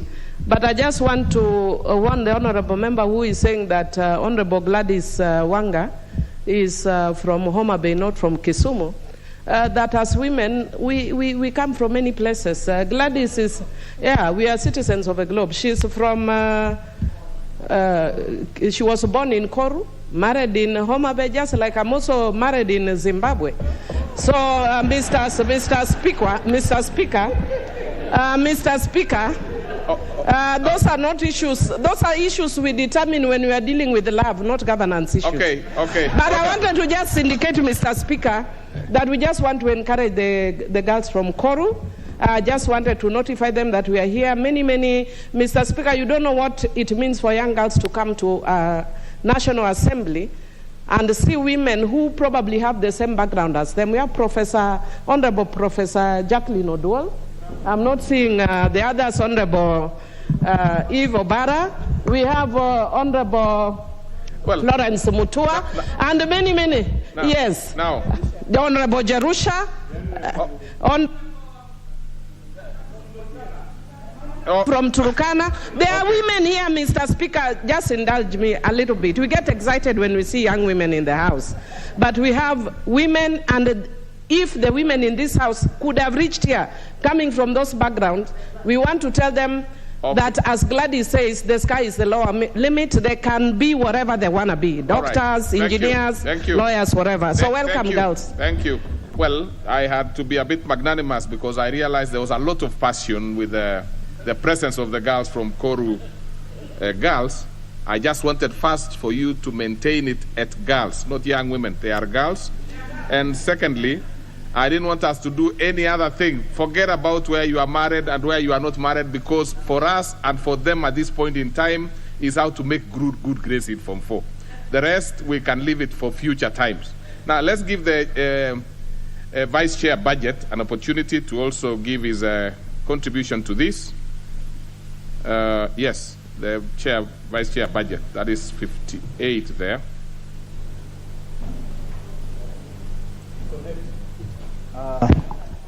Thank you very much, Mr. Speaker.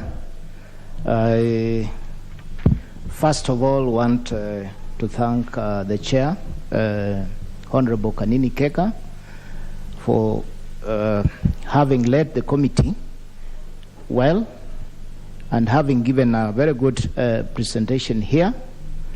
Mr. Speaker, I also want to thank the Budget Committee and the chairs of departmental committees who have had time during this electioneering time.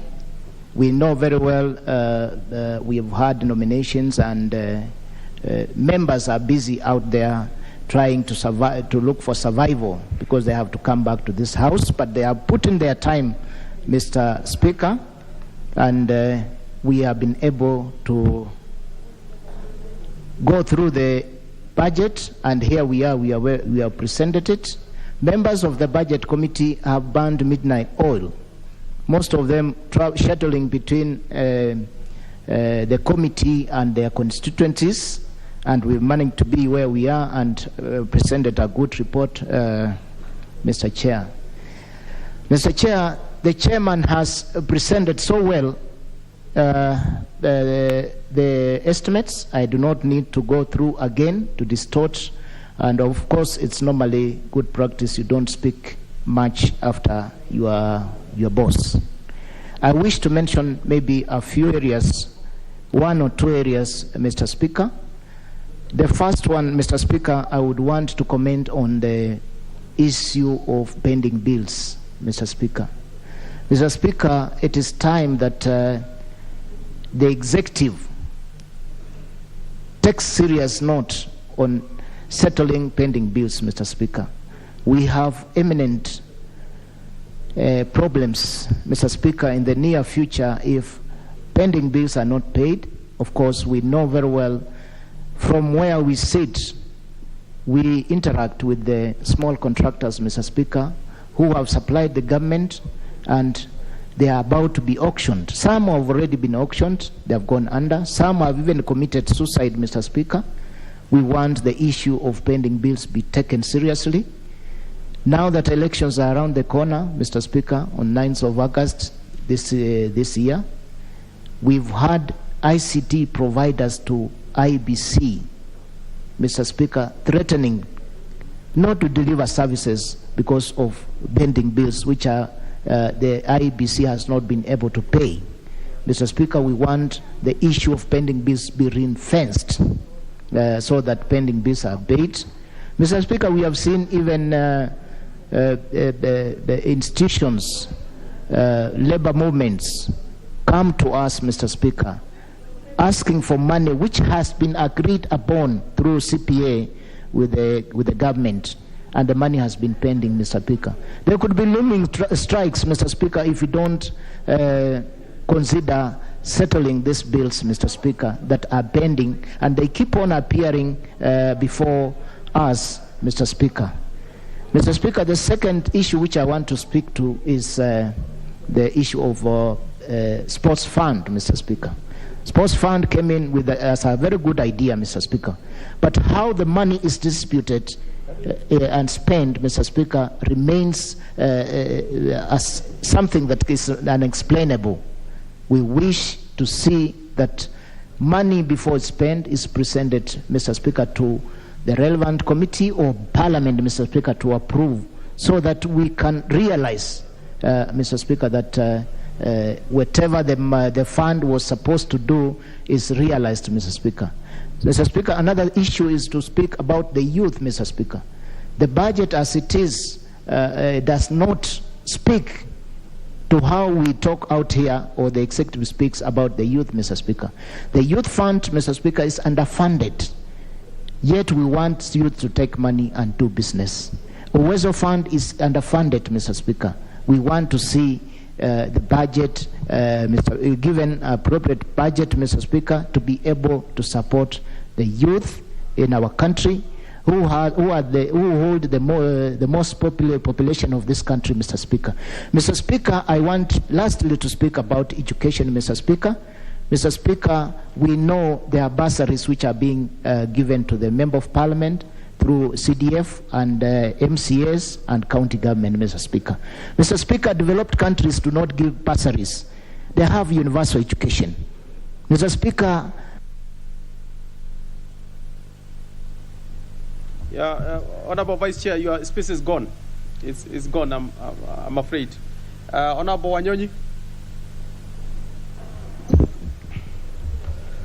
Thank you, Mr. Speaker, for giving me the opportunity to make some comments on this presentation that was done very well by my chairman, Kanini Kega.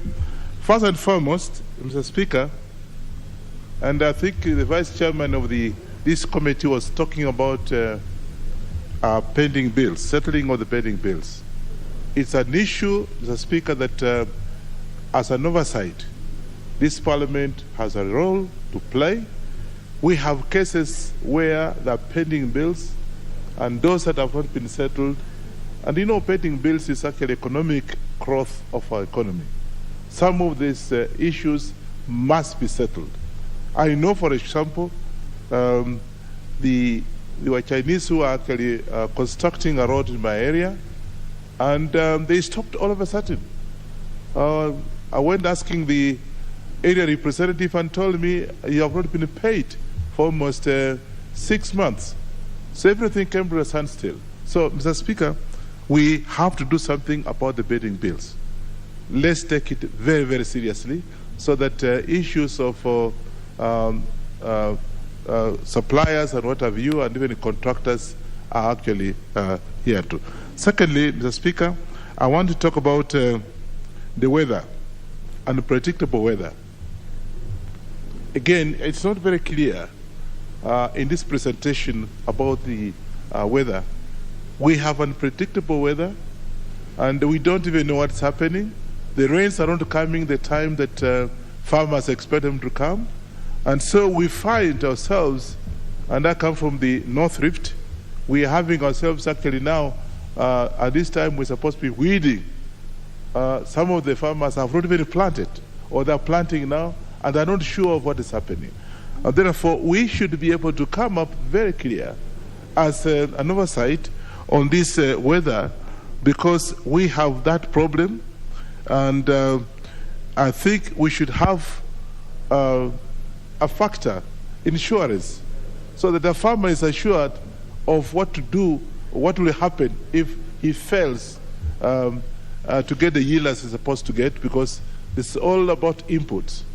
And so therefore, Mr. Speaker, again, this should have come up in this presentation, that we have this insurance factor, particularly in livestock and even agricultural, other inputs, whatever they are, so that we have at least a stopgap to be able to take care of areas where farmers are putting so much and expecting to yield, and there's nothing. So we have to have insurance to cover this area. This again is only clear in this particular presentation. So the other thing that I wanted to talk about, Mr. Speaker, is the Russia-Ukraine conflict. It's affecting this country very badly because, as mentioned, lightly mentioned, again, Russia supplies with wheat and even steel materials and other materials that we use here. And because of this conflict, again, we have that problem. It does not come out very clearly what do we do next. Russia and Ukraine, war is going on, and we don't know when it will ever end. I don't even know the cause of it, but that is not for us to. But what are we doing as a country so that we can protect ourselves in whatever is happening there? Because, of course, they are the major importers of tea and other commodities from this country. Nothing has, again, been mentioned here. So, Mr. Speaker, again, I want this committee to come up, and if it means getting some of us to be able to have the inputs, we are ready to do that. Otherwise, this 370 billion shillings that the committee has put on the county, but this money is being misused in the county. It's not being accounted for. Not only in my own county, but I see so many other counties. We give them money, and we find that they are not using the money supposed to be used properly. Again, let's look at that one, misuse of money by the county government, and we have given them 370 billion shillings, and they can't even account for it. I come from a county where nothing has happened the last 5 years. Yes, members, just remember that you have 5 minutes, except for any chair who has 10 minutes. Honorable Koske Kimutai.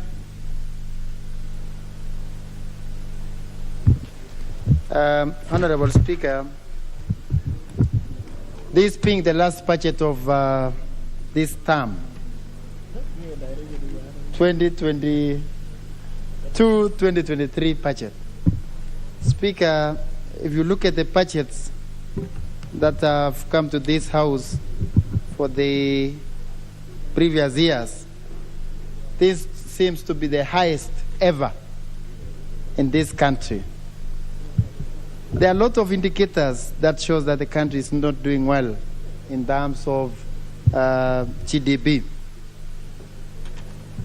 Speaker, I've gone through the budget keenly, and the biggest budget allocations goes to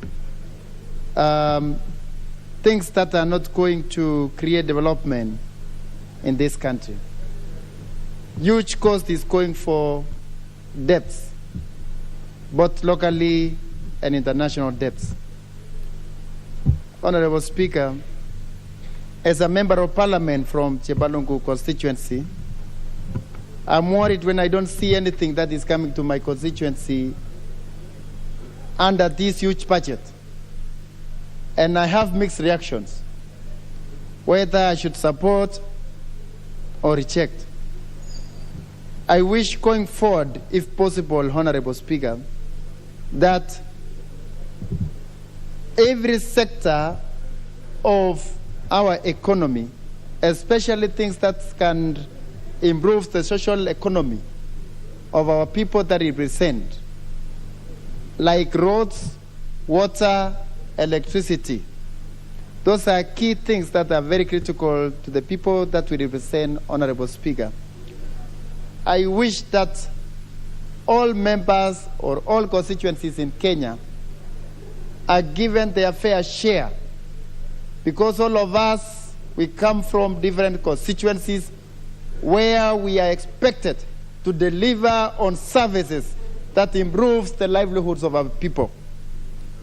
If it's about tarmac roads, if the government is projected to do like 10,000 kilometers in this financial year, we have to distribute accordingly so that we all share the government cake, so that all of us feel like Kenyans.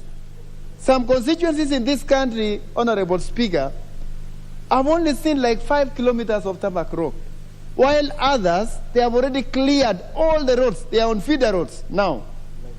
Like Chebalungu constituency, we struggle when we get the Kera allocation money, because all the roads are like in bad shape. Honorable Speaker, I sometimes feel chillers about my good neighbor, Emurwa Dikir, because in his constituency he has done a good work. And I congratulate the people of Emurwa Dikir by voting and bringing him back. Honorable Speaker, agriculture is key. And the budget committee, they need to also allocate funds to agriculture. Because this government,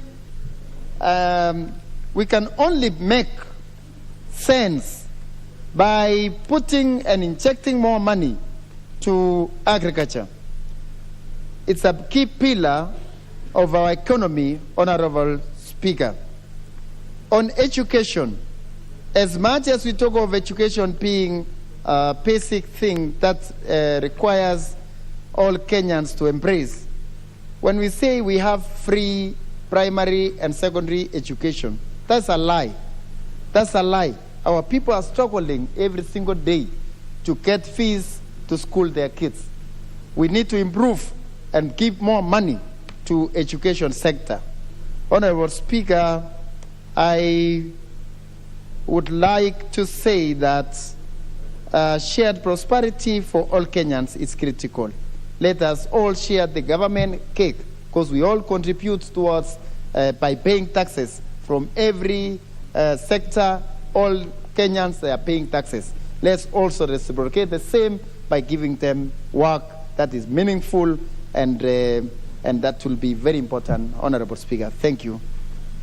Let's have now Honorable Kerio, member for Nyando.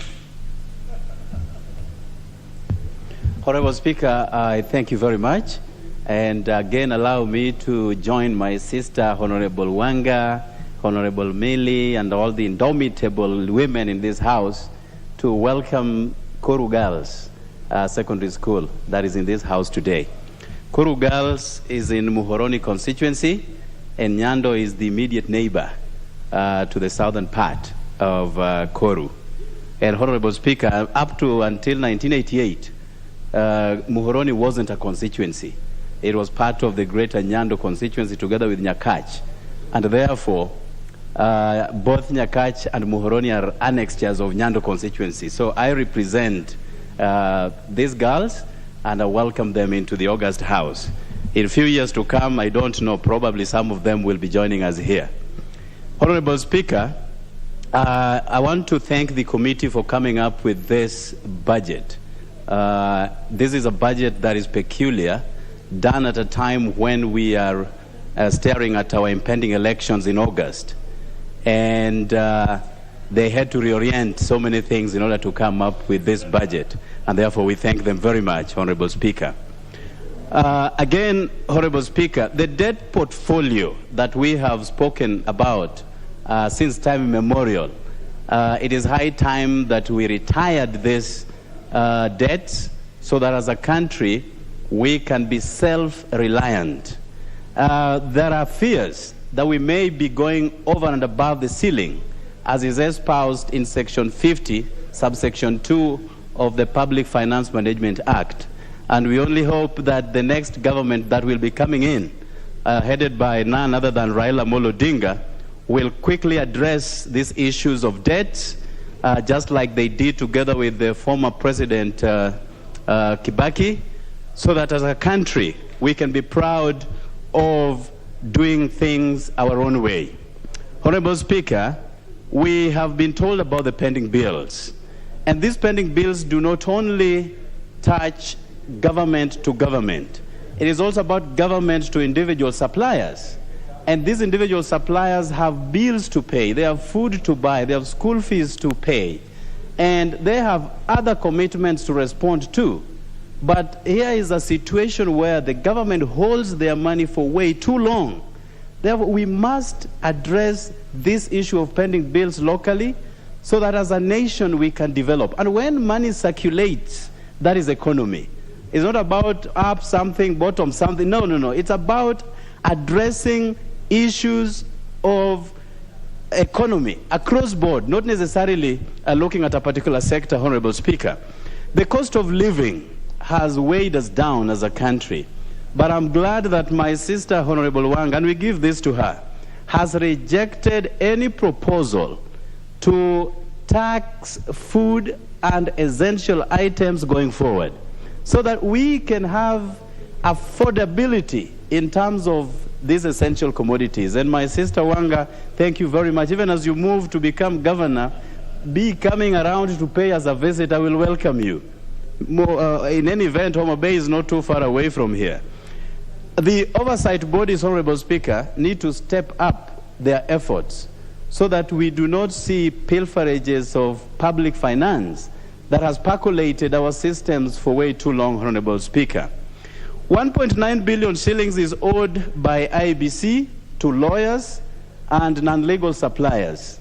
Honorable Speaker, we really need, with a tooth comb, a serious audit. How would lawyers be paid 1.9 billion shillings? Over which cases? So these are things that we must fully address as a country so that we do not lose money so indiscriminately, Honorable Speaker. The CDF has already been explained, and we cannot emphasize on this, Honorable Speaker. Order, member. Order, Honorable Member Fonyan. Will I get my 1 minute back? Order. All right. That we shall discuss later. Let's hear what is out of order, Honorable. Oh, thank you, Mr. Speaker. I didn't wish to interrupt Honorable Jared. Mr. Speaker, I'm just concerned. Actually, I didn't notice that my system was dead. So I'm actually on queue, and perhaps I've been pushed way back. So if you can consider that. No, Honorable Miriam Odhiambo. Those are the effects of digitization. No, Honorable Miriam Odhiambo, you are using a shortcut to catch my eye. No, I'm not, Chair. I'm not using a shortcut, actually. My system went dead. It's Honorable Esther Passaris who has just notified me. So if there's a person using a shortcut, it's Esther Passaris. So I think, Chair, you must also take into account. Had you registered interest to speak? Yes, okay, and it went dead. Well, then now I've just put it again. It means I've gone right to the bottom. I have taken judicial notice. You have been seated there for quite some time. Yes. So thank you, Chair. Do not worry. Honour Member for Nyando, please, you have 30 seconds. Oh, okay. Honorable Speaker, the judiciary has been allocated 18 billion shillings.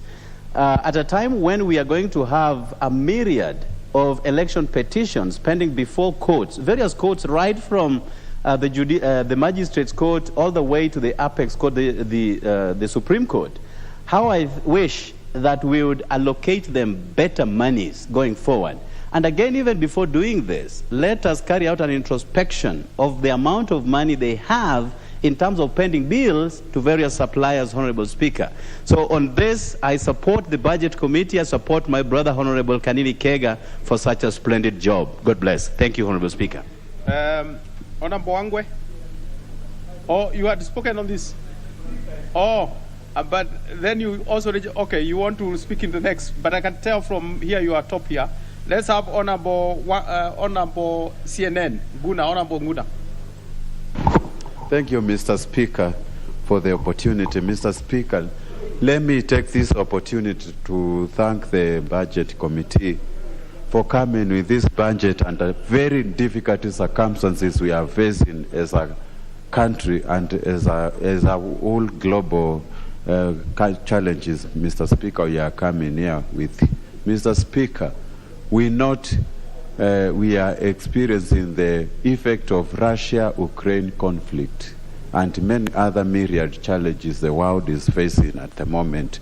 So, Mr. Speaker, These issues have created what we call universal problems in our country. And in terms of inflation, I know we have in very difficult times, Mr. Speaker. Mr. Speaker, from the onset, there are policies which actually have been set aside in terms of these budget issues. Number one, the debt limit we set as a country, the 9 trillion budget, or rather the debt limit should be adhered if at all we are going to have the issues of debt solved. Mr. Speaker, I note also the issues of pending bills. If you look at our country, majority of our other intergovernmental agencies have not been paid, and many of the contractors are still suffering. And we have seen even in our counties, majority of the contractors have not been paid. Mr. Speaker, we cannot drive this economy on upward trajectory if at all we are not taking the interest of our suppliers, Mr. Speaker. I would like to request the next president and the next CS Treasury to look at this issue of pending bills very critically and also very seriously and urgently, Mr. Speaker.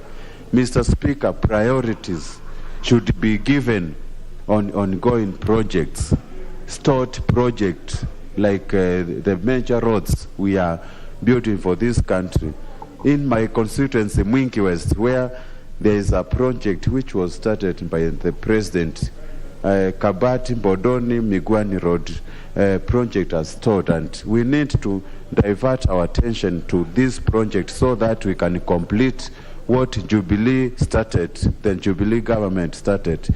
Mr. Speaker, I raise this concern because I know the new government will come up with a new project without really looking into the issues of stalling and ongoing projects. Mr. Speaker, let me point out I'm disappointed when it comes to State Department for Social Protection and Senior Citizens. There has been a lot of calls, and many members of the Parliament have focused their questions on senior citizens protection. Majority of our people have reached the 70 years, the age limit. You are supposed to gain access to these funds, but majority of our people are still not accessing this fund. So, Mr. Speaker, I'm calling upon in our new supplementary actually to look at this State Department so that we can keep on taking care of our citizens. Mr. Speaker, the country is experiencing serious weather, adverse weather conditions, and drought mitigation measures are needed if at all we are going to cushion our people who are experiencing drought, especially in eastern, northern, some parts of the Rift Valley and northern part of Kenya. So, Mr. Speaker, I would like to see increment of allocation in this Department for Protection. Mr. Speaker, we have always done with the issues of CDF. CDF accounted to 2.5% of the budget, and this is actually the fund which has worked across our country. All the constituencies you traverse, you will see the CDF projects.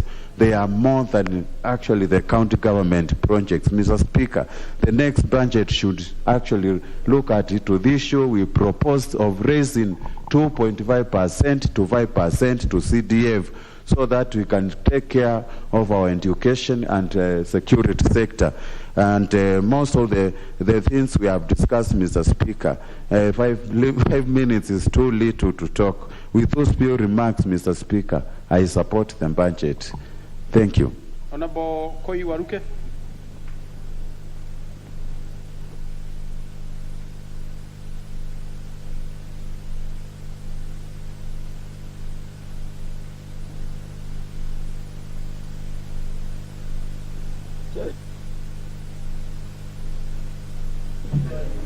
Yeah? There you go. Okay. Thank you. Thank you, Honorable Speaker, for giving me a chance also to contribute on this. First, I want to thank the committee for the tireless work that they have worked on this budget, Mr. Speaker. And I also want to thank the Finance Committee, whom I've heard over the radio and TV, trying to protect the Kenyan people on inflation, Mr. Speaker. Mr. Speaker, the economy of this country, I believe, Kenya has a very strong economy, Mr. Speaker, and it is just maybe us mismanaging and also corruption, Mr. Speaker. Mr. Speaker, what the country need to do is to support the farmers of this country, Mr. Speaker, especially coffee farmers, tea and flowers, Mr. Speaker, and other farming sector, Mr. Speaker, because they are the ones who have kept this country to continue even improving the economy. Otherwise, we could be in a bigger problem than now, Mr. Speaker. So the country is starving, but as leaders of this country, Mr. Speaker, when we come to discuss on issues like this budget making a contribution, Mr. Speaker, we need to be sober as members of the House. So instead of some quarreling or exchanging or defending their party leaders or whatever, we need to focus as a House on an important issue like this one. Mr. Speaker, if Kenya or us as Kenyans, Mr. Speaker, can protect the money that we are having instead of using them in a corruption way or others, Mr. Speaker, as a country, I believe we can go far. The biggest problem in this country, Mr. Speaker, which I realize, is the debt, how Kenya is going to pay the debt that we are having, Mr. Speaker. Mr. Speaker, there are people who are still corrupt. And I want to give an example, Mr. Speaker, on this expressway, this express road. Even you, as our Speaker, Mr. Speaker, we are paying money that will pay the 60 or 70 billion that we have used, the government has used to build up this road. And the money we are paying, even these officers who are here in this house, in the other room, they are collecting this money in cash. You cannot pay through pay bill or anything, or through card to the bank. You give cash money. Where is this money going? And Kenyans, that promotes people to steal, Mr. Speaker. If you collect and carry a bag of money, cash money, in the evening, somebody can decide and take the money to his house. And that is what is happening, Mr. Speaker. Like now, members are paying money in this house to expressway. You get that card of you driving through without stopping, but we need to put a mechanism that can protect this money so that this money can go to pay the expressway. That is a good example that I've seen here. Myself, I paid 20,000 for the 4 vehicles in cash instead of either paying by pay bill or something. So we need, as a house also, and we are to oversight. And already we have seen that is something that we need to check as quick as possible. So, Mr. Speaker, I support this. Honorable Odhiambo Akot. Thank you, Mr. Speaker, for giving me the opportunity, and I wish to support. And Mr. Speaker, I just want to indicate, even as I'm supporting, that we are undertaking this budget at a very difficult time for the country and the world at large. Mr. Speaker, the world and the country is reeling from the effects of COVID-19 that has resulted in loss of jobs and lives and consequently affected revenue-raising measures.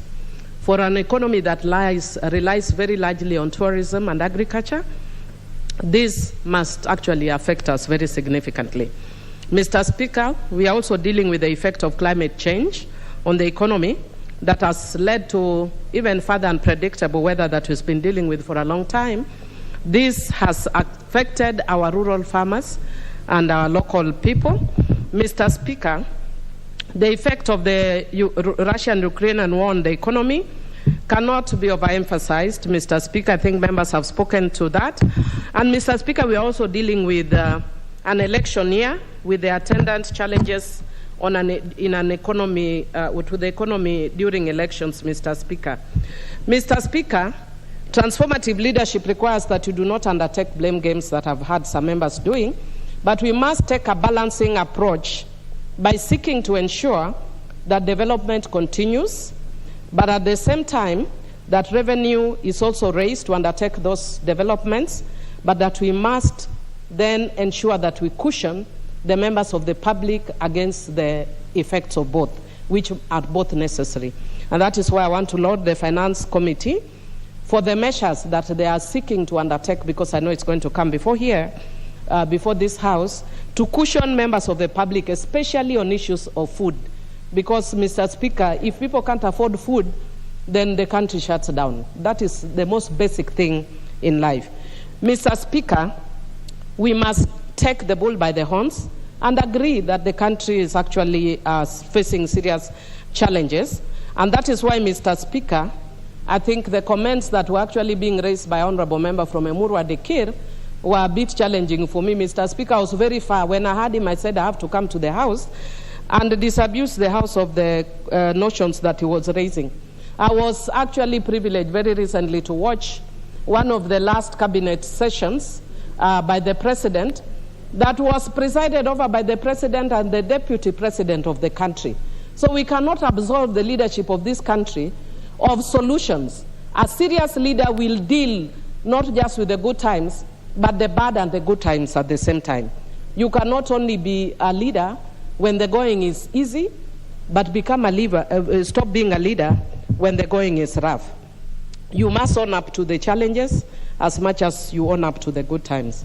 Mr. Speaker, I also just want to indicate that I agree with the Honorable Member for Emurua Dekir that the country is suffering, not only in Emurua, but also in Suba North. And Mr. Speaker, part of the issues that I've raised are some of the issues that are bedeviling the country. But of course, the issue of corruption is also another challenge we are facing. And that is why our party and our coalition, Azimio, has chosen a corruption fighter, an anti-corruption advocate, Honorable Martha Karua, as a deputy president, Mr. Speaker. It shows our commitment to fight corruption. And we should then, of course, put our actions where our mouths are, Mr. Speaker. Yes. So we don't just want to talk, we talk about fighting corruption, but we are doing nothing, Mr. Speaker. If you actually compared both sides, it's different, daylight to night. One is bedeviled with corruption issues, and the other one is a crusade against corruption, Mr. Speaker. So let us be honest when we are dealing with this. Mr. Speaker, the other issue that was also raised was on the issue of CDF, and we raised that issue on the floor of the House yesterday. I wish the Honourable Member was here. As a budget committee, Mr. Speaker, because I see my time is up, there are a few issues that we flagged up. The issue of the debt ceiling, the issue of pending bills that can also be an issue for corruption avenue, equity in resource allocation, ministries are ignoring recommendations of the House, Mr. Speaker, and even issues of equity in resource allocation. Because my time is up, I will not explain, but those are things that we want this House to note and take seriously, even as we take the bull by the horns and acknowledge that there is a problem in the country. And as the incoming government, we will sort them out. I support. Honorable Oduol Adhiambo. Thank you, Honorable Speaker. Honorable Speaker, I'd like on the onset to support the report and to thank the Chair Budget. Honorable Speaker, because we know that budget is one of the most important documents in government because it is the one that will enable the government to impact the economy and the everyday lives of the people of Kenya. Honorable Speaker, I therefore, as I support this report, want to indeed agree and point out that we would like, through this budget, as indeed has been highlighted by the Chair, to ensure that Parliament will undertake its role, as it is doing even at this moment, to ensure that the fiscal deficit remains within limits, to ensure that National Treasury indeed remains within limits as are approved by Parliament, and that we do not, Honourable Speaker, have cases where even when we are dealing with respective government ministries or parastatals or agencies have, such as the sports fund, an agency that would be exercising or utilizing funds without necessarily getting back to Parliament. Honourable Speaker, I also would like to indeed agree that as we set the budget, it is highlighted that we must take note of the key drivers, and I, Honourable Speaker, agree with the report that as we highlight these key drivers, it is important for us to take note of challenges that are rife, particularly at this particular time. Honourable Speaker, I particularly want to highlight the expected key driver of macroeconomic stability, given indeed, Honourable Speaker, as has been indicated, the high cost of basic commodities.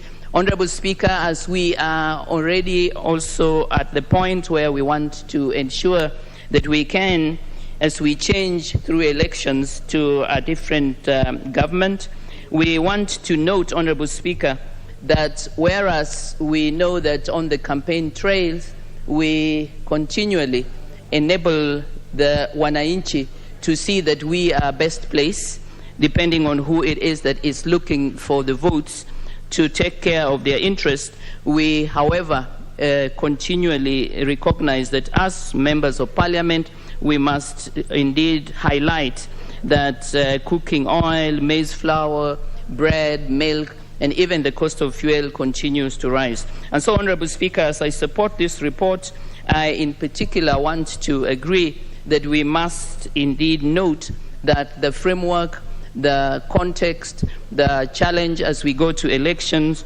is one such that the kind of key drivers we are talking about need to be recognized as being somehow a bit unstable, because we have continuous pending bills that we do not specifically seem to be clearly determining how to address. We have indeed the unfavorable and unpredictable climate, Honourable Speaker, for elections. And unfortunately, we do have also leaders who, in terms of their speech and indeed the kind of emotions that they evoke, do not seem to be taking the responsibility to ensure that we can have sound, we can have peaceful, and we can have clear ways of engagement. And so, Honourable Speaker, as I support, in conclusion, I truly would just like to indicate that the budget proposals and estimates indeed should serve to give us a sound platform of operation for policy discourse, and that as we look to the new government, which we see has a clear agenda for reform, that we will have a useful and necessary framework. Honourable Speaker, I support.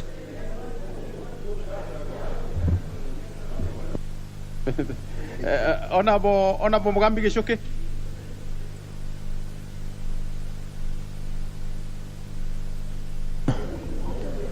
Thank you, Honourable Speaker. Honourable Speaker, allow me to thank our chair as a member of Budget Committee for the good leadership during the process of formulating this budget. Honourable Speaker, this is a budget that has been formulated under very difficult circumstances, Honourable Speaker,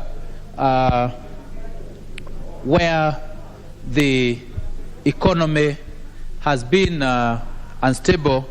threatened by a number of factors, among them the Russia-Ukraine war, which has caused, Honorable Speaker, a major spike in the cost of fuel, which has had a spiral effect on most of the commodity prices and actually caused inflation in all sectors, leading to high cost of living, Honorable Speaker. Honorable Speaker, to address this, it means there had to be fund set to mitigate against this high cost of living, particularly to subsidize the cost of fuel. Honorable Speaker, we are also talking of difficult times, particularly with our exports like tea, where the prices have come down and the demand has come down still because of the war in Russia and Ukraine. This, Honorable Speaker, has led to the major devaluation of our shilling and a major increase in our foreign currency denominated debt. Honorable Speaker, which is actually threatening to exceed our current debt limit, Honorable Speaker. But allow me, Honorable Speaker, also to appreciate that a lot has been done in this country. We are among the few countries in this region that are growing, recording positive growth, Honorable Speaker, and we hope this can be sustained. Honorable Speaker, the threat going forward with our budget is to run a balanced budget, Honorable Speaker. We've been running a deficit for the last almost 5 budgets, Honorable Speaker, and this is not very healthy in the long run, because a country cannot continually run on a big budget deficit, because this will mean we'll continue borrowing, particularly locally, and this will crowd out the private sector and increase the interest rates, which means the thriving private sector, where we expect growth to come from, and the sector that we expect to create jobs for the many unemployed Kenyans, will struggle going forward. We would therefore continue to urge, Honorable Speaker, our Treasury to try their best to continue ensuring that they take longer maturity debts and also continue externalizing where possible part of our debt, so that we do not compete for the few resources with our private sector. Honorable Speaker, going forward, also we have to face head-on the elephant in the house, and this is usually a problem we've talked about for a long time, of pending debts. And these pending debts has also caused a major inefficiency in terms of completing the ongoing projects, which means we have a lot of funds tied up in projects which are not helping Kenyans and which are holding a lot of funds, and therefore, Honorable Speaker, I support the budget. Thank you, Honorable Speaker. Okay, now we'll do like this. We'll do this way. Honorable Kimilu will speak to this, and then I can see Honorable Mutunga has just registered interest, and then after that, we shall have Honorable Kanini Kega reply in that order. Thank you, Speaker, for giving me this opportunity to contribute on this important budget estimates. First, I want to take this opportunity to thank the committee for the good job they have done on these budget estimates. Mr. Speaker, I want to say this is the high time we need to air our voice, because as we are speaking now, Kenyans are suffering And as we look at these budget estimates, Mr. Speaker, we need to consider some of the key drivers of this budget, especially when we talk of the economy. We know now every Kenyan is complaining because of high living standards. And Mr. Speaker, to try to see how to mitigate these, Mr. Speaker, is to see how the common mwananchi is going to be relieved on this high living standard, Mr. Speaker. Mr. Speaker, also, if I look at these budget estimates, one, I'm happy because I know some of these projects, especially in my region, Lower Eastern, Mr. Speaker, we have Bucket Dam, which we need, as people from Lower Eastern, we need to see the fruits and the benefits of that Bucket Dam. Mr. Speaker, also we see Techno City, whereby we need to see the benefits of that city, and on this I know it will be on a good place, and we'll be in a position to see the fruits of those projects. Mr. Speaker, what I can say on these projects, on these estimates, we also like to see the CNDF money to be somehow increased from 2% to 5%, whereby we'll see, because with the current economy, students are suffering, parents are suffering, and we need to see how we can help in education. Although the manifesto of our campaigns, as we go around campaigning, we are talking of free education. But Mr. Speaker, before we have the new government which is coming, which is a new government, Mr. Speaker, I know that this will be a relief to the parents. But Mr. Speaker, we have to talk more on the economy, Mr. Speaker, because we need to see the benefits even before then, because we have a period remaining whereby we need to see how our parents can have can sleep well, and our children can go back to school, because we have many of our students who have dropped from school due to lack of school fees. And with a good amount of bursaries to the schools, we'll try and help our parents and our society on education. Mr. Speaker, I want to thank the committee, and I support. Thank you.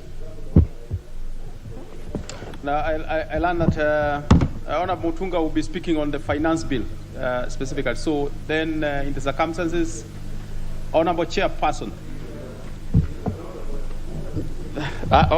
Thank you so much, Honorable Speaker. Honorable Speaker, as I reply, I want to really thank honorable members who have made contribution and reached this debate, Honorable Speaker, and I want to thank them. Honorable Speaker, I also want to thank your good office for the facilitative part that you have done, Honorable Speaker.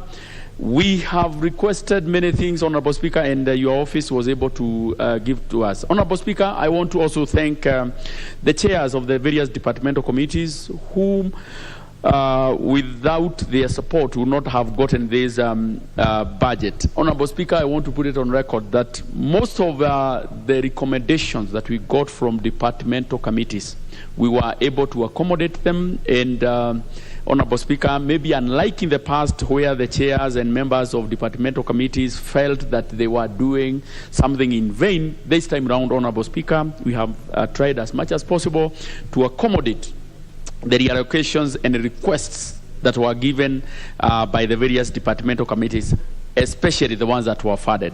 So with that, Honorable Speaker, I want to reply, and I want to really, really thank everybody who have contributed, and also those who have also ceded the opportunity to contribute, maybe to also contribute in the other debate. I thank you, Honorable Speaker. Honorable members, we shall not put the question on that particular item until a subsequent time. Next order.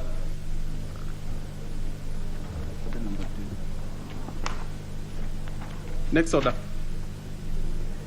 Order number 11, the Finance Bill, National Assembly Bill number 22 of 2022, second reading. The Chairperson, Departmental Committee on Finance and National Planning. Is that Honorable Wanga? Or who is it? Oh. Honorable Suda. Give the chair the space. to be on the floor on this important business. Yes. Thank you, Honorable Speaker. I beg to move that the Finance Bill, National Assembly Bill number 22 of 2022, be read a second time.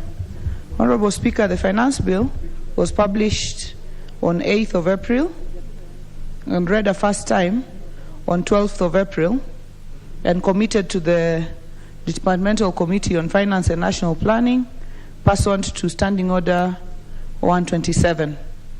Honorable Speaker, the Finance Bill 2022 is amending several laws. It's amending the Income Tax Act, the VAT Act, the Tax Appeals Tribunal Act, the Excise Duty Act, the Tax Procedures Act, the Miscellaneous Fees and Levies Act, the Evidence Act, the Capital Markets Act, the Insurance Act, the Unclaimed Financial Assets Act, the Statutory Instruments Act, and the Retirement Benefits Deputy President and Designated State Officers Act of 2015. Honorable Speaker, the Finance Bill had a raft of amendments, and the Treasury, in proposing the bill, aimed at yielding an additional revenue of 51.6 billion, which will form part of the budget that the estimates that the Chair of Budget and the House has just concluded on, of 2.1 trillion projected revenues in this year of 2022-2023. Honorable Speaker, we did conduct public participation on the bill.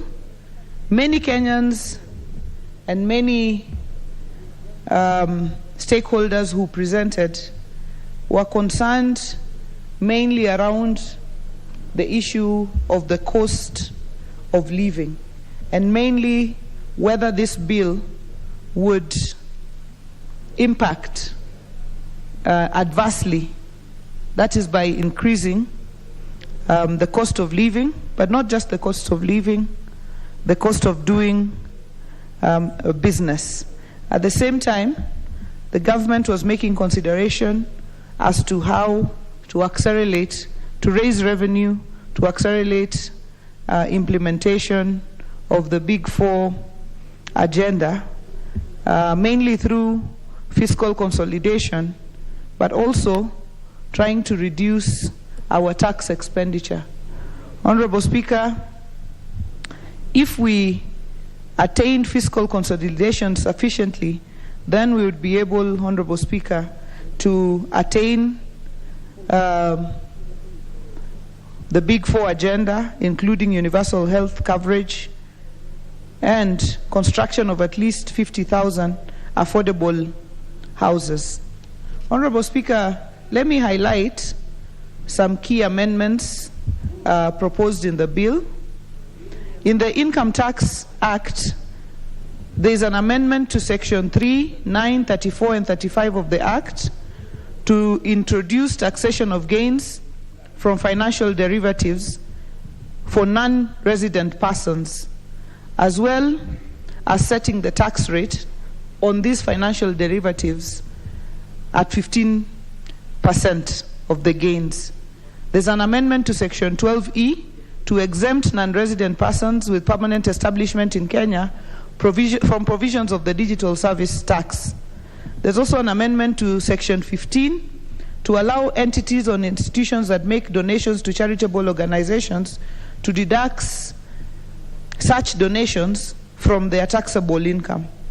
There's also an amendment to Section 16 to allow microfinance institutions to make deduction from taxable gross interest paid or payable to third parties even if it exceeds 30% of the limit set by law.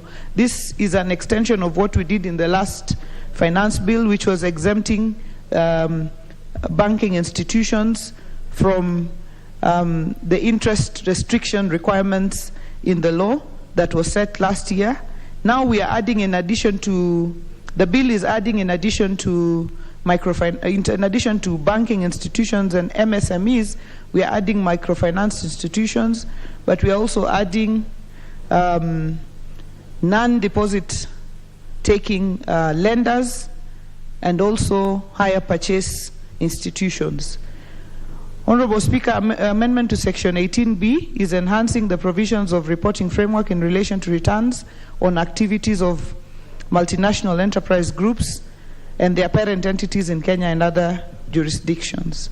Honorable Speaker, there is an amendment that is proposed in Section 34 to increase the capital gains tax from 5% to 15%. Again, this particular provision, the committee was not entirely, and the stakeholders are not entirely in agreement with this increase, because, Honorable Speaker, when you talk about capital gains tax and you do not take care of inflation and you tax the capital gains, then, and you tax highly the capital gains, then there would be a problem. So many stakeholders were arguing, if I bought my house 20 years ago at 5 million shillings, and it's now 2022, and the value of the house is now 80 million shillings, how much of that difference is due to inflation?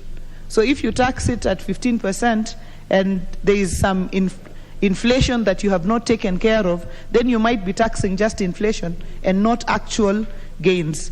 So the committee has proposals to amend this particular increase, so that instead of just having a 200% increase or 300% increase at a time, it can be increased gradually, but also taking care of indexation, or saying that this house of 5 million to 80 million, this amount is inflation, remove it, and then any gain now attained is subjected to the capital gains tax. Honourable Speaker, there is an amendment to the third schedule to increase the digital service tax from 1.5% to 3% of the gross transaction value. Again, many stakeholders, Honourable Speaker, argued it is only last year, Honourable Speaker, that we introduced a 1.5% tax, a digital service tax. 1 year later, we are having 100% increase in that tax for non-residents. But, Honourable Speaker, if you look at Uber, for example, it's hiring, or it's putting in business many of our young people here. If you increase the tax on Uber with the hope that you are only affecting Uber out there, Uber will simply reduce the amount of money that they are giving to young people who are driving Uber around here, Honourable Speaker. So that is also an area that the committee will be proposing to amend, or perhaps to retain the 1.5%, look at it for 1 year, 2 years, and see if it is working well, and then there can be gradual increases from there. Honourable Speaker, there are also several amendments to the Value-Added Tax Act. There was a proposal to remove from the exemption list taxable goods for exclusive use for construction and equipment of specialized hospitals with bed capacity of over 50 upon necessary approval. Honourable Speaker, this we did not see the sense in, because in an era of COVID and with the kind of pandemic we have just gone through, we have added into the exemption list motor vehicles and other things, locally assembled, but then we are removing equipment for specialized hospitals. We felt that it was a mismatch of priorities, and therefore, Honourable Speaker, that is one of the areas that we will probably not be agreeing with the proposals of the National Treasury. Honourable Speaker, there was also a proposal to remove the exemption from the exemption and zero-rated list the supply of maize flour, cassava flour, wheat flour, among others. Honourable Speaker, that is another area that we did not agree with the National Treasury, because while it was generally cleaning up the Act, because these items appear in many sections, it can be misconstrued, Honorable Speaker, and it can be, touching it at this point can mean you actually end up taxing these items. And with the cost of living, Honorable Speaker, it is not prudent for this House to add any more taxes on basic commodities, Honorable Speaker. Honorable Speaker, if you go to the supermarket right now, and you went there 3 or 4 months ago, I don't know if you go there, Honorable Speaker, to the supermarket, if you look at, 5 liters of Eliantro or, your cooking oil, it would have been about 1,600 3 months ago and about 2,500 right now. So, Honorable Speaker, I want to urge the House that anything we can do at this point, even while we raise revenue for government, and we must look at how to shield Kenyans from this cost of living. Honorable Speaker, there's a proposal in the bill to provide exemption on plant and machinery imported for manufacture of pharmaceutical products. Honorable Speaker, this we agree with totally, and we laud the Treasury, because if we can do this for manufacture of pharmaceutical products, including vaccines, then we would have a way of manufacturing vaccines here. Because you realize that when we had the pandemic, it was everyone for themselves. Even the developed world, they wanted to take care of their populations first before they think about any other person. And therefore, we must be well equipped to manufacture our own products here. And it is the time now to incentivize some of these, including exemption for medical oxygen supplied to registered hospitals, urine bags, adult diapers, artificial breasts, colostomy or ileostomy bags for medical use. Honorable Speaker, these exemptions are critical because you find that some of these products are unaffordable yet most essential. For example, colostomy bags, Honorable Speaker. And you know that when you have cancer of the colon, you have to use a colostomy bag after the operation. And it's not a luxury. It is something you must have. And if you don't have it, you'd be walking with polythene bag tied on your stomach. So we want to laud the executive and the Treasury for making these proposals, which we fully support in the bill. Honorable Speaker, there is exemption from VAT of inputs and raw materials used in manufacture of passenger motor vehicles and locally manufactured passenger motor vehicles, among many other amendments. This is important because we want to be able to promote local manufacturing. Honorable Speaker, there are many amendments to the Tax Appeals Tribunals Act to streamline the processes and timelines for resolving disputes and settlements of such disputes out of the Tax Appeals Tribunal. Honorable Speaker, the Excise Duty Act has been amended to provide that the KRA Commissioner may, in Gazette Notice, approve exempt specified products from inflation adjustment. Honorable Speaker, every year there is an inflation adjustment. What this proposal was saying is you give the Commissioner power to say, okay, we will exempt water, or we will exempt this or the other, but we felt that is too much. The committee, even after listening to the stakeholders, felt this might be too much discretion, because then even the companies cannot plan, because you don't know whether this year you will be exempted or next year you will not be exempted, and so on. So one of the proposals the committee made, even when we did the petroleum products amendment, was that instead of giving discretion, why don't we just make the period for inflation adjustment 2 years? Because this is what happens with inflation adjustment. You pass the finance bill in July. In October, there is inflation adjustment. So the tax was increased in July, it is increased again in October, and next year is the same process. So the House will consider that. There is a proposal to increase excise on nicotine. Honorable Speaker, the committee agreed with that, to increase excise on tobacco products and so on. There's agreement. Honorable Speaker, there are several proposals to increase several things there, Honorable Speaker.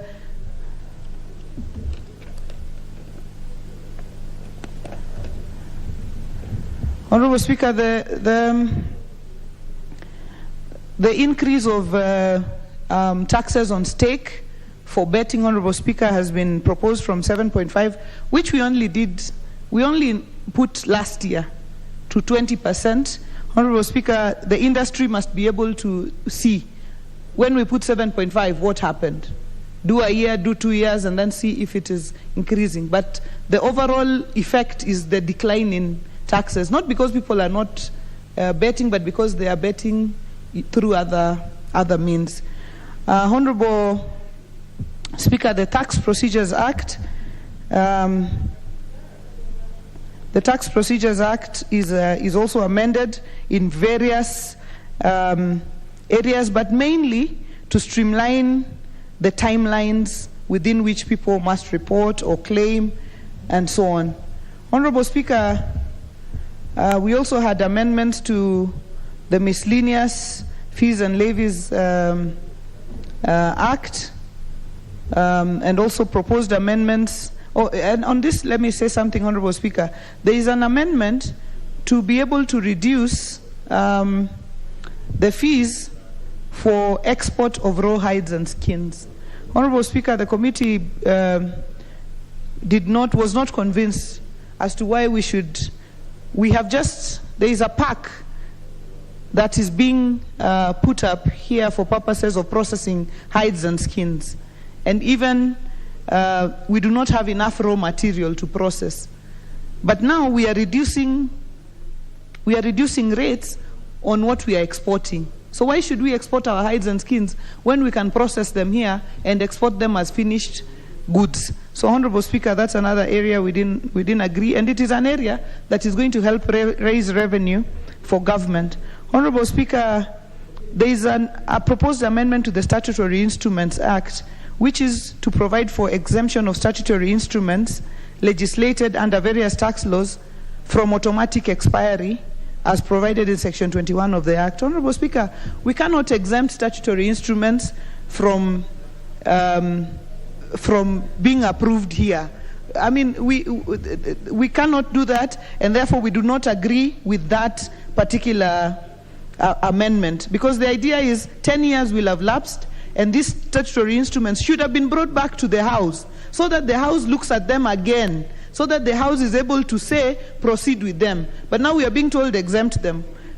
We are not in agreement, so I think the House must retain its power to review these statutory instruments, especially when they concern taxes. You remember the other day we were being told we are levying the Petroleum Development Levy. And many members of the House were wondering, okay, so are we levying it? Did it come here? It did not come here because it only remains at the delegated legislation committee. And that is one of the amendments we have also proposed, which is that any statutory instrument that is concerned with taxes or levies should come to the floor of the House for approval of the whole House, so that even as you walk out there and you're told you levied this fee or you levied this tax, you agree because you know about it. So, Honorable Speaker, we had we had serious participation by stakeholders. We received written memoranda and oral submissions from 74 stakeholders. We took days to just listen to stakeholders. And I'm saying this specifically because sections of the Finance Act are usually litigated on the basis that there was no public participation. So we had 74 stakeholders, and the committee was happy to see that even individual citizens, out of the 74, 17 were individual citizens just appearing before the committee to make their comments on the bill. So the committee, loaded this because even the Wananchi came very, very informed about what they were talking about. So let me recognize the following persons who took their time, spent their resources to be able to come to public participation. Mr. Ernest Muguku, he is always submitted on every section of the bill. He's a committed member of the public to these matters, Ms. Jane Unyawera, who came all the way from Embu, Nancy Wamboi, Jacob Mzuki, and several Kenyans who appeared before the committee, including under the Okoa Uchumi coalition. So, Honorable Speaker, as I have said, one of the things that was most discussed was the issue of a deposit, the taxpayers making a deposit of 50% of the disputed amount at the CBK for cases to be the cases determined by the Tax Appeals Tribunal ruled in favor of KRA before filing an appeal to the High Court. I'm sure members have had this debate a lot. So the idea is if you're a taxpayer and you go to the tribunal, you're told you owe KRA 1 billion. Before you appeal in the High Court, you have to submit to CBK in a non-interest paying account 500 million shillings before you can go to the High Court. Many stakeholders spoke to this, opposed it on many fronts, that it was, deterring access to justice, it was, unconstitutional, but also just increasing the cost of doing business and making Kenya an unattractive business environment. So, Honorable Speaker, this is one of the areas that we are not in agreement with what was proposed. Honorable Speaker, the increase of capital gains tax, as I had said earlier, was also discussed. The increase of taxes on basic commodities, I have said. The excise duty on glass bottles, Honorable Speaker, locally manufactured glass bottles, this would impact very negatively because we have just 2 glass manufacturers. Their colleagues in Tanzania, Egypt are not subject to this excise. They would become very uncompetitive in the market. Honorable Speaker, we have already spoken about the issue of vaccines and that exemption. Honorable Speaker, the issue of taxing paint that is imported so that we can give our local manufacturers an opportunity to manufacture and be competitive. Honorable Speaker, that was also discussed, Honorable Speaker, and acceded by the committee. Honorable Speaker, but not for local paint or locally manufactured paint. Honorable Speaker, the stakeholders spoke about the issue of specialized hospitals, which I already spoke to. The digital service tax was a big question of debate. The issue of betting was a big debate, Honorable Speaker. The digital service tax, and as I said, the areas that I have highlighted, Honorable Speaker, we did not. We agreed with some stakeholders. We did not agree with other stakeholders. But, Honorable Speaker, the good thing is that they were able to express their views and inform the committee accordingly. Honorable Speaker, there's also the whole issue of beer. If you look at the taxes levied in our neighboring countries, that you find that our people living in the borders, I can see Honorable Mutua there, the people living in Busia, for example, would rather cross and drink on the Ugandan side of the border rather than on this side. But, Honorable Speaker, it's not about the beer, but what we were shocked to see was the effect this is having on the value chain. Because beer is about barley and about sorghum. So we even had farmers coming to the committee saying, look, we are a part of the value chain, and this constant increases is only reducing some of these taxes. But, Honorable Speaker, we still have to tax. There are areas that we agreed with Treasury, including the area of beauty products. I think the men in the committee said they love the women to be natural, but now I don't know whether that is true, but but they overpowered us and decided that beauty products and so on, we continue to maintain the taxes there. But it's also because we want, just legitimate the products. Because the skin is so sensitive that if we allow every counterfeit, then you might find that a lot of people destroy their skin. Honorable Speaker, we are really grateful to members of this House. We are grateful to the leadership, the Office of the Speaker and the Clerk for the logistical and technical support that they accorded us during the time that we have been doing this work. We are committed as a committee and as a House to ensuring that we raise taxes for purposes of running government, but we also protect the people that we represent from taxes that may be punitive, or to protect them from inflation and the cost of living that has been rising. Honorable Speaker, I thank you for this time, and I beg to move and call upon Honorable Mboni, the Member of Parliament for Kitui Rural, to second. Honorable Mboni. Thank you, Mr. Speaker, for giving this opportunity. And on onset, I second the bill. Mr. Speaker, the Finance Bill 2022 is prepared to fund the budget estimate of 2022-2023, which the budget itself is prepared when the country is facing internal and external challenges, including rising inflation pressures, depreciation of Kenya shilling, constrained fiscal space as the government continues to meet its debt obligations, and Russian-Ukraine conflict, which has affected the supply chain globally. And these effects will have serious impact on the revenue we are going to collect in this country. Mr. Speaker, the bill proposes the tax measures.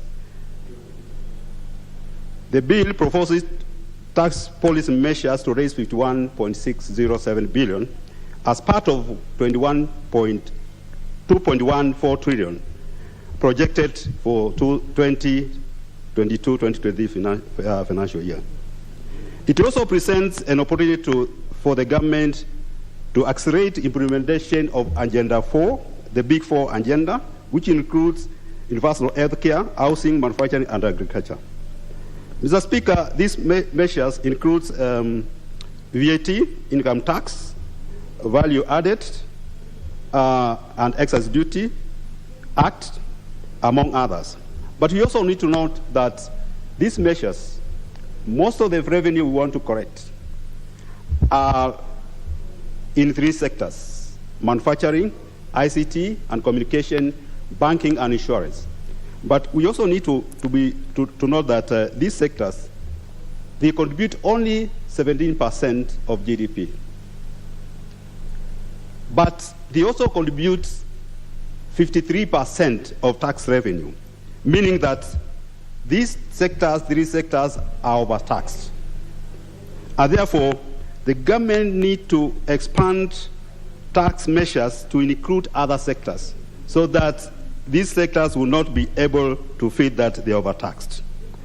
Mr. Speaker, I want to note that most of the 51 billion being collected from these measures are coming from excise duty act proposals, which these proposals are supposed to contribute 26 billion. And these taxes are in beer and spirits and cigarettes. And Mr. Speaker, it's important to note that because of the high tax in beer and spirits and cigarettes, we are getting a lot of these commodities from neighboring countries, which are cheaper. And that way, we are losing revenue. But we also need to ask ourselves, do we actually need these sectors? Because overtaxing these sectors, in economy, there's something called lava curve.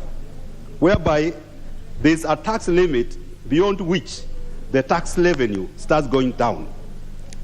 So we need to ask ourselves, do we need these sectors? These sectors, they are really being affected. And you know, Chair, Mr. Speaker, these backward and forward leakages. Backward in terms of farmers who are growing berries and sorghum, which are used in production of beer. Forward in terms of distributors and retailers, the bars. So immediately we overtax these sectors, then we are going to lose jobs. The farmers who are being employed doing farming and the workers who are working in those farms are going to lose their jobs. The bars, people working in the bars, they are going to be affected. And therefore, raising these measures, we need to be very careful so that we don't also lose revenue and we also don't lose jobs. Mr. Speaker, Chair has really given the details of the tax measures in each and every act of the tax. But I want to note that the tax disputes where the affected person is supposed to deposit 50% of the money of the tax disputed to CPK, this issue is a very serious issue. Imagine if somebody, a taxpayer, the dispute is around 2 billion. This person is supposed to get 1 billion to deposit in non-interest earning account. And this person may not even have the money. Maybe probably he has to go to the bank and borrow that amount to deposit in that account. And some of these disputes, they take up to even 10 years. So it's a loss to that business when it comes to that. And this thing is going to hinder disputes. It is going to hinder justice because people will be afraid of going for these disputes. It is also going to promote corruption because somebody will try to see how you can evade that and maybe give little money whereby the people concerned in corruption collecting the revenue will not be able to go after him. The tax, the VAT on maize flour, cassava flour, these are essential commodities which we should not actually impose VAT on. Mr. Speaker, the VAT, proposed VAT on fertilizer, this is a very serious issue. This country already is facing famine. The country has faced drought for the last 2 years. There is no food. And I'll tell you where I come from. I've been visiting schools, my area, where I come from. Children are not going to school because of lack of food. So imposing a tax on fertilizer is even going to make the situation worse. Mr. Speaker, the inflation adjustment, and Speaker has actually spoken on it very well. When we are, and this tax revenue, tax adjustment is actually done on several commodities. And these commodities, every year, we impose tax on them in the finance bill. Imagine in July, the tax which has been imposed for finance bill has been implemented. And in October, there's inflation adjustment. That is like double taxation. So therefore, I think we need to look at this, and I hand you this house to consider moving from 1 year to 2 years before we adjust the tax. We adjust the tax. Speaker, as I said, because of the situation we are facing in the country, we are likely going to have a big public debt deficit. I don't think we are going to be able to raise the 51 billion, and that is the biggest amount we have ever raised in any finance bill. But I urge you, the government, to improve tax system, to expand the tax base, so that at least we can bring in more people, more sectors in the tax bracket, so that we can be able to fund our budgets. The government should also reduce corruption, which has been a big issue. The government should go on in implementation of fiscal consolidation to reduce wastage in the government. And finally, the government should be able to fund the ongoing projects so that to completion, so that we can realize full impact of this project. With those few remarks, I second.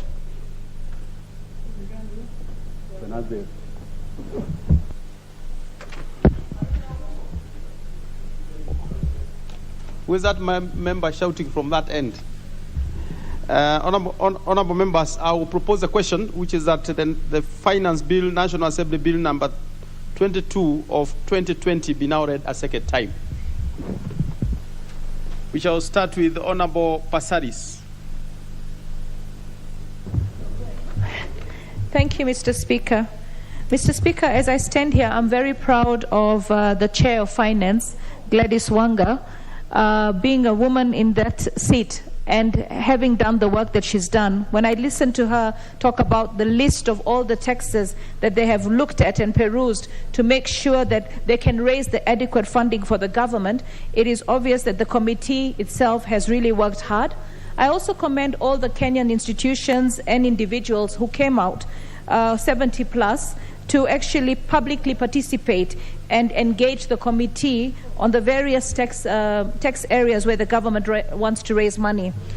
There is no government that can run without raising funds to meet its debt obligations and to also run its various institutions. It is government that ensures that we have medicine in our hospitals. It is government that ensures that we have teachers in our schools. It is government who ensures that we have nurses and doctors in our hospitals. Our police force is also financed by government, our military.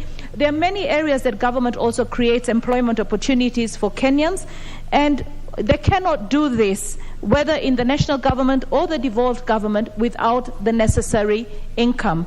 So when we look at our government, we have to understand that as it looks for ways to tax, it is looking for ways to tax so that it can effectively run an economy. If we don't have the money to run our government or to pay our debt, then the country can go into a state of anarchy. So I actually commend the committee for all the various tax amendments that they've looked at so that they can be able to raise money for the budget committee and indeed the running of effectively of the government, both national and the devolved government. As I was listening, I picked up one or two areas that I thought the committee made wise decisions. In terms of food security, as a country, we've had drought, we've had locusts, we don't have enough food to feed our people, we import a lot of food, and sometimes the importation of food is done at the expense of local production. So the basic food for the national citizens, we have to be very, very, very, very eager to ensure that we do not tax the basic food that is consumed by our people to raise taxes. Because if you look at what happened in Northern Sudan, it was just the raising of the bread prices that brought the entire government down. So we have to be very, very clear that our people should not sleep hungry. The interventions that we need is to ensure that Kenya becomes food secure by helping the farmers produce, helping fertilizers reach the people, and ensure that once the prices come down, people will be able to eat. But having said that, I recently read an article about a study that was done in the UK, and almost 2 million people in the UK now, today, are not able to have a meal every day. So the whole world is battling post-COVID on how to feed their citizens, how to bring back their economies. So I want to say, as Kenyans, when we hear about taxation, when we hear about the government trying to raise money, we have to understand that we've all, as a world, come out of a pandemic. This pandemic has caused loss of jobs, this pandemic has caused loss of income, this pandemic has caused loss of lives, and every single day Kenyans are battling. So when we realize that it is not a Kenyan-owned problem. We agree that in Kenya we do have corruption, and it is the big elephant in the room, and we have to deal with it. But we cannot start talking recklessly like Mheshimiwa Rigathi, the deputy leader for the Tanga Tanga group, that, oh, the government is trying to raise taxes. I was a big taxpayer. I never ever actually saw any of his companies, and he hasn't said which companies. And I hope that if he was turning over 10 billion, then he should have been on the highest taxpayers in the country. We should not politicize issues of taxation, issues of budget, because this is what will keep the economy going. We're in an election year. The government will require a lot of money to ensure that we can run an effective campaign, and we can have an election process. And that election process in itself will also employ a lot of Kenyans, and it's something that we cannot do without. I looked at not taxing people who are importing machinery, and I saw Moderna is planning on bringing a $500 million project to Kenya to produce pharmaceutical products and vaccines in Kenya. It's the first in Africa. As a country, Kenya, because we enjoy the peace that we enjoy by the handshake by Uhuru Kenyatta and Raila Odinga, we are able to attract very good investors like the Express Highway, which a number of those that have been criticizing the projects of the government actually use. And of course, we know they don't use the SGR, but because they're in helicopters. But the SGR has served a number of Kenyans. So when we have pharmaceutical companies coming to invest in our country, they will bring technology, they will bring foreign exchange, because we'll be exporting to the African countries, being the first one here. They will also create jobs. And it is our scientists, the Kenyan scientists are celebrated worldwide, that will have an opportunity to serve in these big projects. We also look at the other area that we need to look at is also how do we ensure that this country continues to trade and attract partners by also having concessions. We've been giving a lot of tax holidays to people who want to invest in Kenya. I believe that there will come a time that we have to look at our own Kenyans who are struggling right now and find opportunities for them to actually have tax holidays so that they can be able to create the necessary jobs. Recently, a group of manufacturers came to see me, and they actually said, we cannot access dollars. We are scared that if we don't access dollars and get our raw materials, we will end up in a position where we will have to lay off a number of workers. And that was actually critical. The reason why we don't have excess dollars is because obviously our tourism industry has also gone down because of the pandemic. But I love the fact that our party leader, Raila Odinga, who is the 5th president of the Republic of Kenya, God willing, has actually said that when he becomes president, he will ensure that we produce almost 90% of the raw materials that we want in this country locally, so that we can be able to then not spend our dollars to buy raw materials and spend them to probably pay our debt, reduce our debt, renegotiate our debt. The country has a bad position right now. People are struggling, but I want the Kenyan citizens to know that as you struggle to make your ends meet, it is not a problem that has been created strictly by government. It is a worldwide problem. We need to ensure that us as Kenyans vote wisely in the upcoming elections, vote for somebody that can give this country the right direction, and that person is none other than Raila Amolo Odinga. And why do I say that? When you think of the government talking about creating 1 million jobs, Raila Odinga, just by fighting for devolution, has created over 5 million jobs across the country, in all the counties. And that in itself cannot be written off. Raila Odinga has actually made sure that as a country, we have something that will unite us. Because you know, a house divided cannot grow. Azimio la Umoja is all about uniting all of us, so that when we are united, we come as one. And we know that this country right now has a huge problem of single mothers. And we have a huge problem of unemployment. And he is the only leader who actually decided to put dignity in people's lives. When he says that I want to give everybody something, 6,000 shillings as a social fund, all right? That social fund will be money that will come from taxes. That social fund will make sure that every Kenyan, if you have a house of 4 people that are unemployed, you will end up with 24,000 shillings for that house. You'll be able to pay your house, pay your NHIF, pay for food for your children, have some dignity. But I would like Kenyans to look at these upcoming elections as a chance for them to economically liberate themselves.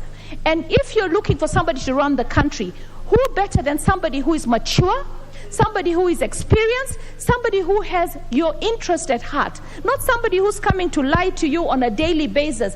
I mean, just look at the kind of nonsense that we are hearing about from Rigathi saying that he was one of the biggest taxpayers. I have never seen any of his companies, and he was short of mentioning the companies. So I want Kenyans to stop being deceived, to understand that we've got really brainy Kenyans, and we are also in bed with a lot of international donors. And when we sit to make decisions about how we run our country, we consult.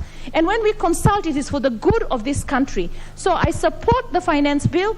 I also support the budget that was put in by Kanini Kega and his committee. And I want to say to the Treasury Ministry, try and have as many opportunities to engage with Kenyans so that together we can move ahead and liberate our country as the Right Honorable Raila Odinga has, in terms of economics and in terms of unity and in terms of peace. Thank you. I support. Next in queue is Honorable Odhiambo Akoth. Thank you, Mr. Speaker.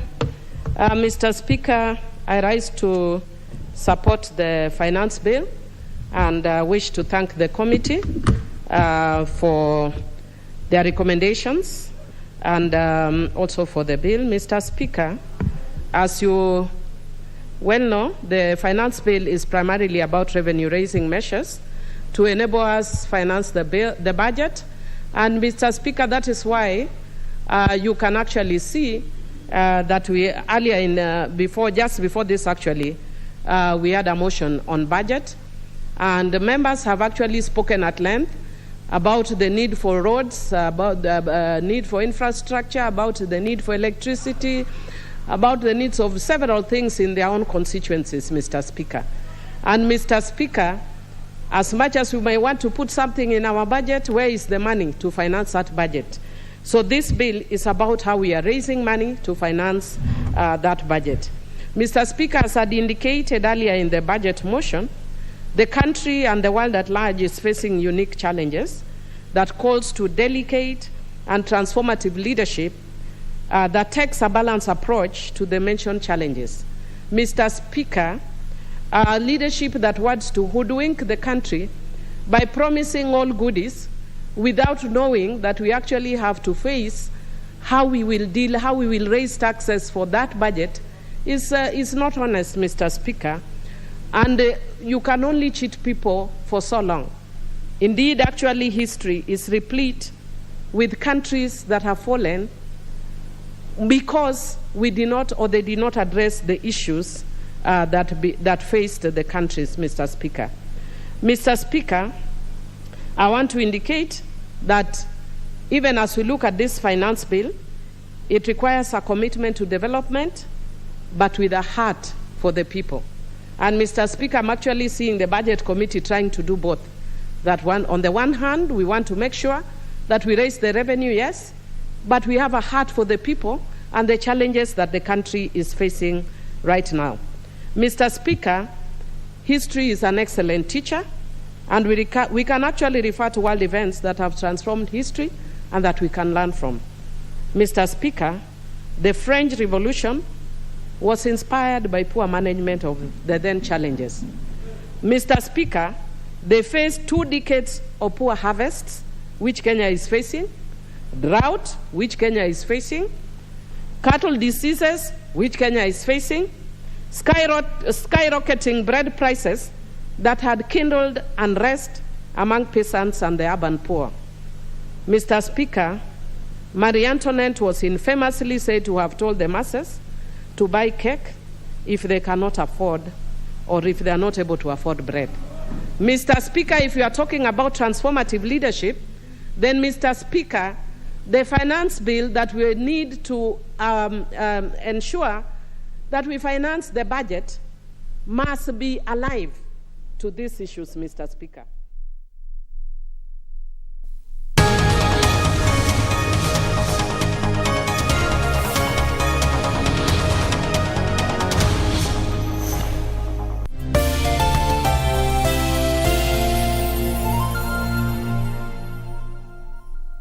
After 10 years, Murang'a County is gearing up to elect a new governor. How well do you know the candidates and what do they have to offer? KBC Channel 1 has organized a gubernatorial debate for Murang'a aspirants this Thursday, 26th May from 9:50 p.m. live from Murang'a University, exclusively on KBC Channel 1.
Mbugua almaarufu prosecutor kwenye kipindi ukipendacho vioja mahakamani kwenye runinga ya KBC Channel 1 anaomba usaidizi wako kudhibiti gharama ya matibabu ya figo. Jamaa na marafiki wameandaa mchango mnamo tarehe 11 mwezi ujao wa 6 kwenye ukumbi wa Charter Hall, jumba la City Hall jijini Nairobi. Waweza kutuma mchango wako kwa paybill number 247247, nambari ya akaunti 777626. Gibson amekuwa mwanani wako na wangu kwa muda usiopungua miaka 40 sasa. Ni zamu yetu nasi tuwe wandani wake wakati huu mgumu. To get John chapter 11 as your skiza tune, dial *811 *965#. I am the resurrection and the life. The one who believes in me will live, even though they die.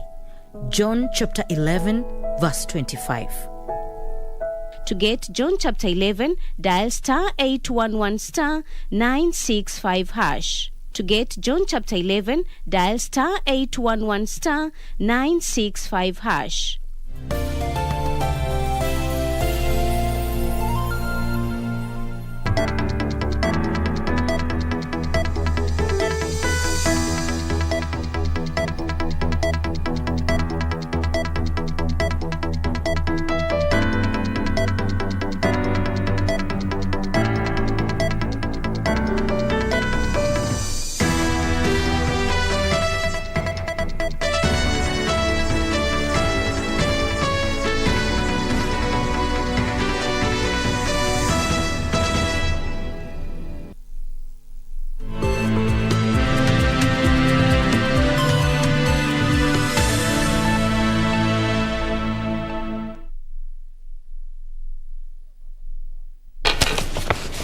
So exactly 1 p.m. East African time. Good afternoon. This is KBC Lunchtime News. Glad you could make the time, and we have a comprehensive bulletin right here for you on this 25th day of May 2022. Remember, we can keep this conversation interactive via all our social media platform as we are live. My name is Bentro Njue, and Ann Wangeshi will be our sign language interpreter for this live newscast. Now, straight to the news.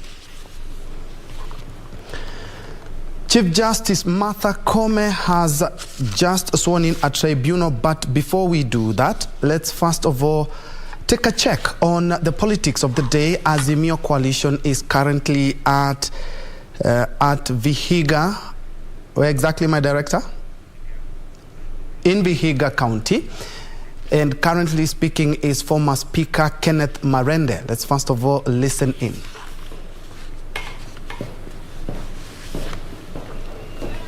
Sasa mimi Mheshimiwa Rais nimesalimu amri. Yale umesema nimekubali na nitafanya vile unataka. Nitakuja nikusaidie kusukuma serikali. I'll make sure that we have good governance.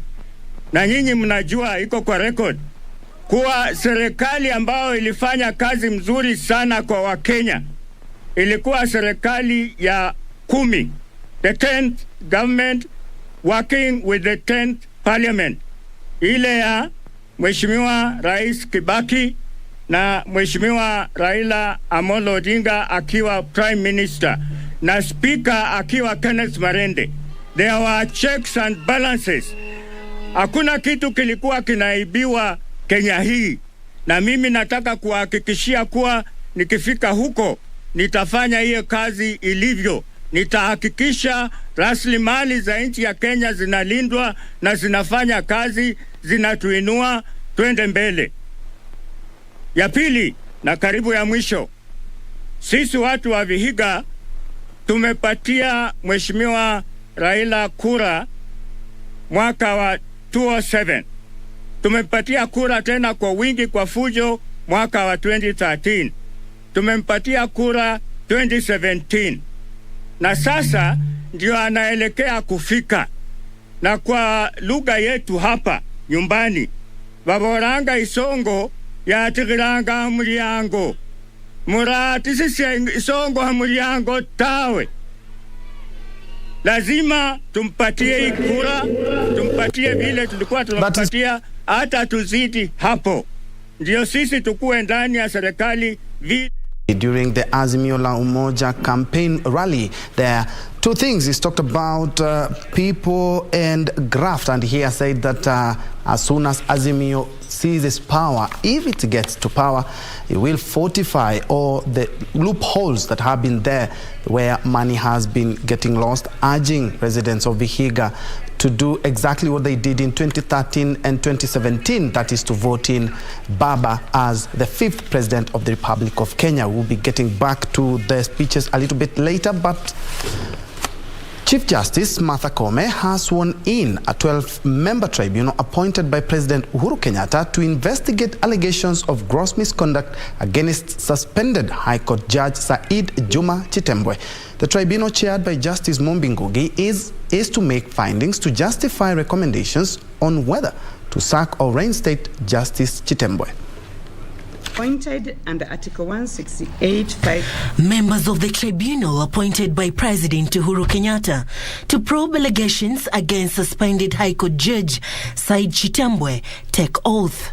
I, Kiragu Kimani, having been appointed under Article 165. The tribunal, chaired by Court of Appeal Judge Mombi Ngugi, was appointed through a Gazette notice dated 18th of May after the Judicial Service Commission recommended to the head of state the suspension of Justice Chitembwe over allegations of gross misconduct and impropriety.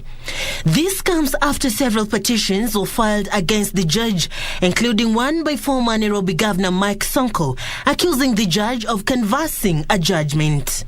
The Judicial Service Commission said it had considered the report of the panel on the petition initiated by the Commission and was satisfied that the petitioner disclosed sufficient grounds for the removal of Justice Chitembwe from office.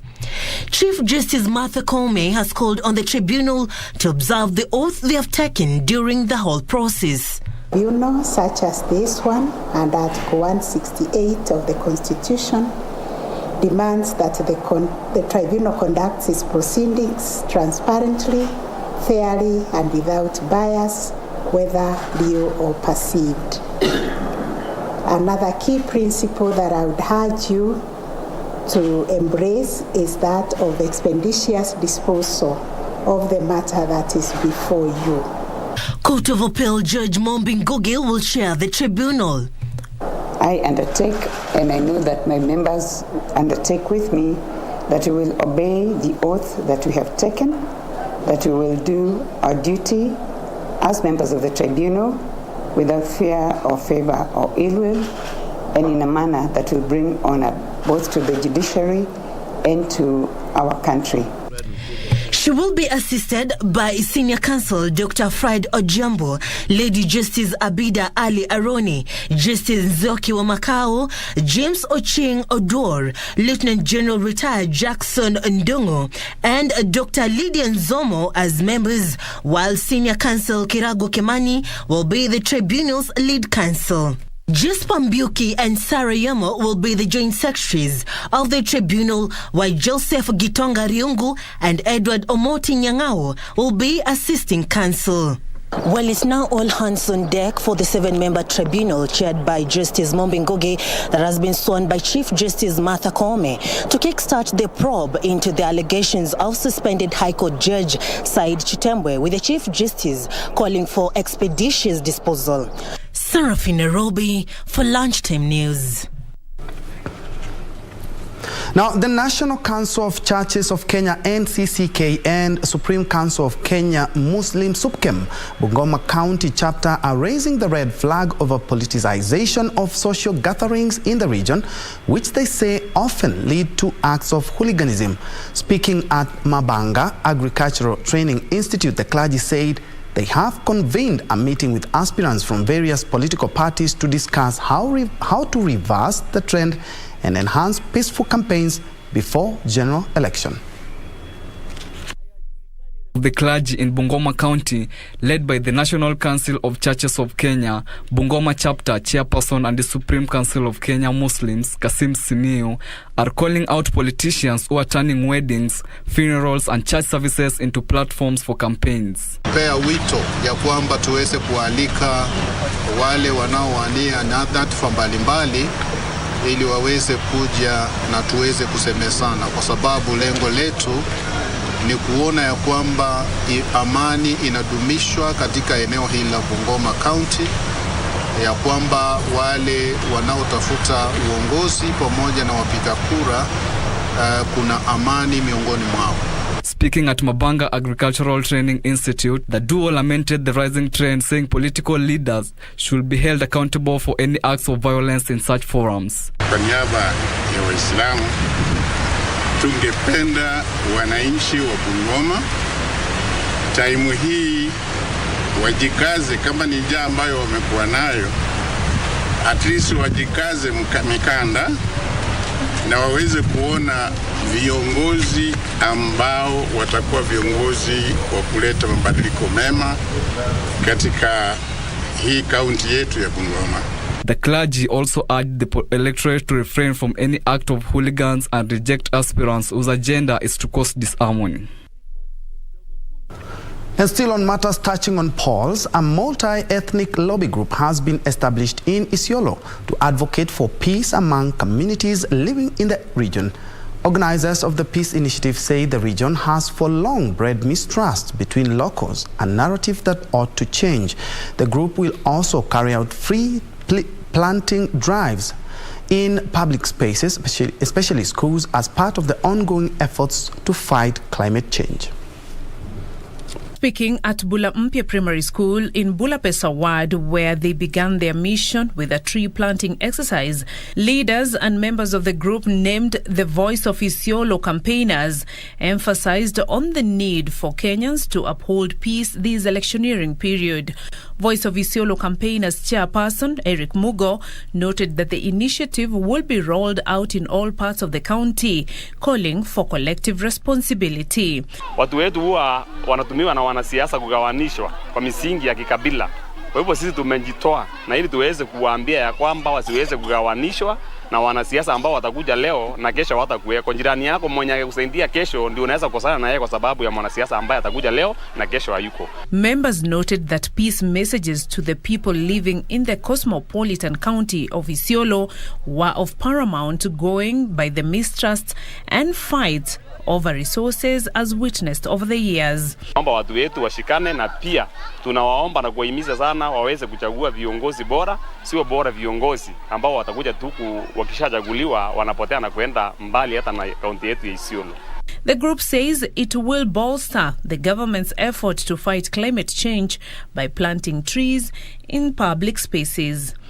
Na pia tunahamasisha jamii kuweza kutunza mazingira, wasikate miti, na pia waweze kupanda miti kwa wingi ili tuweze kupigana na hii janga ya climate change. Beatrice Getonyenge-Tich, Lunchtime News. Elsewhere, a section of Makueni residents have urged the national government to review competency-based curriculum to make it economically viable.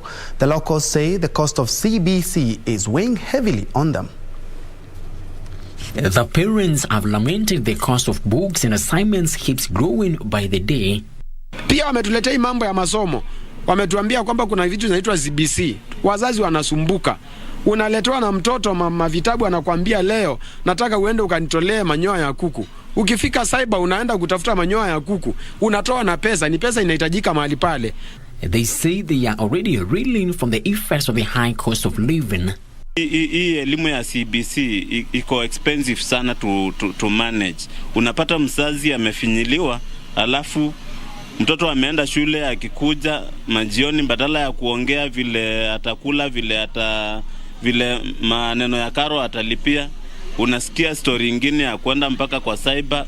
Kila siku unaletewa expense ya offer 150 shillings, hauna boga kwa nyumba, hauna chakula, huyo mtoto anataka school. But the government says all is well and is in fact working to build a farm infrastructure to support the education system. 106 classrooms are complete and handed over. The other ones are at various stages of completion. The government wants those contracted to build CBC classrooms to ensure every complete the projects within stipulated timelines. From the 4 counties that make this region, I'm happy to report that Vihiga County completed theirs 100%. But we have some small percentage that we have not completed in Bungoma, in Busia, and in Kakamega. We wanted to push them so that they complete in good time, such that when we start the second phase of the CBC classrooms construction, then we start from a nil balance of what we had started previously. Kakamega County was allocated 249 CBC classrooms, while Vihiga and Bungoma were allocated 105 and 316 classrooms respectively. Frederick Muki for Lunchtime News. To conservation matters now, where the Nyandarua County government has launched a 2021-2030 forest landscape restoration strategy in a bid to align conservation policies and regulatory frameworks at the county level. The strategy, backed by the World Wildlife Fund, that is WWF, is informed by the National Strategy of Forest Landscape Restoration 2021-2025, which is expected to stretch out to the year 2030. Nyandarua Governor Francis Kimemia, while speaking in Olkalau, said forest and land degradation adversely affect and deplete resources that form the basis for livelihoods for millions of people worldwide. The bit of this document is to implement it from the lowest polling station or sub-location or village to the county level, so that nobody is left behind in terms of improving the environment of Nyandarua County. And I want to appreciate the young people who have a prominent role in this document. We want the young people and the women of this county to play the leading role, plus the private sector to play the leading role in terms of achieving the 10-10 strategy. The Forest Landscape Restoration Strategy will see the county plant 10 million tree seedlings in 10 years to increase forest cover and protect riparian zones, among other key environment conservation practices. We are also supporting a number of forest landscape restoration initiatives in Loitoktok, Kwale, and also afforestation activities in parts of Kaptagat. Meanwhile, Chief Conservator of Forest Julius Kamau has challenged other counties to emulate the good work being done in Nyandarua, noting that environmental conservation needs a multi-sector approach. These are key milestones, but they have happened not in a vacuum. They have happened because many stakeholders, both government, national level, county level, the private sector, non-state actors, and more so the communities, have been able to come together. And I also want to appreciate the state and media, because we are here today, but the message will be heard across the country. And therefore, you have played a multiplier effect in sustaining our campaign to helping and advising and continuously encouraging the Kenyans, wherever they are, to grow and plant trees. The strategy has been developed by the county government with the assistance of the World Wildlife Fund WWF and the Kenya Forest Service KFS. Mombasa-based human rights organization Haki Africa has expressed concern over the rise in political extremism in the county. The organization's executive director, Hussein Khalid, said the situation, if not checked, could spark violence in the electioneering period. Khalid spoke when presenting the organization's report on political intolerance to the Independent Electoral and Boundaries Commission IEBC Regional Manager Swalha Yusuf.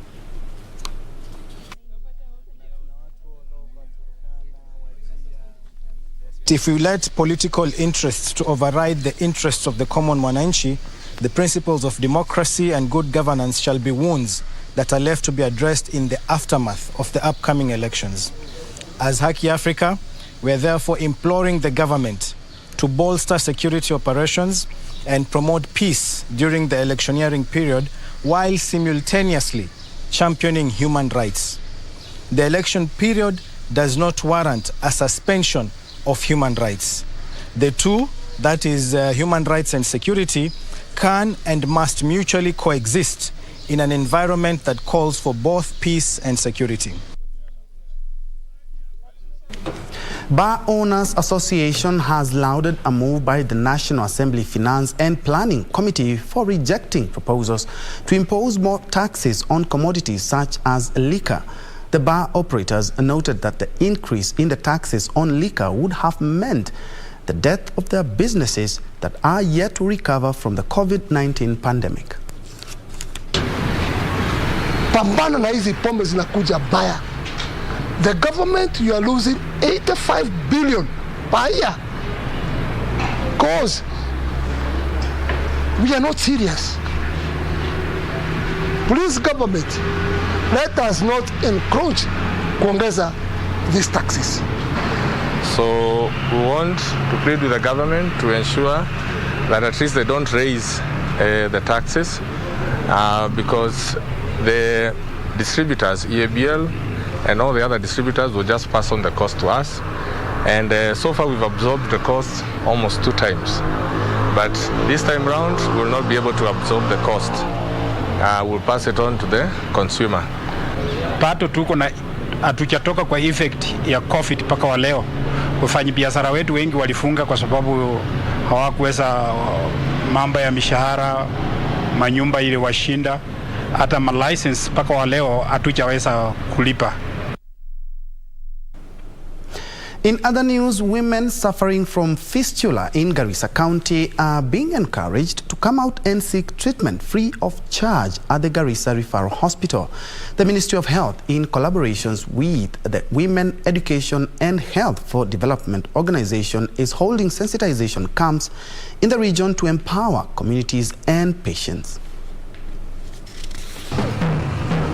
During celebrations to mark the International Day to End Obstetric Fistula in Garissa County, Women Education and Health for Development Organization Program Officer Anthony Njoroge called on women suffering from the condition to seek medical treatment. Wengine wataki kujitokeza kwenda kupimwa na kutibiwa. Hiyo ni moja ambayo ina affect our project. Fatuma Maalim, who's leading in community sensitization through radios and community health volunteers, said that the organization is creating full awareness on the need to stop stigmatization and allow fistula patients to seek help. Tutafikisha ujumbe wetu mingi na tutafanya awareness mingi kwa community kule bado hawajapata habari zetu. And we also do follow-ups after the treatment. We just don't leave you there. We do a lot of psychosocial after the treatment, and when we know that you're fully recovered and your self-esteem is restored, you'll be able to enjoy your life again. Sentiments echoed by Noor Abdullahi, whose wife got fistula during the birth of their second child in 2004 after a prolonged labor and was successfully treated. Your fistula si ugonjwa, ni condition. Vile hawa experts waliposema na walisema inachangiwa na nini, isn't it? Kwa hivyo issues kama hiyo inaweza kuwa sorted out. Residents were urged to shun retrogressive cultures which put their women at risk of contracting the illness. Yusufar reporting for Lunchtime News. Azimio la Umoja One Kenya coalition is currently in Vihiga, drumming up support in the western region, and currently speaking is Baba Raila Odinga. Na furaha, nimeona watu wamejivisha vizuri, wanang'arang'ara, nyuso zenu zote zinang'arang'ara.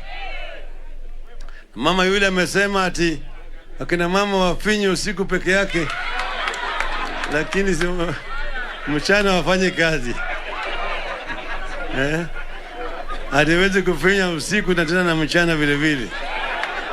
Nakubaliana na yeye.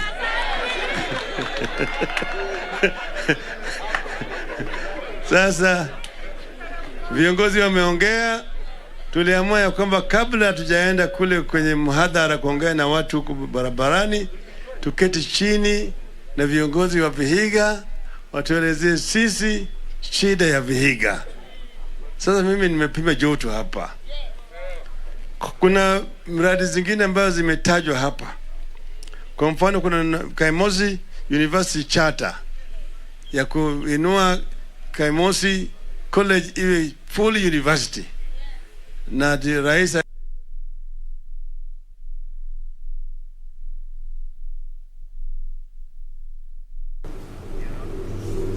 That is Azimio One Kenya presidential candidate Raila Amolo Odinga live from Vihiga, but unfortunately we have lost that feed, and as soon as we get it, we will be headed back to Vihiga. But for now, let's have a quick break, then we'll be right back.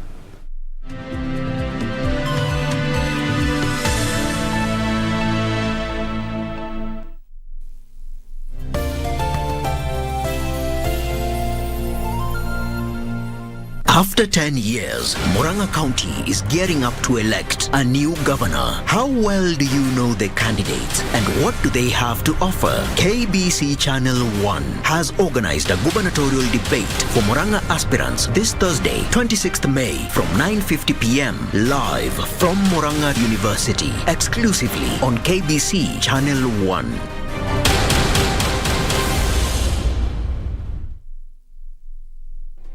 Do you have a news story to share with KBC? Get in touch swiftly on email news@kbc.co.ke or call 0723-892-654 or 0734-780-124. Our arts and entertainment industry has evolved over the years. It is at such times that our destinies are written. Will we rise up in courage or die in cowardice? Who are the movers and shakers in film and theatre? Get trendy as we review locally produced films and stage drama every Wednesday at 9 p.m. on Cinemas and Theatre. Brought to you by the Kenya Film Commission. Film Kenya, Capture Africa. She's the lady who was going Do this. Calm down, Julieta.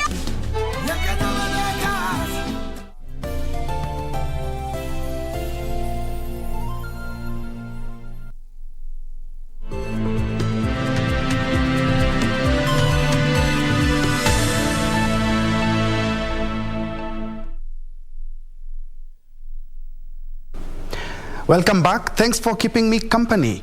Let's take a look at matters politics, where Kirinyaga County Governor Anne Waiguru has unveiled County Education CEC James Kenywa Mutugi as her running mate in her quest to retain her seat. Waiguru described Mutugi as an achiever and a civil servant who has demonstrated dignity in his current capacity. Kisii Deputy Governor Joash Mangi has defended his decision to join the county senatorial race, pledging to push for establishment of a senatorial kitty to facilitate holders of the office to discharge their mandate more efficiently. County gubernatorial race is gaining momentum, with Governor Anne Waiguru being the latest aspirant to unveil her running mate. Waiguru has settled on County Education CEC James Kenywa Mutugi, describing him as an achiever and a civil servant who has demonstrated dignity in his current capacity. Leo nilikuwa nimekuja Wamumu kufanya kazi moja, kufungua hospitali, kupeana tank na kufungua mradi wa maji, lakini sana sana ni kuwajulisha ya kwamba watu wa Wamumu mumetupatia katika serikali ya Kirinyaga kijana mchapakazi ambaye ana heshima. Na kushukuru kwa sababu umeona yafaa nichukue wadhifa huu, na ninataka tu kutangaza niseme kwamba kama msaidizi wako nitafanya kazi ambayo umenipatia kwa uaminifu, kwa uadilifu na kwa kuzingatia mwelekeo na mwongozo utakaonipatia. A section of UDA aspirants in Makueni County has pledged to continue popularizing the bottom-up economic model, which they say seeks to empower vulnerable Kenyans. Here in Makueni, we celebrate public participation, we celebrate community ownership of development, people-driven development, and that's what has put Makueni on the map of this nation. This bottom-up approach is now the next step after devolution to ensure that everybody gets involved in the development or in socio-economic development. Meanwhile, the Service Party leader Mwangi Kiunjuri has affirmed that the party is firmly behind the Deputy President William Ruto. But TSP is firmly in the Kenya Kwanza alliance. It is a choice that we made collectively to deliver victory. And leaders allied to KANU in Machakos County have accused the Azimio la Umoja One Kenya coalition for failing to include any of their members from the Lower Eastern region in the Azimio campaign team. Sasa tumeangalia, kwa hiyo watu wametolewa, wale wanasimamia hiyo campaign team ya Azimio, tumeona viongozi wetu hawako katika hiyo forum. Na ile kitu naweza sema ni kwamba chama ilitupatia direction, ikatuambia sisi tuko under Azimio, na tukiitisha kura, tukienda kwa ground tunasema sisi tuko kwa Azimio. So what we are asking, watu wetu wale our coordinators waweko kwa hiyo group. And Nambale Constituency independent candidate Geoffrey Mulanya has appealed to the Independent Electoral and Boundaries Commission to have a database of all registered voters in order to reduce the burden of cost for independent candidates who are required to submit hard copies or photocopies of identification cards of their supporters. For Lunchtime News, I'm Safin Achieng Ouma.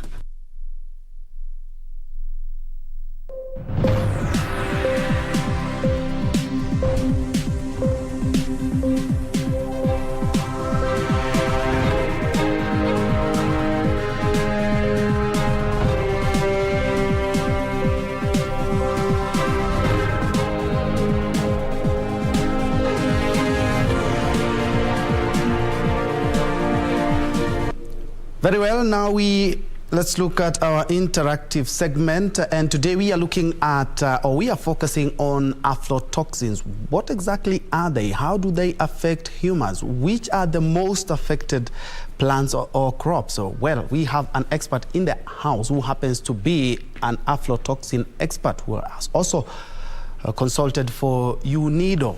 Her name is Dr. Charity Mutegi.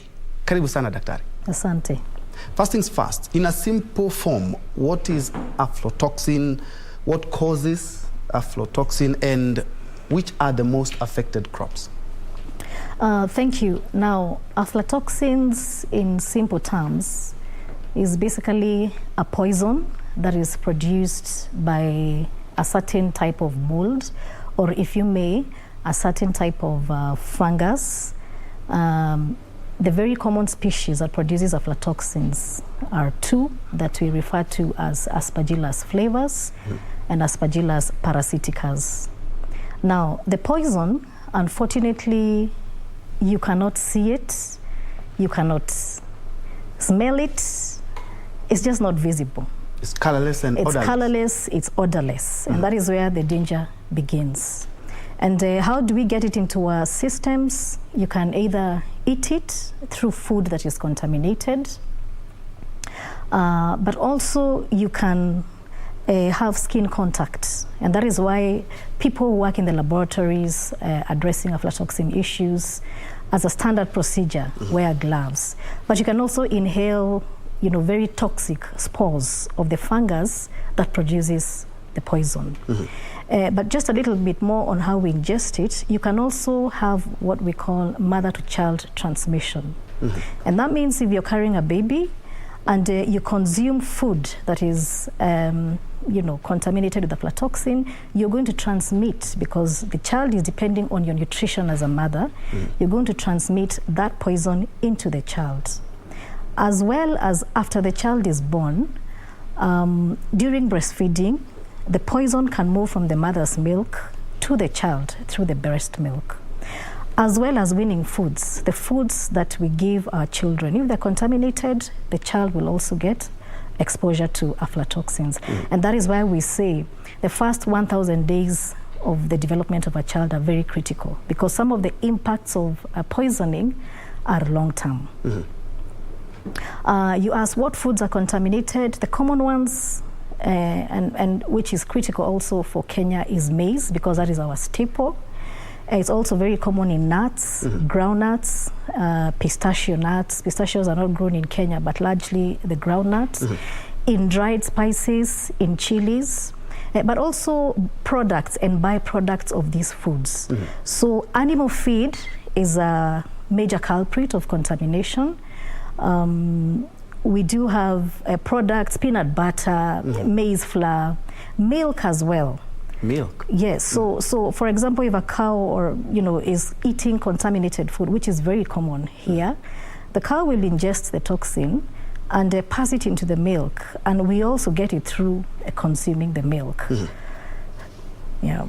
And it's a good thing that you've mentioned spices, groundnuts, macadamias. There are plants that, when we hear aflatoxins, we only imagine of things like maize. How does it affect things like macadamia, spices, herbs, as you've mentioned? Yeah, we have paid a lot of attention to maize. I mean, because it's our key staple. But if you look at other commodities like groundnut, for example, data, there's a lot of data out there, Kenyan data, that shows groundnut and groundnut products are heavily contaminated with a poison. Macadamia, we do not have very high levels like you would find in maize and groundnut, and probably that is because of the nature of the nut. It has a very hard shell that would protect it. It's the avenue for the fungus that produces aflatoxin to get in is sort of blockaded by that hard shell. So you don't find as much contamination compared to other commodities like groundnut, for example. In spices and herbs, fresh herbs do not have that amount of the aflatoxins, but when you take them through the drying process, if you do not dry them appropriately, then we have high levels of contamination. And that is why you find countries like India that consume a lot of spices and pepper are very keen to understand the levels in those commodities. Yeah. And now, what levels are considered dangerous, and how can we manage aflatoxins? Okay, so let me start by saying this. There is no safe level for the poison. Any level of toxin in your food should worry you and myself, and anybody who's eating, really. But then, and I'll explain this a little bit, the aspects around temperature, humidity, and environment play a significant role in terms of contamination. Now, where most of Africa, including Kenya, is placed, even when you have all the mitigation measures in place, it is highly likely that you cannot get 0 parts per billion. The parts per billion is a measure that we use, to determine the threshold of the poison. So what KEBS has done, because they are responsible in Kenya for setting the standards, they have, through a risk assessment process with a multidisciplinary team, established what we would consider safe for a Kenyan to consume to protect their health.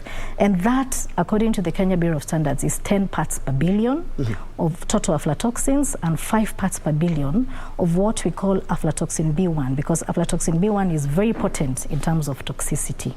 So any Kenyan who's consuming food that has more than 10 parts per billion total aflatoxin or 5 parts per billion of aflatoxin B1 is actually predisposing themselves to to the health implications. And now in Kenya, we do export a lot of cereals, maize, wheat, and of course, a lot others like sorghum, millet. The levels, do we have to test all the maize that comes into the country so that we ensure that we do not import? Like we import from Uganda. Uganda is a quite a humid country as opposed to Kenya. How can we ensure that we do not get aflatoxins in Kenya in the food that we export? We import. We import, yeah. So Kenya is a net importer of maize. Kenya is a net importer of groundnut. In fact, almost 90% of the groundnut, used here for processing is actually imported. Now, the aspects around testing, you cannot test every little sample that comes here.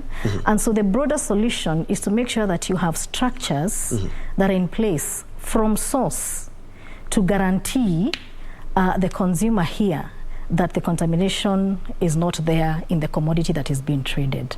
Unfortunately, as it is, the aspects around traceability are not there, especially for grain commodities and nuts. The horticultural sector has been able to, improve the structure, and you can really trace macadamia from Kenya. In the UK, you can know which farmer produced, how it was transported and handled all the way to the market. For commodities like maize, that process is not there. So you cannot say there's a sure guarantee until those systems are put in place to ensure that the process is, is watertight. That every level of handling and transportation of these commodities is addressed and is accounted for. So traceability becomes very important in the whole supply chain. And because a lot of Kenyans are farmers, small scale and large scale, how can a farmer, or if you have any of the cereals that is affected by aflatoxin, guarantee that they will not be affected? Because some of the issues are like storage, pests, are also challenges that affect us in terms of cereals. Yeah, that's a good question. So let me say this. Primarily, when you're talking about contamination, there are key aspects that I talked about: temperature, humidity, environment, and moisture. Now, the toxin is not just a post-harvest problem. For the farmer needs to understand that that problem can start pre-harvest when the crop is growing. And we do have mitigation measures that a producer or a farmer can embrace to manage contamination. So good agricultural practices, anything that will maintain the integrity, the nutrition and the health of a crop, will ensure that to some extent that commodity or plant remains safe. Anything that prevents insect and pest attack, anything that prevents damage. For example, if you're weeding groundnut and the pod is under the ground. So if you're weeding and you wound the pod, then you're creating access for the fungus that produces the toxin to thrive. So all measures, we call them good agricultural practices, preventing drought during growth, because you also affect the integrity and the health of that crop. All those practices lead, to reduction in aflatoxin or prevention of aflatoxins. We do have technologies like AflaSafe, or which is a biological control solution that maize farmers and groundnut farmers can also use to mitigate or to prevent. Now, post-harvest, when the crop has reached what we call physiological maturity, the crop does not require any more water. So anything that you do to that commodity from the time you harvest to the time you eat it, you must make sure that you're not exposing it to the environment that can, increase the moisture content and really control the temperatures during that process. So proper sorting, proper drying, for manufacturers embracing HACCP systems, quality, good manufacturing practices. All that is important. And remember, some of the solutions a farmer can embrace. Sorting is not rocket science. Drying and making sure that the produce, whether it is maize, whether it is groundnuts, does not come into contact with the soil, and simple techniques that farmers can embrace. Okay. Yeah. Thank you, Dr. Unfortunately, we are out of time, but thank you so much for that insight. I'm quite sure a lot of Kenyans have benefited from that. I have been speaking to Dr. Charity Mutegi, who is an aflatoxin expert there, shedding light on how we can prevent ourselves from getting this deadly. It has been proved that aflatoxins do cause some of the cancers. We do continue with the business where 10 arid and semi-arid counties will benefit from a 9.4 billion shillings grant from the International Fund for Agricultural Development and the government to support vulnerable families to increase food production. Ministry of Agriculture Chief Administrative Secretary Lawrence Omuhaka says the 6-year program is part of government initiatives to address food security in the country. Ministry of Agriculture Chief Administrative Secretary Lawrence Omuhaka says a total of 495,000 individuals in the 10 counties will benefit from the 6-year program. The funds will be channeled through the Kenya Livestock Commercialization Project in Marsabit, Samburu, Busia, Kakamega, Trans Nzoia, Elgeyo Marakwet, Baringo, Siaya, Bungoma and Nakuru counties. The strategy is based on the belief that food security requires a vibrant commercial and modern agriculture sector that supports Kenya's economic development sustainably and its commitments to the regional and global growth. The 6-year program is being launched at a time when over 20 counties have been adversely affected by drought. Omuhaka says the program is meant to transform the livelihoods of pastoralists and the small-scale farmers by empowering them to increase production and revenue. With these governance structures that have been put in place, rest assured that each and every point of KELCOP will be accounted in accordance with the Constitution and the PMF Act. Speakers said livestock was a critical subsector that supported thousands of families, noting that the program would come in handy in improving production. Unfortunately, Kenya is currently experiencing a meat surplus deficit of about 3,000 metric tons. It is against this backdrop that I am pleased, excited, and honored to join you today to launch the Kenya Livestock Commercialization Project. The program is being implemented at a time when Kenya faces a meat deficiency of 3,000 metric tons annually. Ndutamo Kami for Lunchtime News. A consortium of millers, business owners and retailers are calling on the government to immediately address a looming wheat and maize shortage. In a joint statement, manufacturers, millers and agro-processors are proposing that the government exempt from import duty wheat and maize, encourages farmers with stocks to avail them and help source the grains from other countries. Kenya National Bureau of Statistics (KNBS), the price of maize went up from 2,850 shillings in 2021 to 4,200 shillings in 2022, a 47% increase. On the other hand, the price of wheat rose from 3,800 shillings in 2021 per 90 kilogram bag in 2022. The Kenya Association of Manufacturers, Cereal Millers Association, Association of Kenya Feed Manufacturers, Eastern Africa Grain Council, Agro-Processors Association of Kenya, Grain Belt Millers and Farmers Association, Agriculture Sector Network and United Grain Millers Association say the glaring shortage requires immediate and short-term interventions to avert a looming crisis, compounded by the persistent drought and global supply chain disruptions owing to Ukraine-Russia crisis and COVID-19 disruptions. They are calling on the government to expeditiously form a committee comprising of cabinet secretaries drawn from the relevant ministries to come up with solutions to mitigate wheat and maize crisis in the country. So far, the government had announced the removal of import duty on maize for 3 months to safeguard against the global shortage of maize. The manufacturers, millers and agro-processors are also calling on farmers holding on to stocks of maize to immediately sell them to millers to avert a shortage crisis. In addition, they want the government to bilaterally negotiate with countries such as Tanzania and Zambia for importation of 6 million bags of maize. Alanauko, Lunchtime News. In other news, Kenya and Uganda have rolled out a tourism promotion initiative to promote tourist sites to increase cross-border visitations.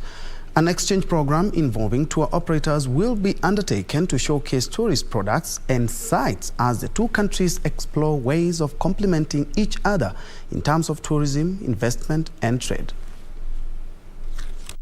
Uganda has started roadshows and familiarization trips in Kenya in efforts to showcase to Kenyans the tourist sites in the neighboring country.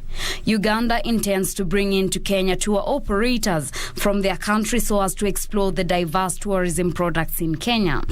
These will be followed by another trip of the Kenyan tour operators to Uganda to also sample the tourism products there. Can the two countries, but specifically the Uganda and the coastal region, come up together to synergize, to complete, so that the tourism sectors are able to complement one another, so that we can come up with a package that promotes the tourism attractions of the coastal region and what we have in Uganda. In terms of trade, for example, we know that not a lot of agriculture goes on along the coastal region, so we want to say how can we bring in more of our agricultural products, but also how can we bring investments from Uganda.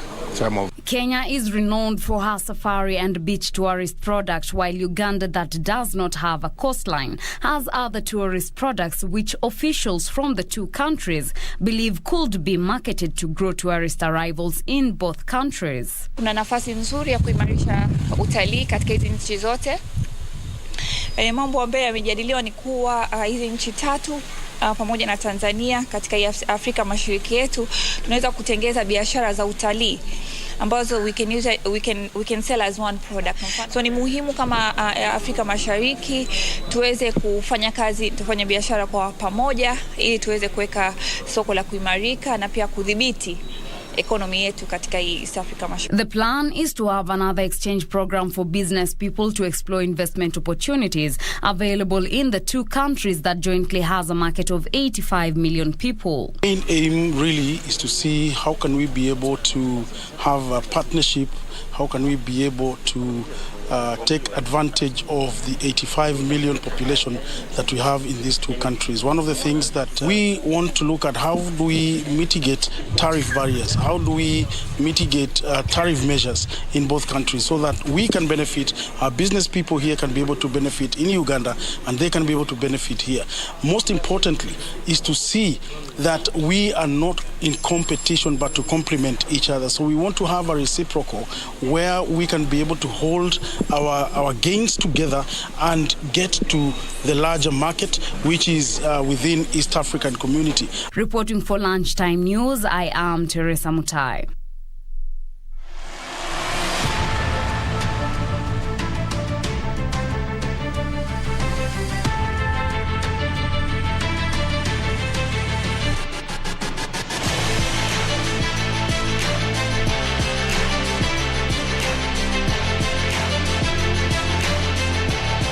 And in sports, Luka Doncic scored 30 points as the Dallas Mavericks kept their hopes alive in the Western Conference playoff by beating the Golden State Warriors.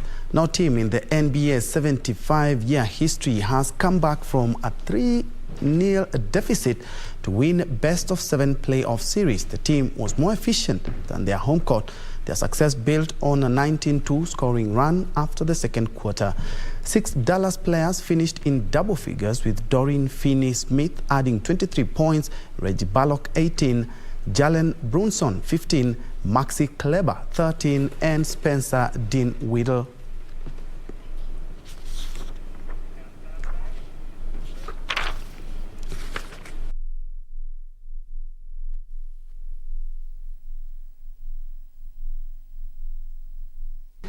Elsewhere, Kenya and South Africa lead their respective groups undefeated in the ongoing Baseball 5 African Championship at the National Stadium in Dar es Salaam, Tanzania. There are 10 teams participating in the event and are pooled in 2 groups. Kenya is leading Group B after defeating Tanzania 2-0 and Burkina Faso 2-0 as well. South Africa is leading in Pool A. The top 2 teams will qualify for the first ever Africa Baseball 5 Youth Olympic Games in Dakar, Senegal, and advance to the WBSC Baseball 5 World Cup, which is due to be held later this year. Kenya will be playing Ghana today in the quarterfinals.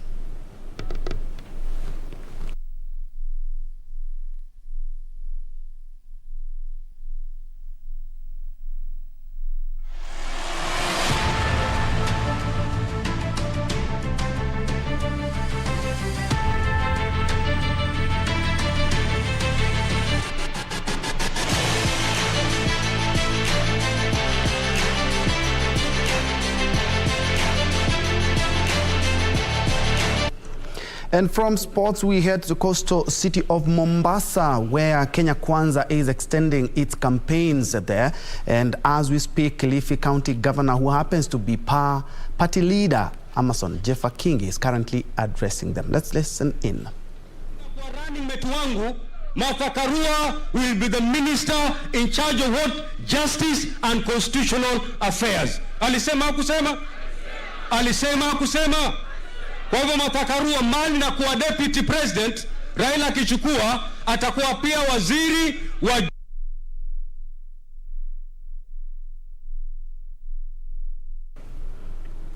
We are keeping a keen eye, our Mombasa team and also our Kisumu team are keeping a keen eye on those 2 rallies by Azimio la Umoja One Kenya and also by the Kenya Kwanza coalitions. We will be coming back in the next subsequent bulletin with much comprehensive reports from the 2 political rallies. Thank you so much for joining us. My name is Bentro Njue. That is where we put a cap on KBC Lunchtime News, and on the sign language interpretation has been Anne Wangeshi. Do have yourself a blessed afternoon.